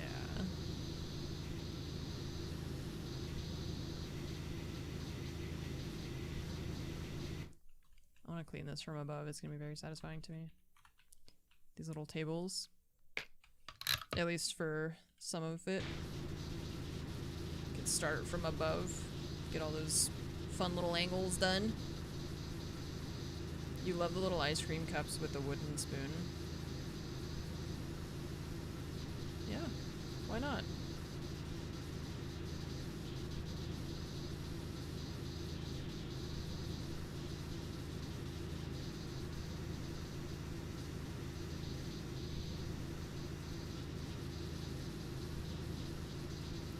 What I've been having a lot of recently is like Greek yogurt in a bowl with some granola, and then we get frozen fruit, and I chop it up in like a little, there's like a, It's like one of those slap chop kind of things, you know, where you put the stuff underneath it and it's got a little bowl and you just smush it.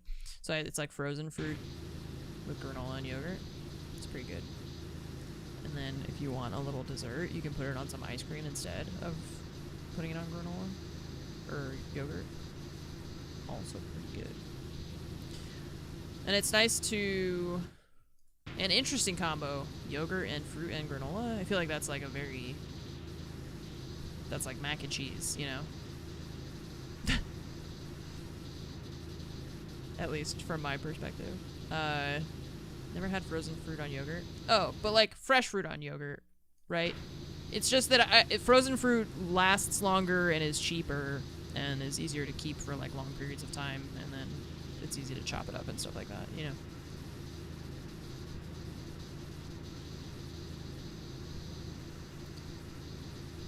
Because sometimes I would do, you know, like fresh fruit, but it's just harder to keep fresh fruit for a long time.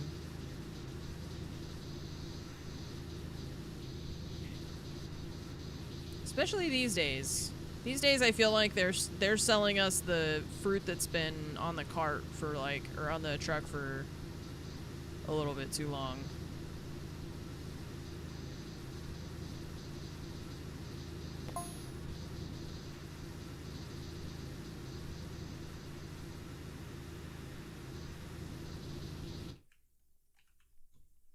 Certainly, yeah. Land of the free, home of the brave. Your raspberries expire in 2 to 3 days.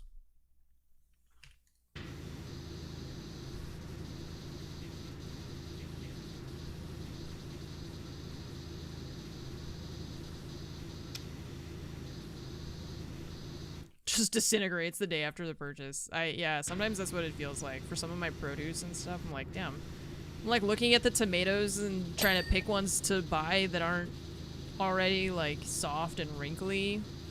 I'm like, damn, what are you guys doing? I mean, just kidding. I know what you're doing, but it's supposed to be the greatest country in the world. Fucking spoiled produce in your grocery store.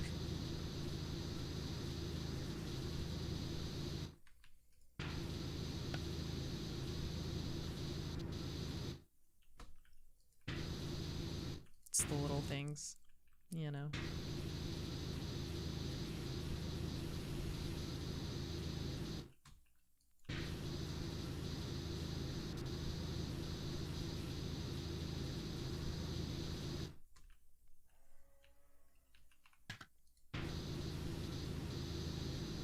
Yeah, we have other grocery stores that are just, they're not as close as the regular one, you know.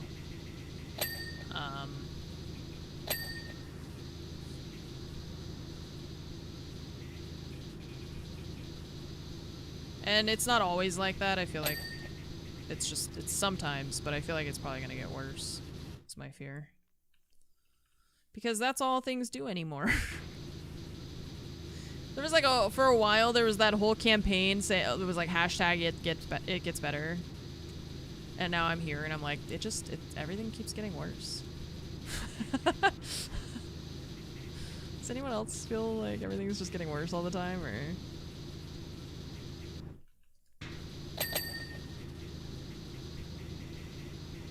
Farmer's market probably has nicer stuff. Yeah, it's also more expensive is the issue. It's like nicer, but more expensive. It's the trade-off. But now the grocery store is also worse and more expensive, so... Pretty soon I'm just guessing everything is going to be expensive and... bad. Crucial, but expensive. Necessary for human life. And 10 times market rate. That's my prediction.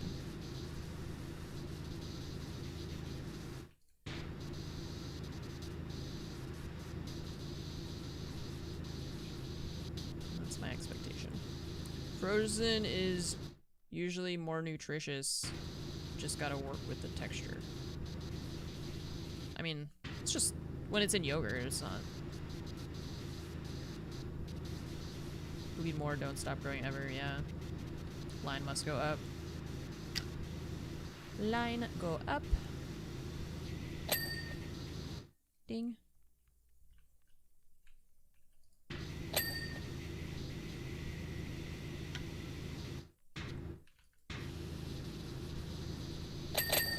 Ding ding ding ding ding ding ding.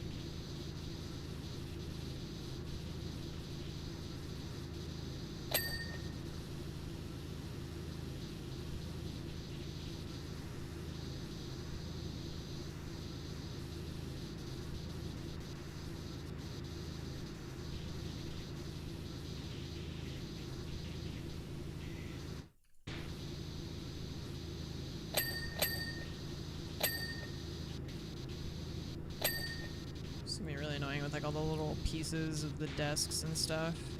It's like you gotta get underneath and around every side.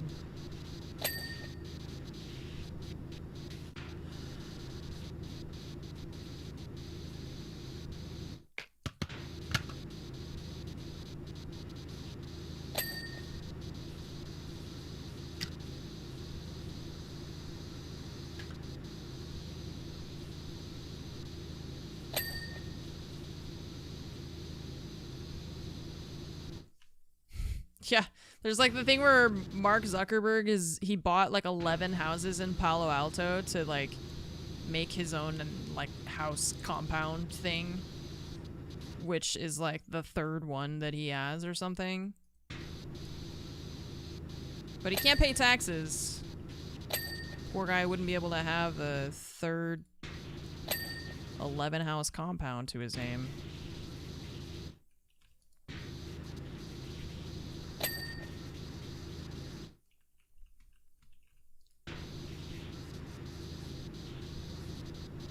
Won't anyone think of the billionaires?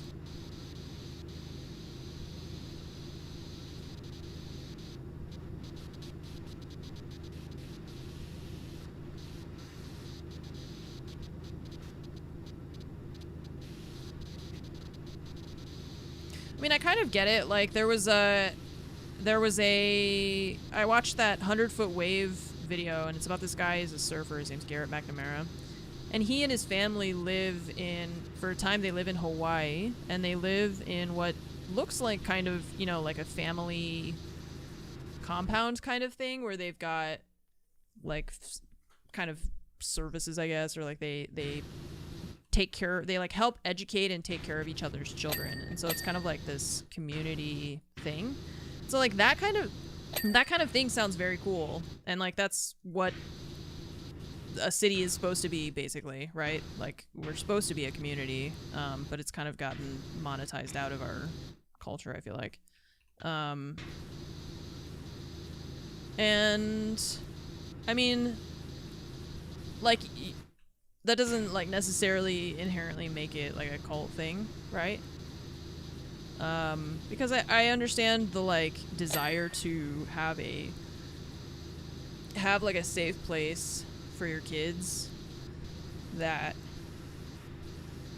you can like let them wander freely within some limits, you know. And like I was seeing a lot of stuff recently online about how like for my childhood we spent a lot of time outside, you know, just like we were just outside, you know. We had whole commercials on TV that were like, it's 10 p.m. do you know where your kids are? And the parents are like, no, because nobody has phones. And so the kids can't be reached until they get home. So like we spent a lot of time just... But now, yeah, now there's like... There was some video of this lady, she let her kid like walk to the corner store. He's like 12 or something. He walks by himself to the corner store and they're like trying to arrest her for being a negligent mother. I was like, I was biking to the library like every single day by myself. That's absolutely bonkers. It's like kids just can't, you can't be outside, you can't just exist because you're probably up to no good or something. It's like if you're not constantly providing some kind of service to society, then what are you doing? You can't just be hanging out outside, that's insane. We were feral. It was up to us to go home. Yeah, I mean, it was.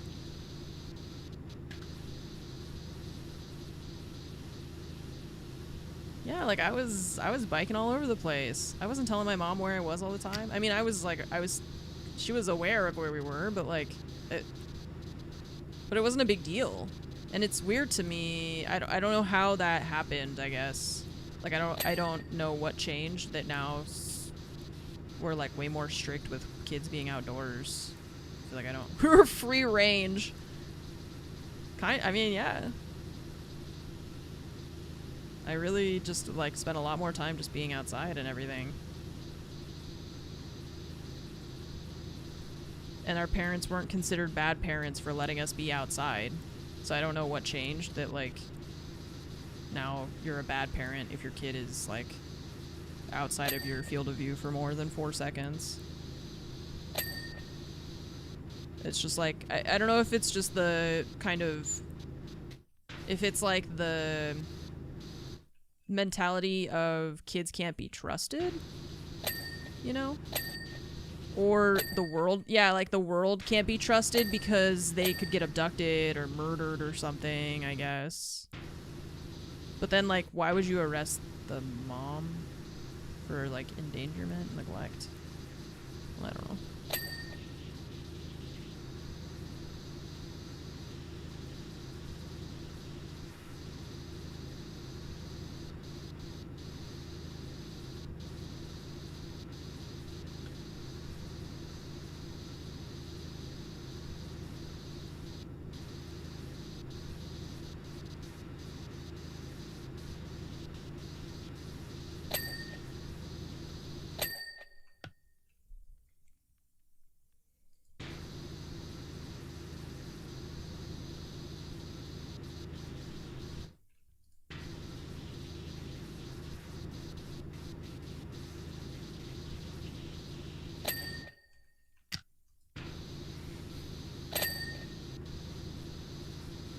I mean, now, yeah, it's like all the kids have iPhones and like probably you could do like Find My iPhone. I imagine there's parental features and stuff that help parents like keep track of their kids on a lot of modern technology these days.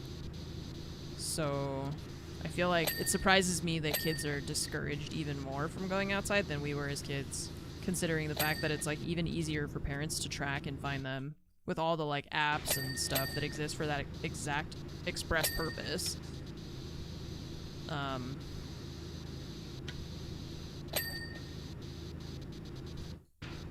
Yeah, and I mean, like, your kid's young enough, just sew it on the inside of their coat or their backpack or something, like...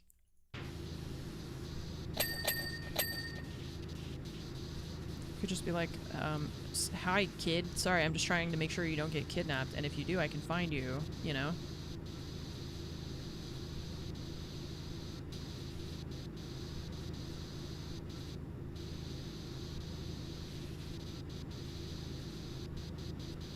Glue it to their ankles.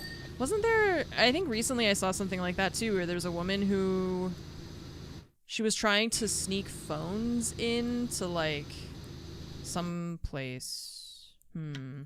It's like there's a place where there's a neighboring country where they don't have taxes on like sales tax or something, so it's like they go to buy stuff there and then they try and smuggle it into the country. But she did that by gluing them to herself, and the glue was like some kind of toxic glue, and so she like passed out on the flight because it was just like slowly seeping into her body and stuff. So don't glue stuff to yourself, because most of the time it has some kind of chemical, you know, and it's not just gonna stay on the surface of your skin, it's gonna go into your skin. Just as a PSA.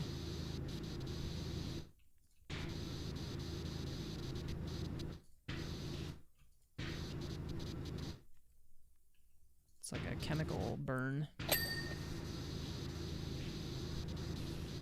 Don't tell me how to live my life. Alright, then I won't.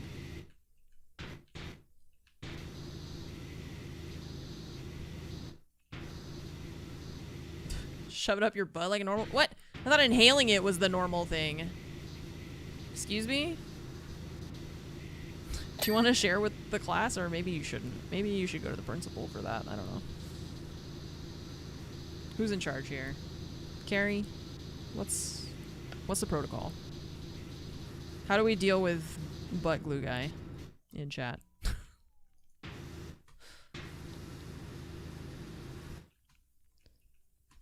This has got to be someone else's problem.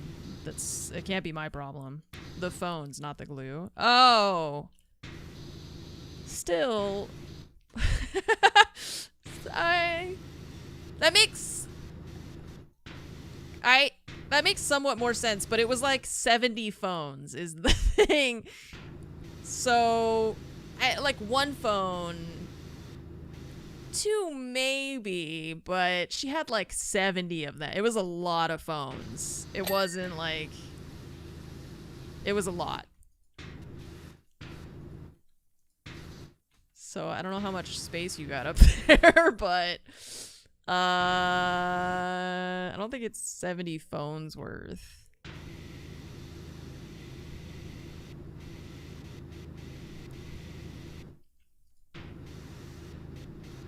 Have you seen the size of the phones these days? I know. Why don't they just make like a... Why don't they make just a regular size phone anymore? All the phones are just... I can't reach from one side of my phone's keyboard to the other with one hand. I need to get a smaller phone next time I get a phone. I'm still rocking my S21 from a couple years ago. I like it. Works well. No complaints. Fromage is starting to have the like battery slowdown thing on her iPhone.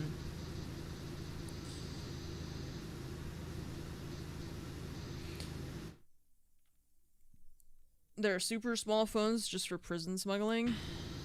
Damn, I just don't want to talk to anyone that badly.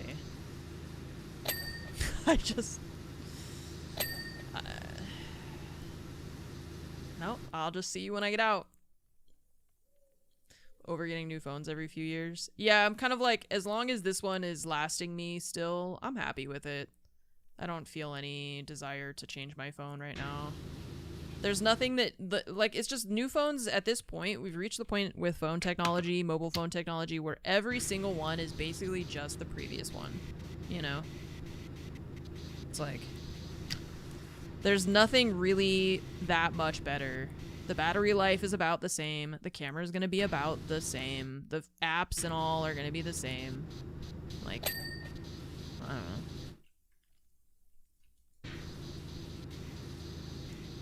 What am I upgrading for at this point? Before it was, sure, it was like performance and battery life and stuff. Like there were actual kind of things that made sense. Yeah, and it's just like, here's your phone, but we added Gemini into every possible corner of it that we could think of.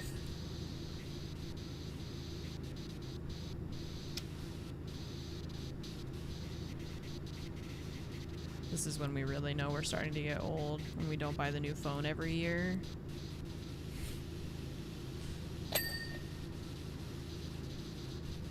That's how you know. We're like, I'm too old to be buying new phones. They got newfangled phones every year. Too old for this. I like my iPhone 6 from 2004. I don't need no newfangled gadgets. New phones are expensive. They are. And they're probably, it's only going to be worse because every day it's like tariffs on this, tariffs on that, tariffs on every single component that goes into making a phone probably, you know? It's like copper, computer chips, camera lenses. I don't know. It's like everything, basically.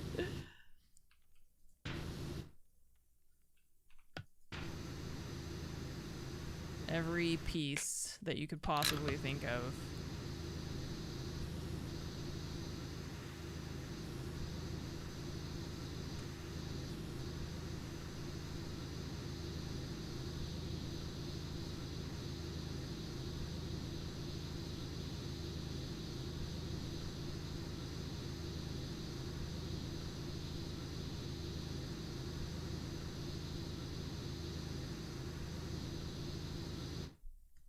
About every 3 to 4 years.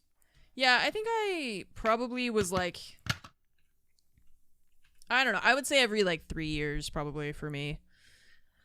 But even now I feel like I'm reaching the like 3, 4, I mean, when was I don't want to stop power washing. When did the S21 come out? Because that's the phone I have, the Galaxy S21. I think it was probably like 4 years, 5 years. Because they're up to like 20. I feel like they're up to 25 now.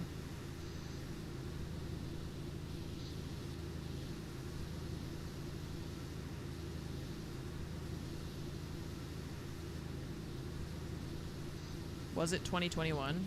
I don't think they named them after the years, though. Are you guys just making that up? Because I feel like I've had this phone for a lot longer than that, unless I'm imagining it.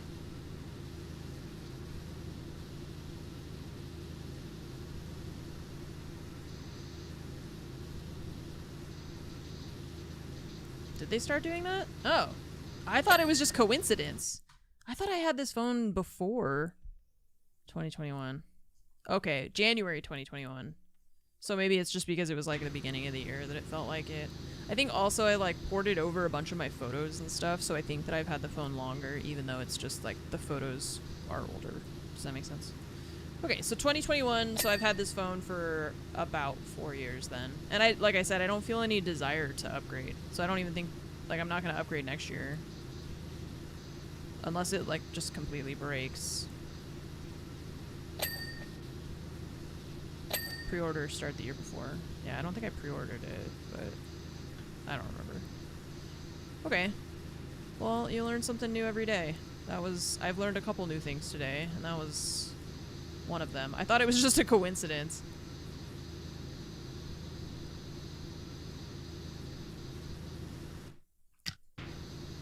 Yeah, but even like, I don't think my battery needs to be replaced in this phone. It shouldn't need to be replaced for quite a while because it's still, I haven't noticed any battery issues. I have no complaints, so it's good. It's a good phone. Best change in naming a company made?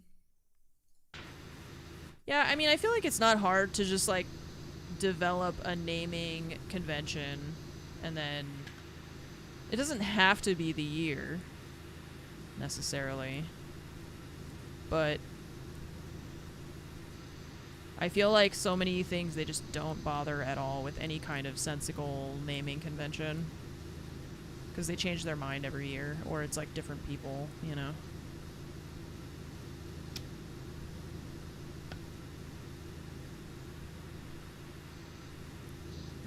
Earlier we were talking about how Battlefield 4 released, and then Battlefield 1 released, and then Battlefield 5 released. And then we went to Battlefield 2042 and then Battlefield 6. So.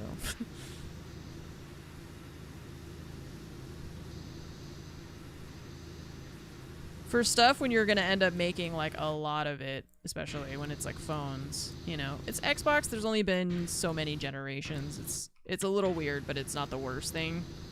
You know, and like PlayStation's been like PlayStation 2, 3, 4. I feel like that to me is just, that's the most straightforward, okay? Not the year that it was released, just which one is it? The first one? Great. The second one? Number 2, there you go. Third one? Number 3. Easy. But then now they can't sell more than one without adding, you know, they've got to make different versions to capitalize on all the possible customers, right? So it's got to be the Xbox discless edition and, yeah, etc., etc. So it's hard to keep the naming convention when you want to sell special editions of everything or something else.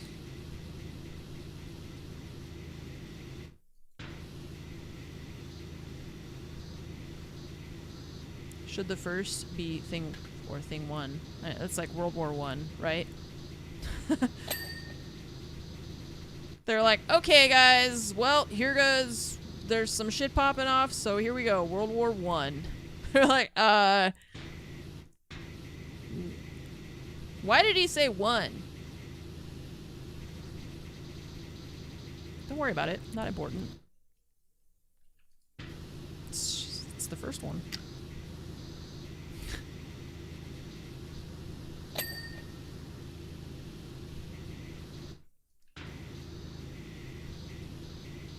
Because you gotta start somewhere.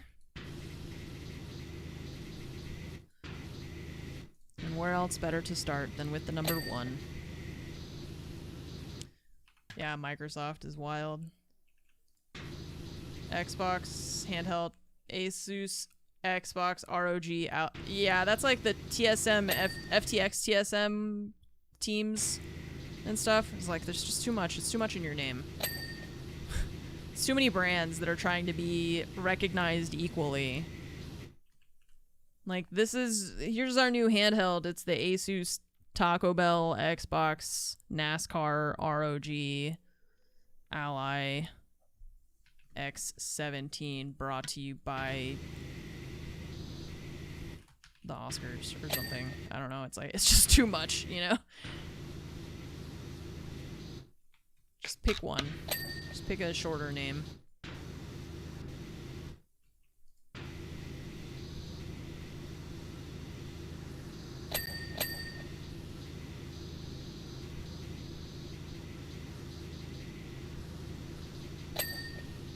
Cash App, Toyota, PayPal, sponsors of all things video games, Chevron, everyone's favorite video game company.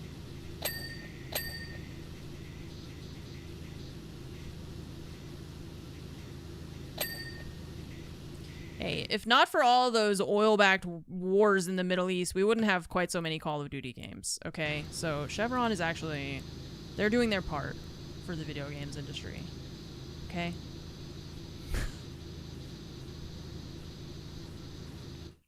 You guys want Call of Duty games? Well, art imitates life. So we gotta create some conflict. Iki, how are you surprised by anything I say at this point? I told you this, the only way this stream, I don't understand how this stream exists still, but it's just me yapping until someone stops me. And if no one stops me, Lord help us. I need lunch. I need lunch. I need to eat something. Getting hangry.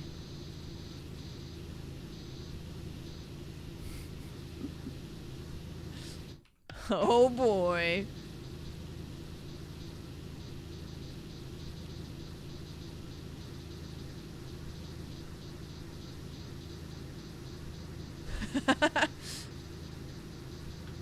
Oh man. She is working, that's true. She's busy. A what? Badger, what is that? What is a dilly bean? That's gotta be some kind of UK-ism, I feel like. The UK always comes up with the silliest sounding names for things. Pita chips I get, but what the hell is a dilly bean? Yeah, I don't want to Google that. Sounds dangerous.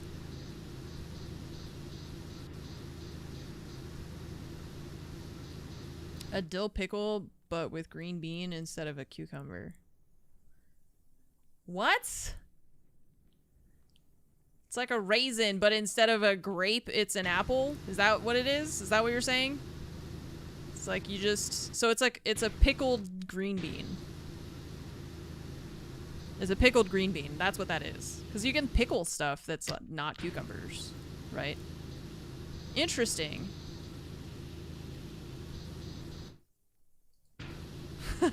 Interesting. I mean, I don't know. I'm not big on green beans generally, but I like dill and I really like pickles. So yeah, like pickled red onions are used a lot in like side dishes and stuff in Korean food, and in Japanese food and stuff like that. I'm a big fan of that sort of stuff. Dilly bean. Okay. Red onions in general. Excellent. Do love some onions. Okay.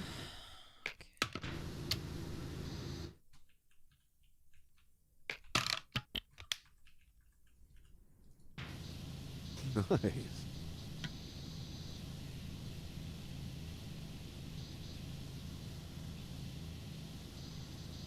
Wonder how long Fromage will work today. It's her first day back after having a little bit of time off. They pickled blueberries? Okay, well, not everything should. I said you can pickle anything. I didn't say you should, right? You can. Doesn't mean you should. Like, technically you could pickle a baby, right? doesn't mean you should. But you could, right? I don't... like, you can, right? I just am saying you can. It's possible.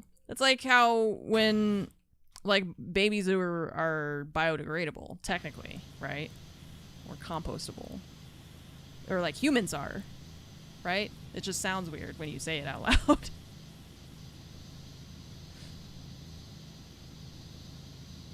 It's true. It's, yeah. You know what I mean. No, I'm not weird. You guys are weird. You're the ones who are weird. It makes sense. Just saying what's possible, not what you should do. It's just in the realm of reality, there are things that we can and can't do, and pickling babies is one of them that we can. Not that we should, and I don't want to pickle them. I just say that you can. You gotta give a big jar or something, right? I don't know how pickling works. Just a big jar. Put some babies in it. All right, we gotta stop talking about this. It's going too far. My great aunt used to make pickles. She just had jars and jars and jars of cucumbers with, what is it, vinegar, I guess, right?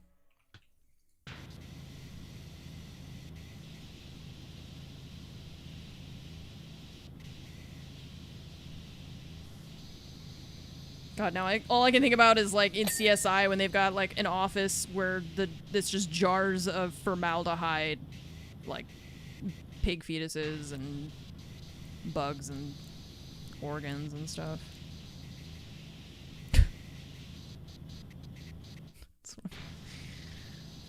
Why did my mom let me watch CSI when I was that young? That's crazy, actually. We just didn't, our parents didn't care at all. We were outdoors. This whole time, I didn't realize that my mom should have been arrested for abusing me. She was neglecting us. She was letting me watch CSI with all the formaldehyde pig jars and stuff.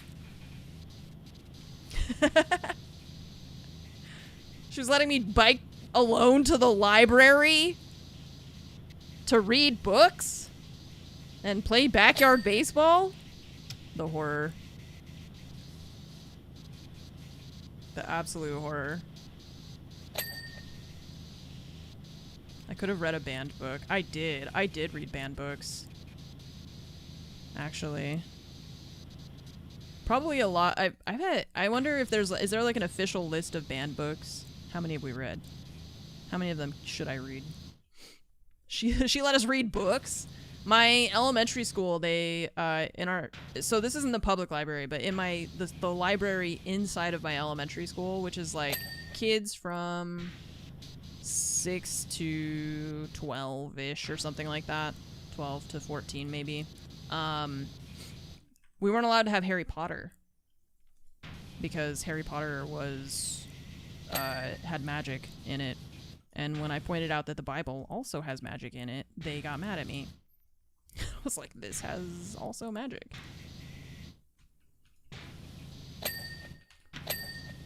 Sure, Noah can just talk to animals and convince them all to get on a big boat, but...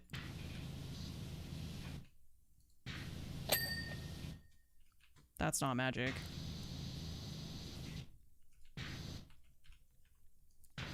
Frequently challenged books. Wasn't good Christian music, right? Or magic music. No, banned like B-A-N-N-E-D. Okay, bunch of gender stuff. Perks of being a wallflower. A lot of these are just,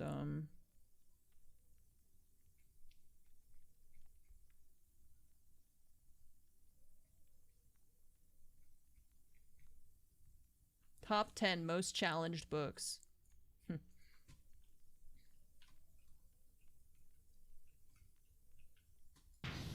Harry Potter should have been banned for the names. Oh, what? You don't love the one Asian character being named Ching Chong? Or the one Irish kid, Seamus, who coincidentally blows everything up that he touches.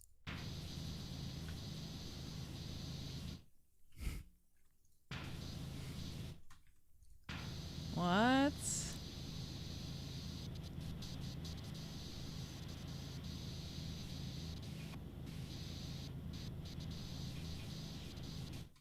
I did want to be Cho Chang.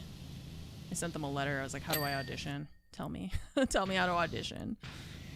I could be Cho Chang. I'm Asian. I think I was like 10 or something. Or 11, I guess. I don't know. What's for lunch? I don't know. I still have, like I said, I have my pizza left over.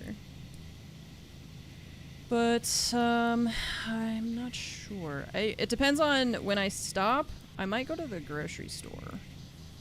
To get a couple things, but I might not. So it kind of just, I'm not sure what I'm gonna do after this. I gotta go check with Fromage and see if she's done working or if she still has more to do. Because I still hear her talking. But like her work often is, it's a little bit nebulous when she is going to be done sometimes, and especially since today was like their first day back. I bet there's a lot of, you know, catch up and stuff to figure out. So I might make a sandwich or something, just like fast and easy. I don't know. Save the pizza for dinner.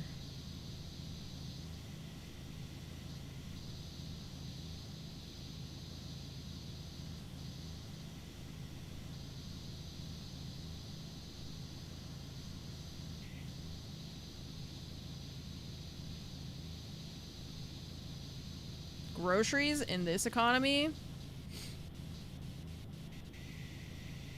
I can't believe how mad everyone was about the price of eggs until the leadership changed hands and suddenly no one cares anymore about the price of eggs, even though the price of eggs is still like really bad.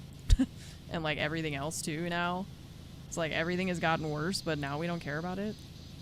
When before it was like the most important thing that we'd ever talked about in our entire lives. And now we just don't care. Even though literally promises were broken to us. Just don't care. Yeah, all streamers are wealthy beyond your imagination. Every single one. Streamer with 10 viewers. I don't even want to look at grocery receipts from... I feel like ignorance is bliss on this one. Like... Why is there... Oh, I thought that was a handprint on the ceiling. It's just like a splash of paint.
Told the cat she had to start paying rent. I have 2 cats. They both should be paying rent. What the hell? Gotta make them work for their food. Closer and closer to politics talk. I mean, that's the thing, is that I talk about that kind of stuff all the time. Okay?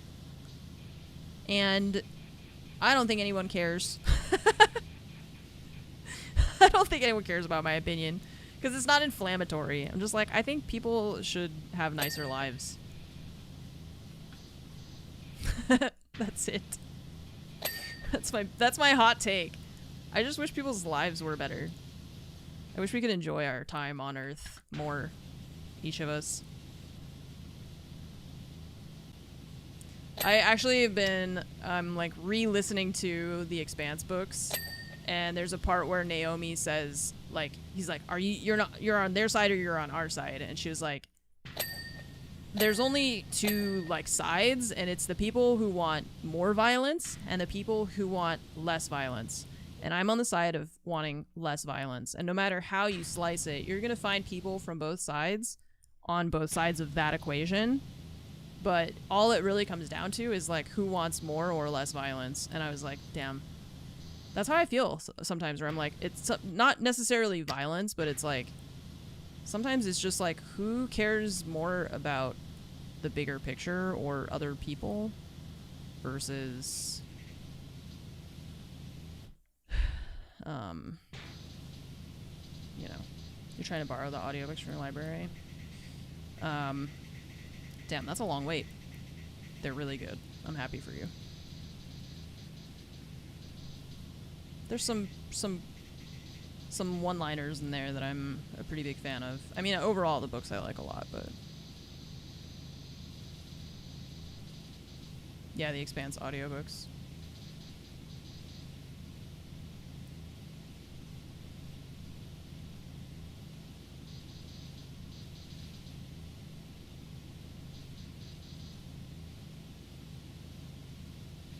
I'm Commander Shepard, and Munition is my favorite streamer on the Think of the show versus the books. And lurk. So I watched the show before I read the books, and I'm glad I did, because I think if I watched the show after reading the books, I wouldn't have liked it.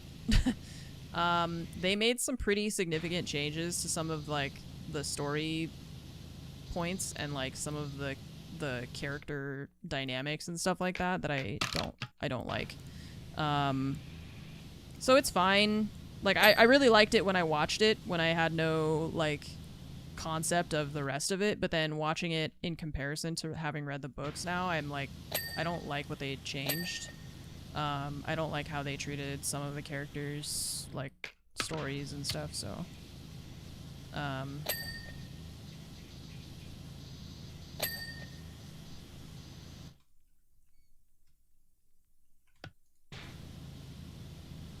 So you don't read books, they ruin your shows?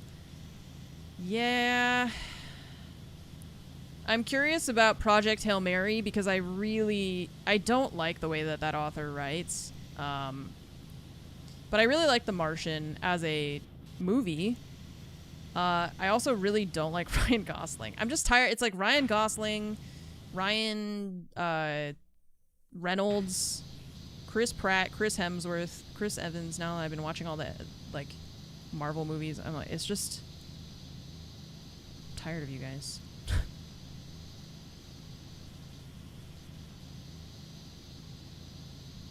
Tired of Ryan Gosling. Have I listened to the audiobook of Hail Mary? Yes.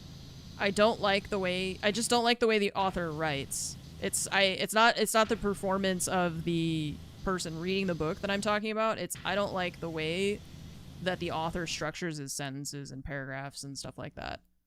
I just don't. I would have to have an example in front of me to give you more details, but I remember listening to the audiobook and thinking, I don't like the way that this is written.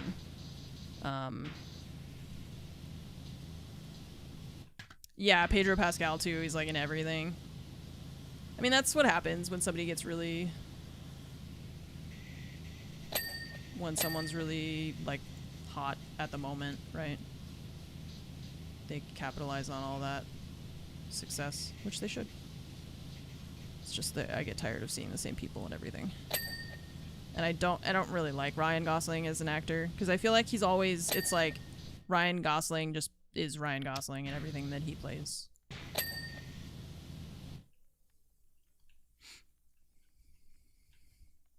Andy Weir hated the book for The Martian. Yeah, so I didn't actually listen to... I listened to the book for Hail Mary, but I didn't listen to the Martian one, because I didn't like Project Hail Mary.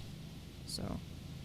it's not that, like, the story itself is interesting, the concept is, like, you know, it's not the plot and stuff like that, it's just the way that he structures his paragraphs and, like, his sentences and stuff that I just don't really like it.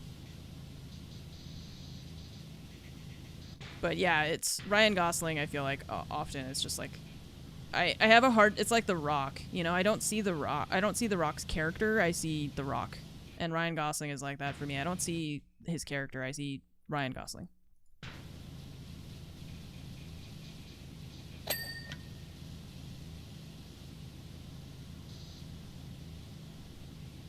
Yeah, I like the movie a lot. The movie was really good for The Martian.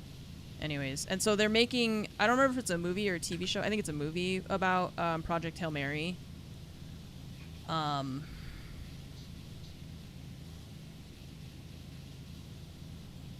So I'll probably see it. I assume. Jeff Goldblum. Yeah, but Jeff Goldblum, I don't think he started that way. I think it's like that now because he's like a character. He's like kind of a caricature of himself, right? But I don't think he like necessarily started that way. Whereas Ryan Gosling, I feel like everything he's just always Ryan Gosling.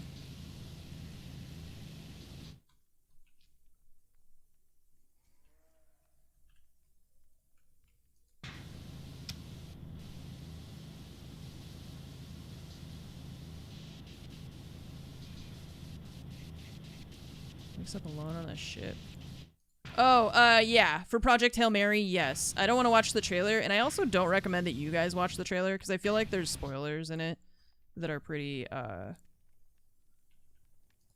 Didn't appreciate the depths of my disdain. I mean, I don't hate him. I just don't think he's a very good actor. Because if I always see the actor and I always see the same person, then it's kind of like...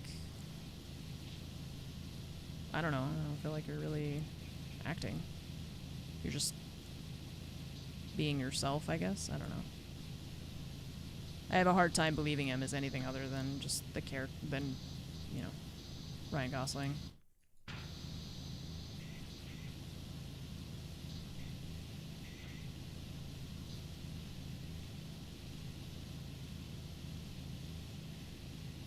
The plot is too weird for you?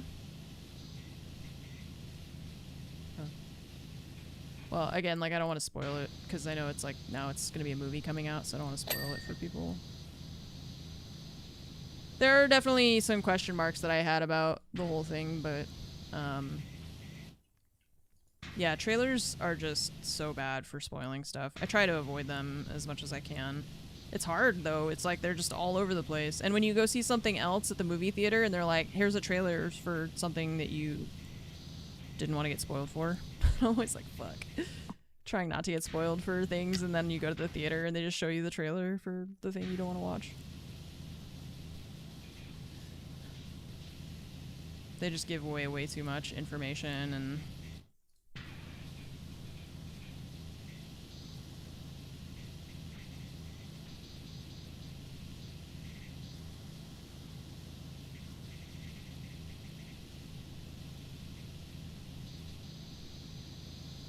when trailers had narrators, when they're like, in a world where dinosaurs are back again for the 40th time. This time, it's different from the previous 6 times.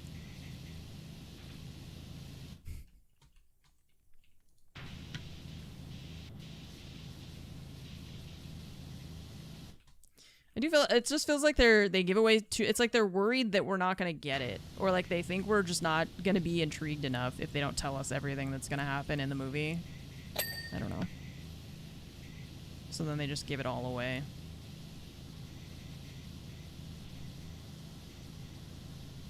Yeah, and then when you go to watch the movie and you're like, oh, okay, so all the parts that I saw in the trailer were the very best parts of this movie, and there are no other parts.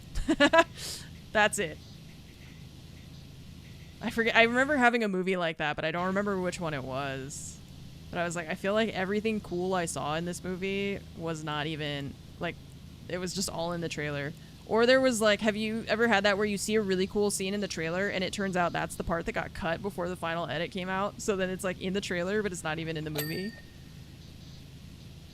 So sad.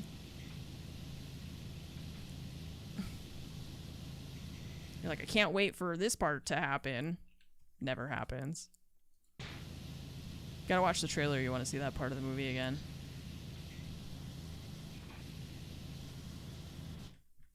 That happened a lot in the mid 2000s, really.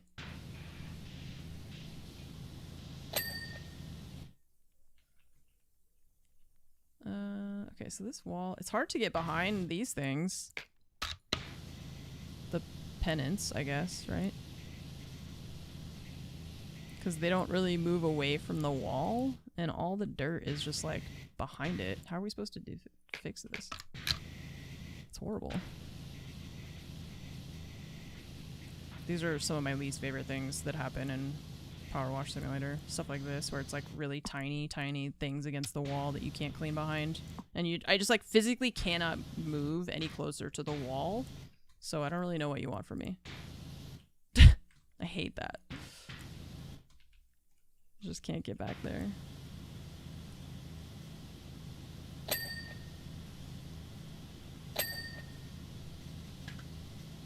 Nice.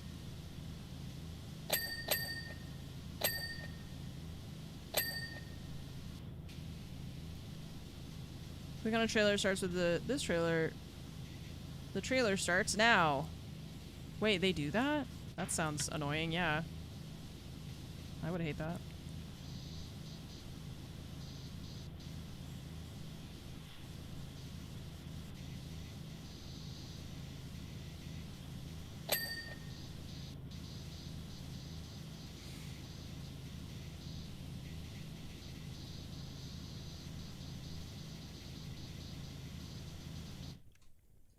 World premiere. I just think of video games now. Damn you, Jeff Keighley.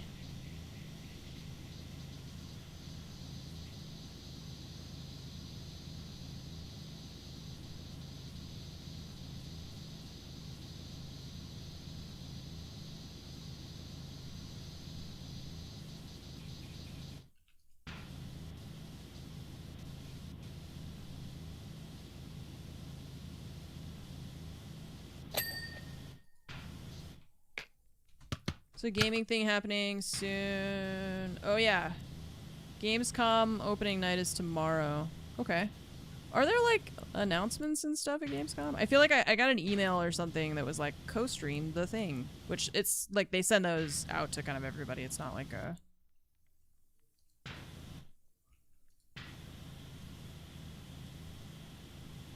There's a several hours long commercial of the Game Awards.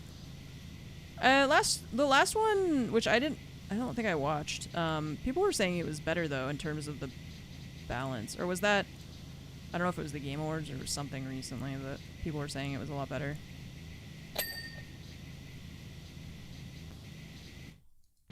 The trailer previews the start of every trailer. The trailer played in fast forward. Yeah, so it's because people skip the video, so they're like trying to get you to not skip it in the first like 2 seconds or something, right?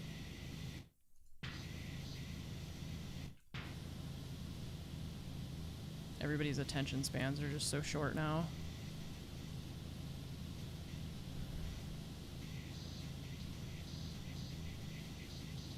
There's a list of games that are going to be showcased? Okay.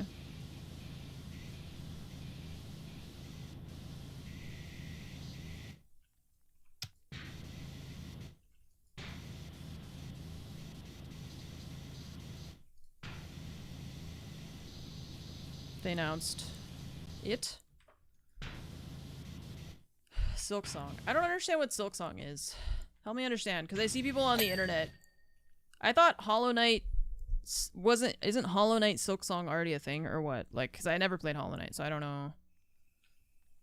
I don't understand the context of all of that.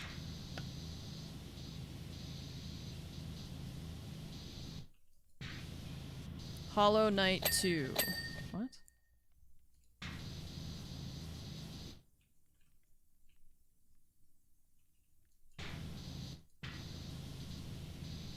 What is Silksong then? It was announced as coming up. Oh, okay. So like they said we're working on it. They didn't say when it was going to come out. It's just that now everyone's excited and they're like hoping that it's going to come out at any moment, basically.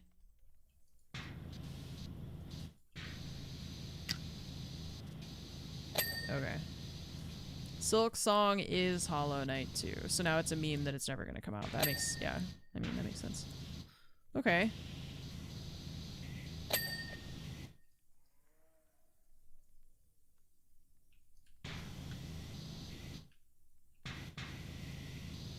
Half-Life 3. Portal 3.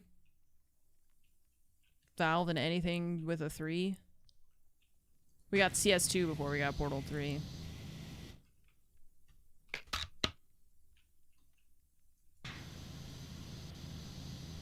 Team Fortress 3.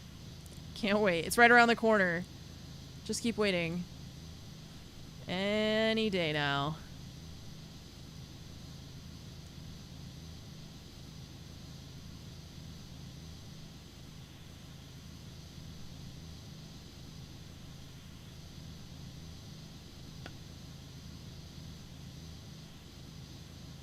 I need a scaffolding or something. We're short. This place looks a lot nicer when it's not covered in grime. It's crazy. Who would have thought?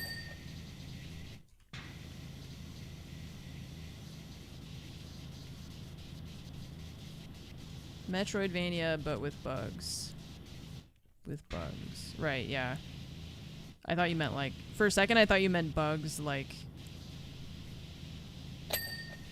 problems, you know? Took me a second. I was like, oh wait. No, they mean actual bugs.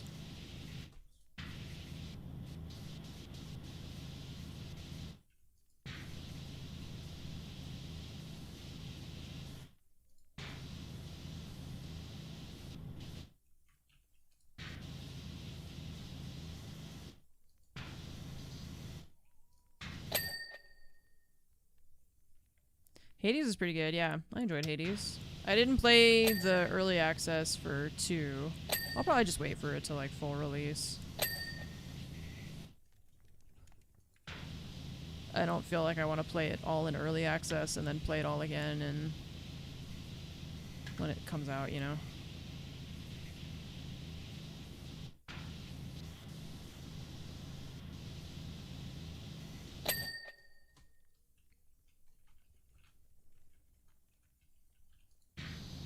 But I did like the first one more than I thought I was going to. Oh, so at Gamescom, there's going to be a live performance for the OSD. I know you guys, you're saying that you really love the music.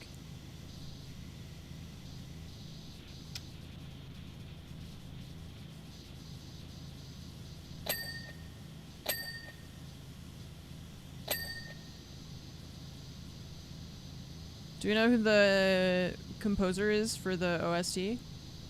Have they done other stuff? Other games?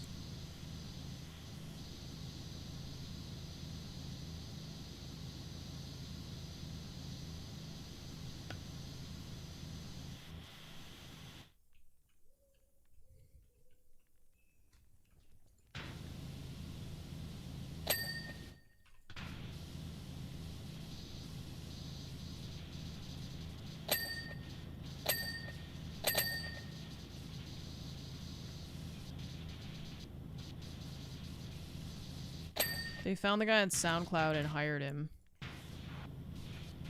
Okay.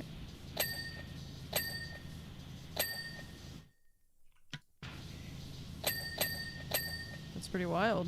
Then for it to be that, like, lauded by the general public. It's cool. When it's, like, not something he probably has a lot of experience doing.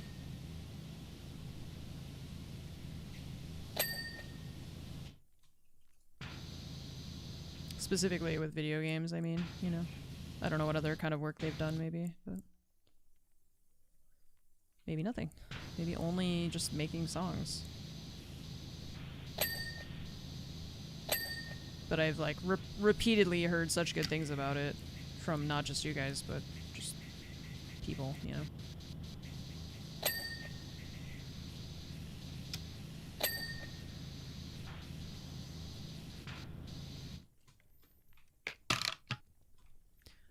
No, so the thing is, like, I watched a video of the combat, and I really don't think I would like it.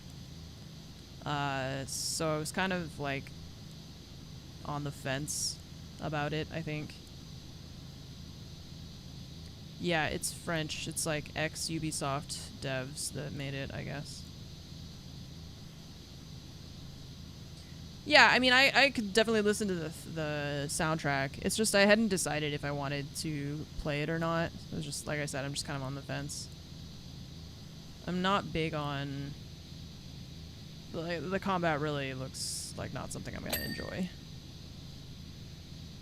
That's the issue.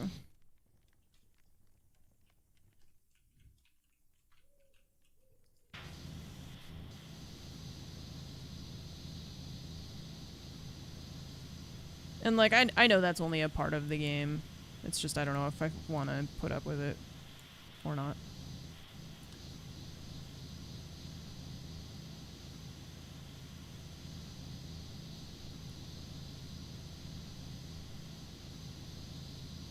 Yeah, like, for just, like, a viewing experience, maybe.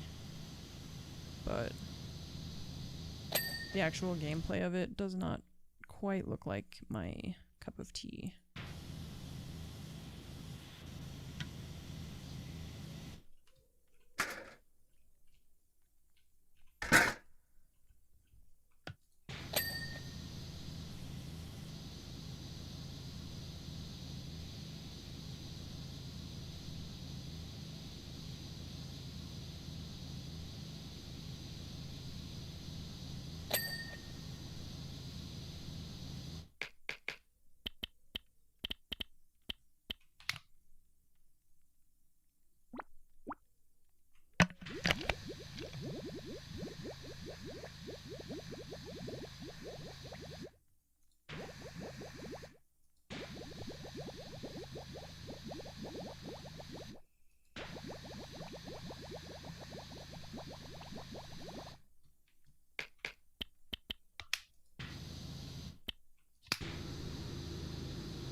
I don't like maps that have like a really big ceiling to clean because it's more annoying to clean the ceiling thoroughly than to clean like the floor, you know?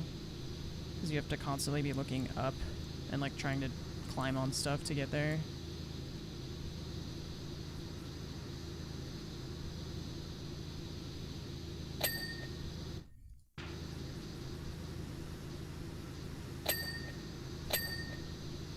At least it doesn't make you go all the way to like 100, like clearly 100% to finish it. It just does that where it's like, okay, that's good enough.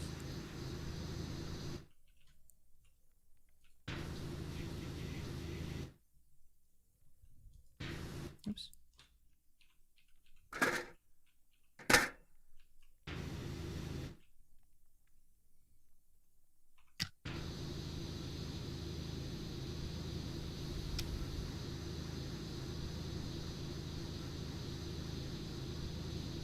It feels less satisfying to clean too because I'm just doing this. Like and it's missing all these little dots, but I can't really do anything about it because the ceiling is just far away. So I just have to keep going back and forth over it. Yeah, painting a ceiling sounds like a bad time. I've never tried, but it doesn't sound great.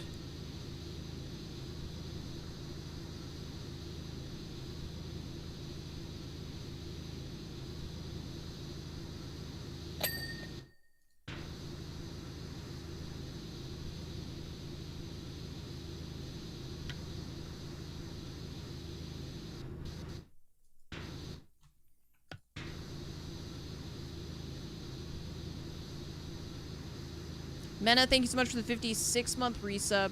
Shy Guy, thank you for the 10 years. Hello, hello. A full decade.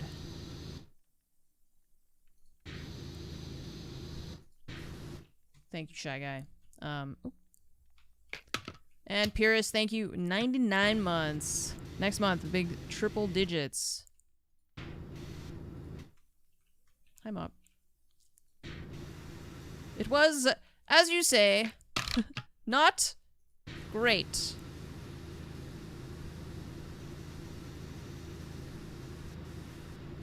As you say, it was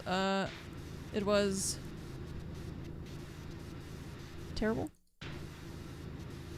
painful, unpleasant, grueling even.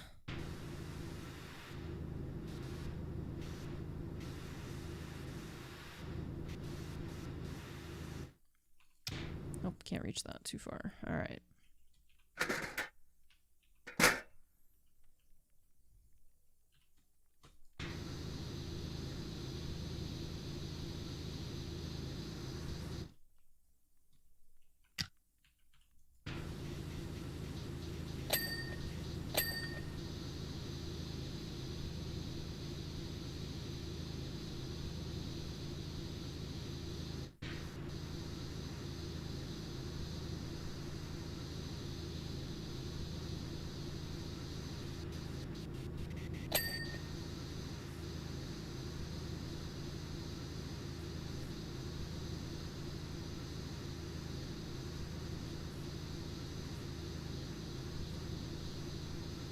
Also, there's like that whole secret civilization in, I was just thinking about that, in Black Panther Wakanda Forever, right? Where were they during Thanos? Because like presumably half of their people were gonna die too. Maybe it just happened to them and they were like, what the fuck?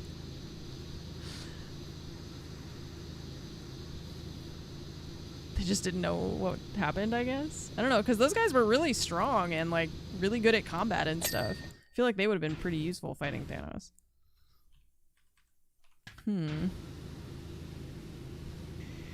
And definitely not immune to the snap, you know. So where were they? Busy.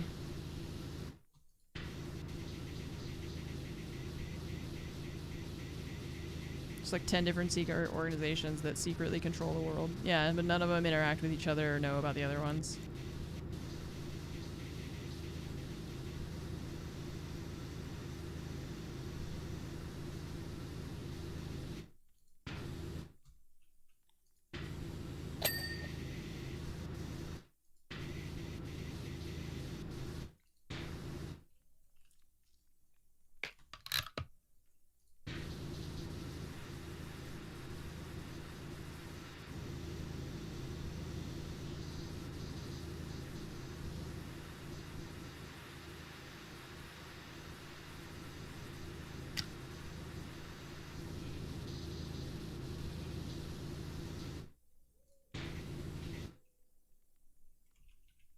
Okay.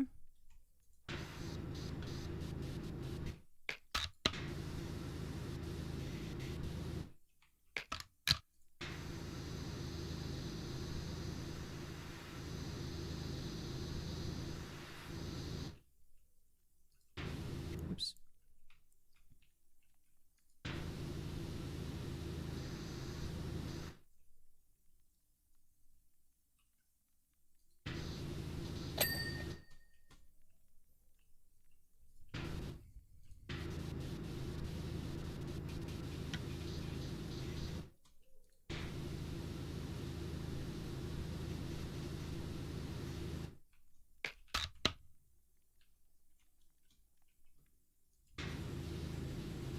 Damn, it's already after 2? Time flies. Power washing, man.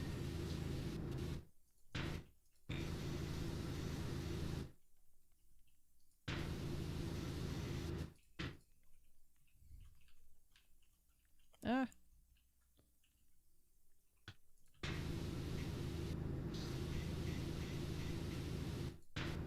So where were the X-Men? Yeah. In a different cinematic universe. You know.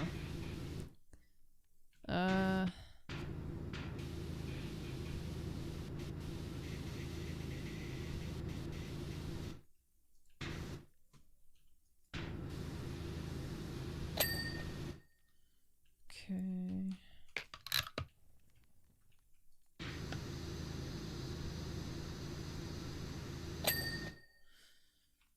Okay. 99%. I feel like we're still probably missing a lot, though. There's just so many things on this map. So many little pieces. Climb.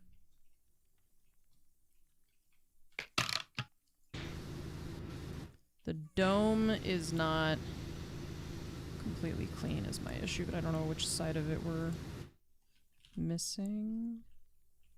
And that thing too. It's just hard to get on top of stuff in this map.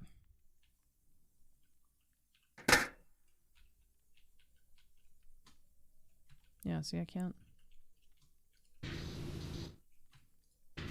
Depth? Yeah, depth. You got it right this second time. It is pretty in-depth. You know what I'm really impressed by is House Flipper, actually. Fromage and I have been playing that still, and, like, just the amount of, like, details and things you can do. I'm pretty impressed with how that game came out.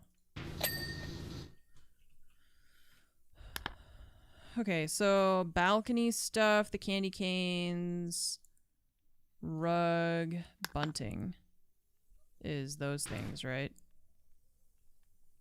These two are not fully clean, I guess. That one,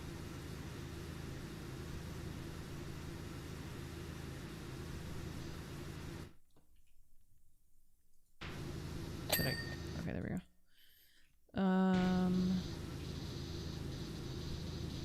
The baluster is these things.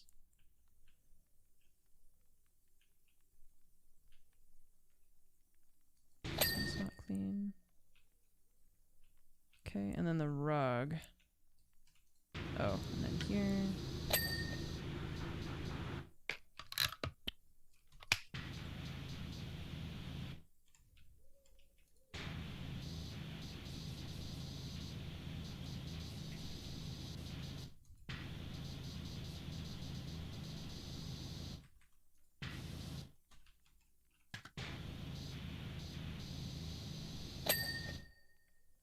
Okay. Rug done. Candy canes. This one. This light.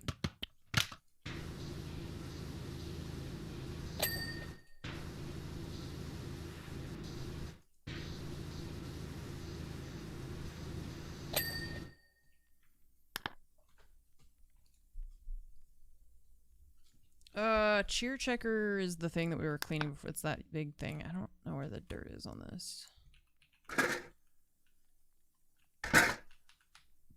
It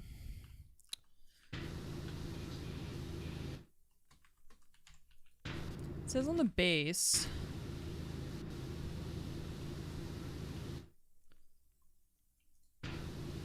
Oh, like in there, yep.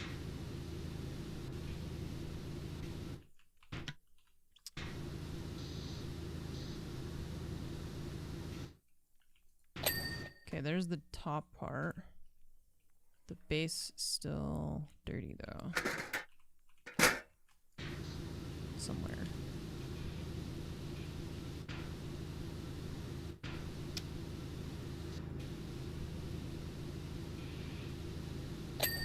Okay. Sleigh track. These are kind of annoying to clean because of the shape of them.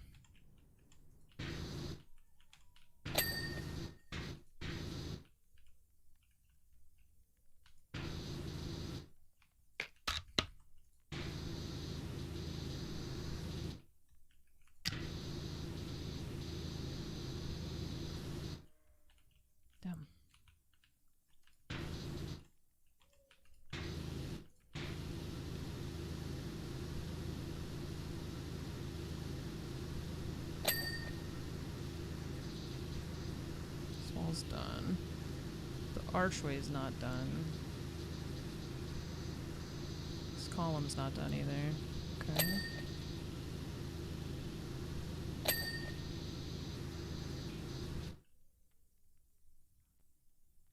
Trim.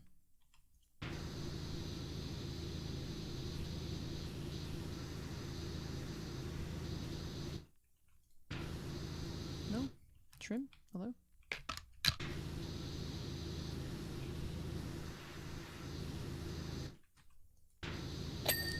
Gotta get underneath it. Okay. Door. And windows. Okay, there's the archway. What about the handles? Handles are good. This window. Done. Door itself?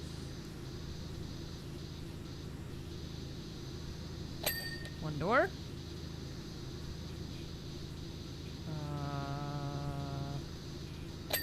Okay, sure. Second door. The sleigh is not done. Lantern is good. Lantern hook on this side needs to be cleaned. The sleigh itself needs more cleaning. The seat, yeah. Hi! There's a key cat. Hi, key cat. What's happening? Just shoves his face right in my mouth. No, no, no, no, no. No, no, no, no, no. No. No, no, no. Here, you go over there. You go here. Yeah, you go here. And I'm gonna keep playing. Okay, how about that? Can I gotta finish my... We gotta clean Santa's workshop. No? Okay. Where's Nova? She's probably... Ow, what the... She's probably just sitting in the hallway meowing if Ramaj hasn't fed them yet. Because it's almost 2, so... I feel like she hasn't fed them yet. Don't worry, cats. I will once this is done.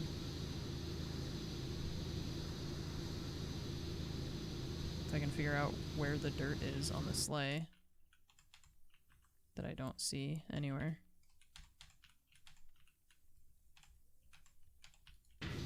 No dirt. But it says that it's still dirty. So what's the deal, man? I don't see anything. That's something that I hope they fix in House, or not House Over 2, PowerWash Simulator 2. I get really annoyed when I can't find the dirt. I can't get under the stuff to clean everything. I'm cleaning this stuff, I guess, but I still, the slice? Ah, there we go. Haha. Okay.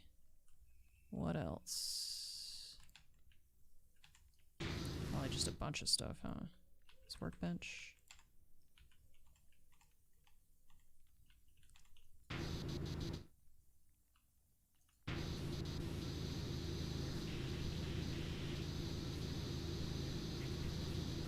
Step ladder needs to be cleaned. Okay. Oh, there we go.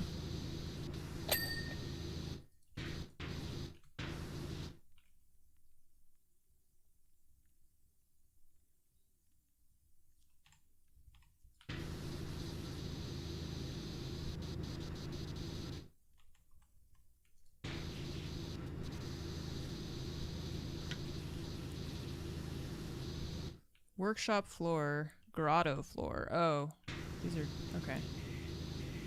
So...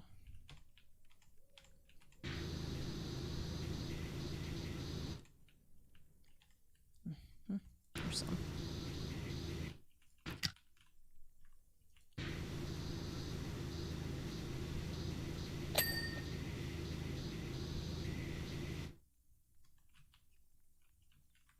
It's just, see, it's like this stuff that's really hard to figure out. I'm trying to get behind it and that sort of thing. It's just a little weird. Stock shelves.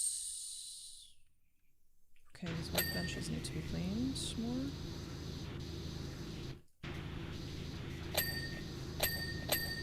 Okay.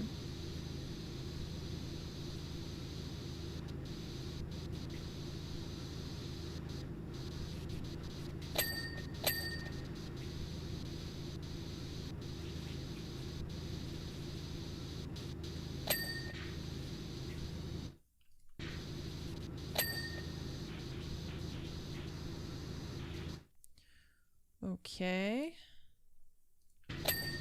Toy rocket, paint pot.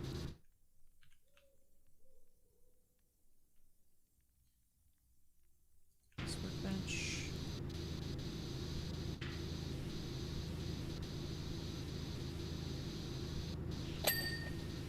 Okay. Ramp is good. Output slide and window. Okay, there's that.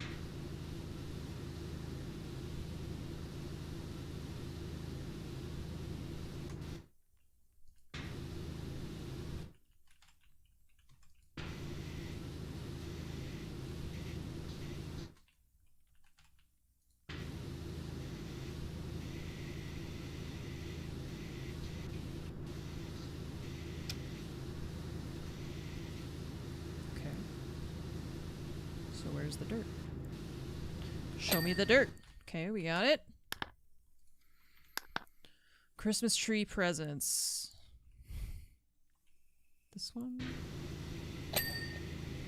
My family and I have largely stopped doing presents each year, but it makes me kind of sad because I like wrapping presents and like getting presents for people. We've just reached that age where it's like we kind of just buy what we want.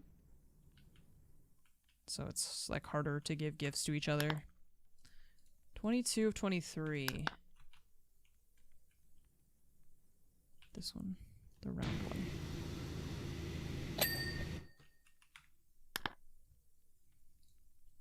Decoration machine pipes and vent panel. Decoration machine is this one, right? Yeah.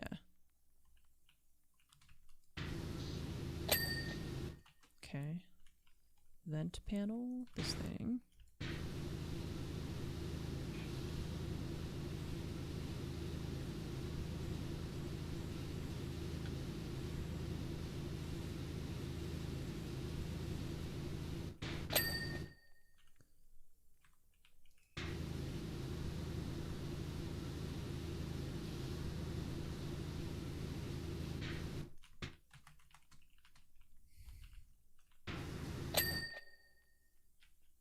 Well, the point is that I like buying gifts for my family because I like to try and think of things that they would enjoy.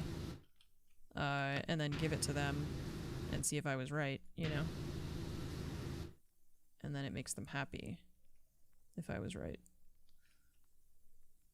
It's not... The point isn't to give me the gifts, you know? Elf boots. Where are their boots? They're stockings. Where are their boots, though?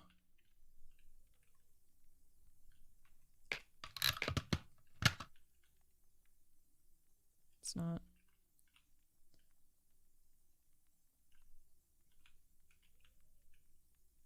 I have no... Oh, up here, okay. I was like, I don't even know where to look for that. It's because this is what we did the first time. And then... I was picking up where we left off. Okay, exit door frame, fireplace candles, fireplace stuff. Exit door frame, fireplace stuff.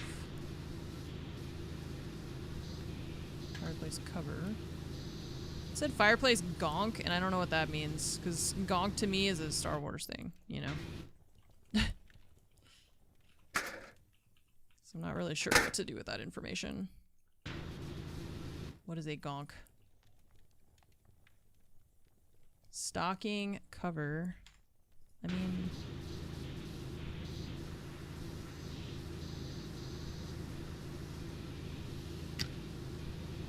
How else can I clean this?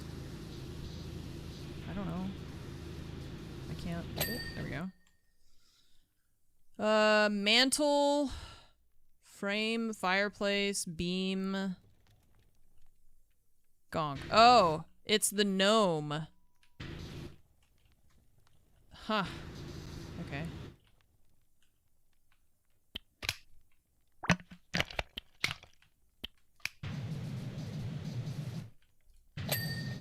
Sure, of course, you know. Gonk, as everyone knows him.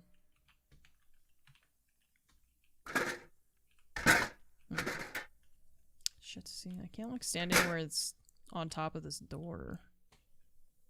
Because I can't... Oh, look what's dirty over here. I can't put the ladder, like, where I want on the, like, door. But I can't... Then I can't get above it, so I don't know. Can I do it from over here? I feel like we're really far away over here is the issue, too. What if I use a step ladder? Oh. Found the part of the floor that wasn't clean. Just kidding, there's still more. What else? There we go.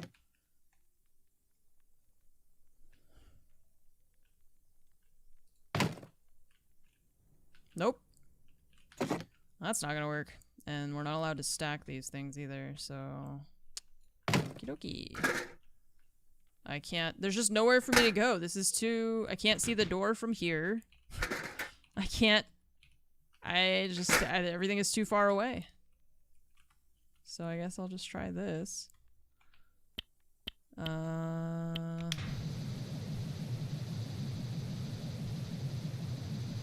that works, I guess.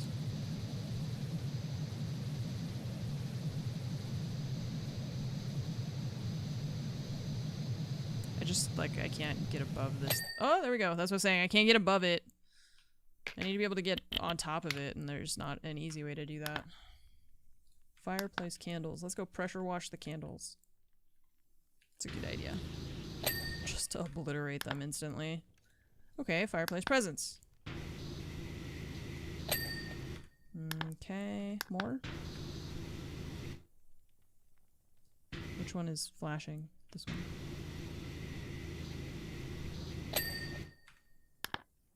More! What other one is flashing? Is there some over here? No, the little one on top. Okay. Giant bobble tops.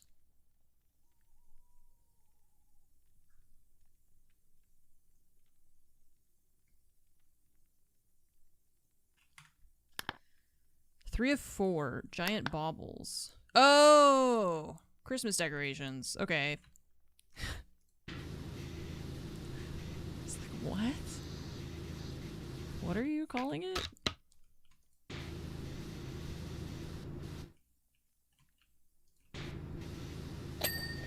Okay. Wish I could like spin it, you know? So I could get behind it. It's clean. Okay. There's one. Oop, accidentally went up the ladder. You're clean, you're clean, you're good, you're good. You're good, and that's good. Okay, what else then? Grotto columns and skirting. Which is this? Column, which column? That one? Okay. So I feel like 99%, it's like they say 99%, but it feels like this last percent takes so long. Hello. I'm almost done. Like seconds or yeah, well not seconds, minutes, yeah.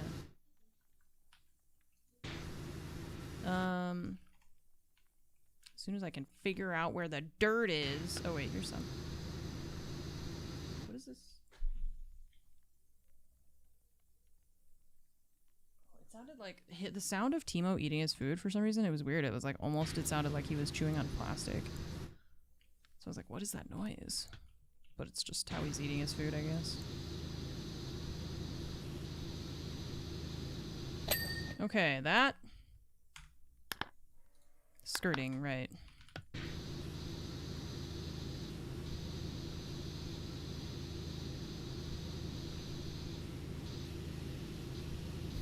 Okay.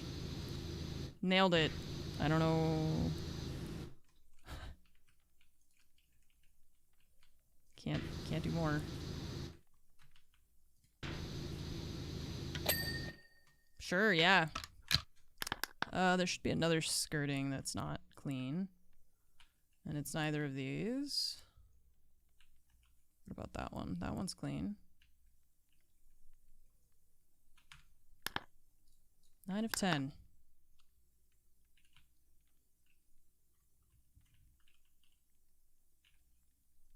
The fun part is trying to find the thing that you're supposed to be cleaning. Maybe this? No, there's not even one there. What?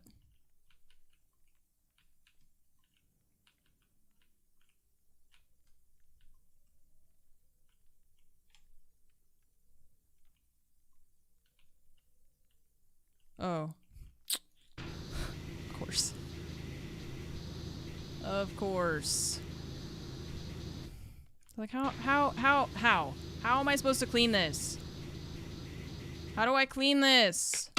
Creators of the game, tell me. What are you thinking? What is your brain doing when you design this like this? How do I do it? There we go. We did it, but I was mad about it. So, wall paneling.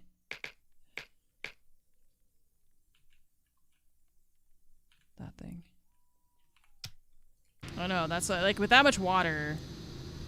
Although I don't think I want to worry about the accuracy of the water usage in this game. Okay, no, this isn't.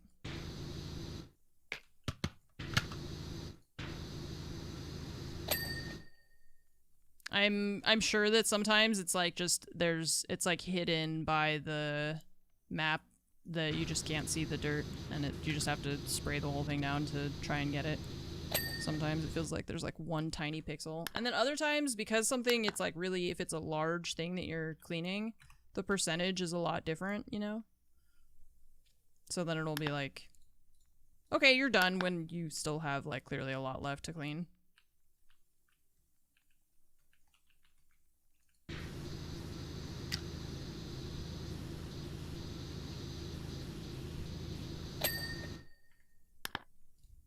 Grotto walls. That wall.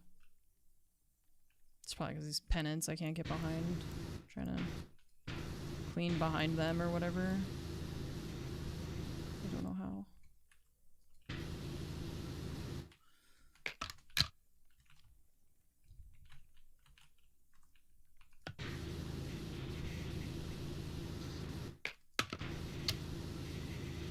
Just gotta try and do it from the side, I guess.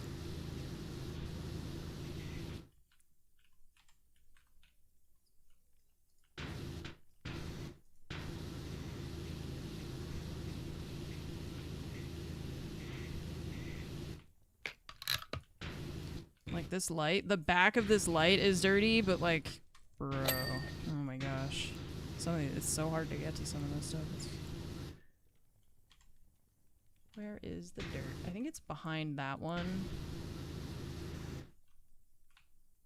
I wish the water would just like go through these things or something so that we didn't have this situation happening where I just actually can't clean this because I can't get behind it. Maybe it's something else. Because I can't even see if there's dirt behind it either. By hitting tab, it's like I'm trying to lean around it, but it's difficult.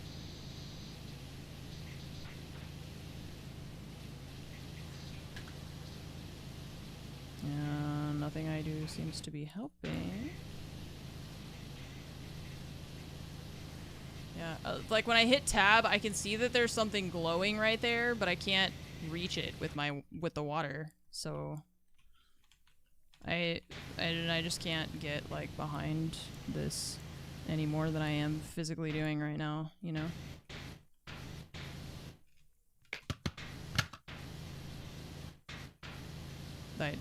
I don't know. I can't do any more than that. I can't. I just can't.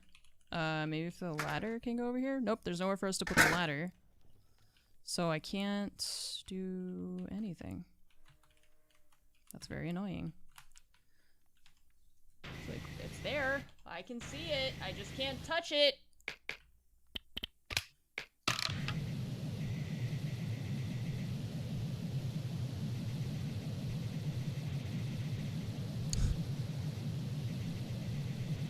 This is bad, dude. This is bad. Who did this? Who designed Santa's Workshop? No more map designing for you.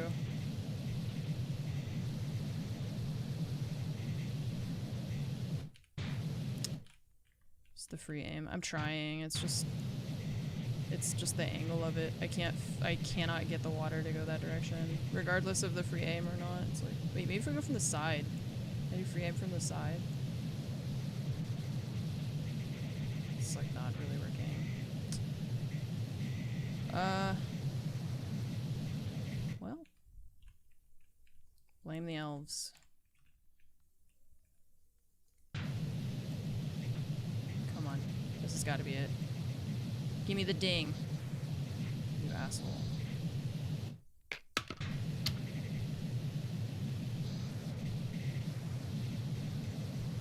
There's no way there's enough dirt left on this for you to justify what you're doing right now. I like how I'm talking to the video game as though it's an actual person doing this. You know what? Fuck it. That's good enough. I'm done. I'm pissed now because I can't figure out how to get back there. 99% is good enough to me. Fine. I'm hungry. I want to go eat something. I'm starving. Timo is screaming about everything. What? What? I look, he's just going, meow, meow, meow, meow, meow, meow, meow. Like, what? What are you saying? You have so much to say. What? He's just like meowing constantly. You good? You're just happy because you ate? Yeah? He's just got a lot to say. All right. Okay. Thank you all so much for watching the stream today. I hope you all have a really good rest of your evening. I should be on tomorrow. Not Wednesday because I have my PT, but tomorrow, yes. So I will see you all tomorrow. Yes, do your stretches. They feel really good. And they helped me not have my headaches anymore. So I hope that it helps you. And I'll see you all tomorrow. Have a really good night. Thanks. Bye-bye.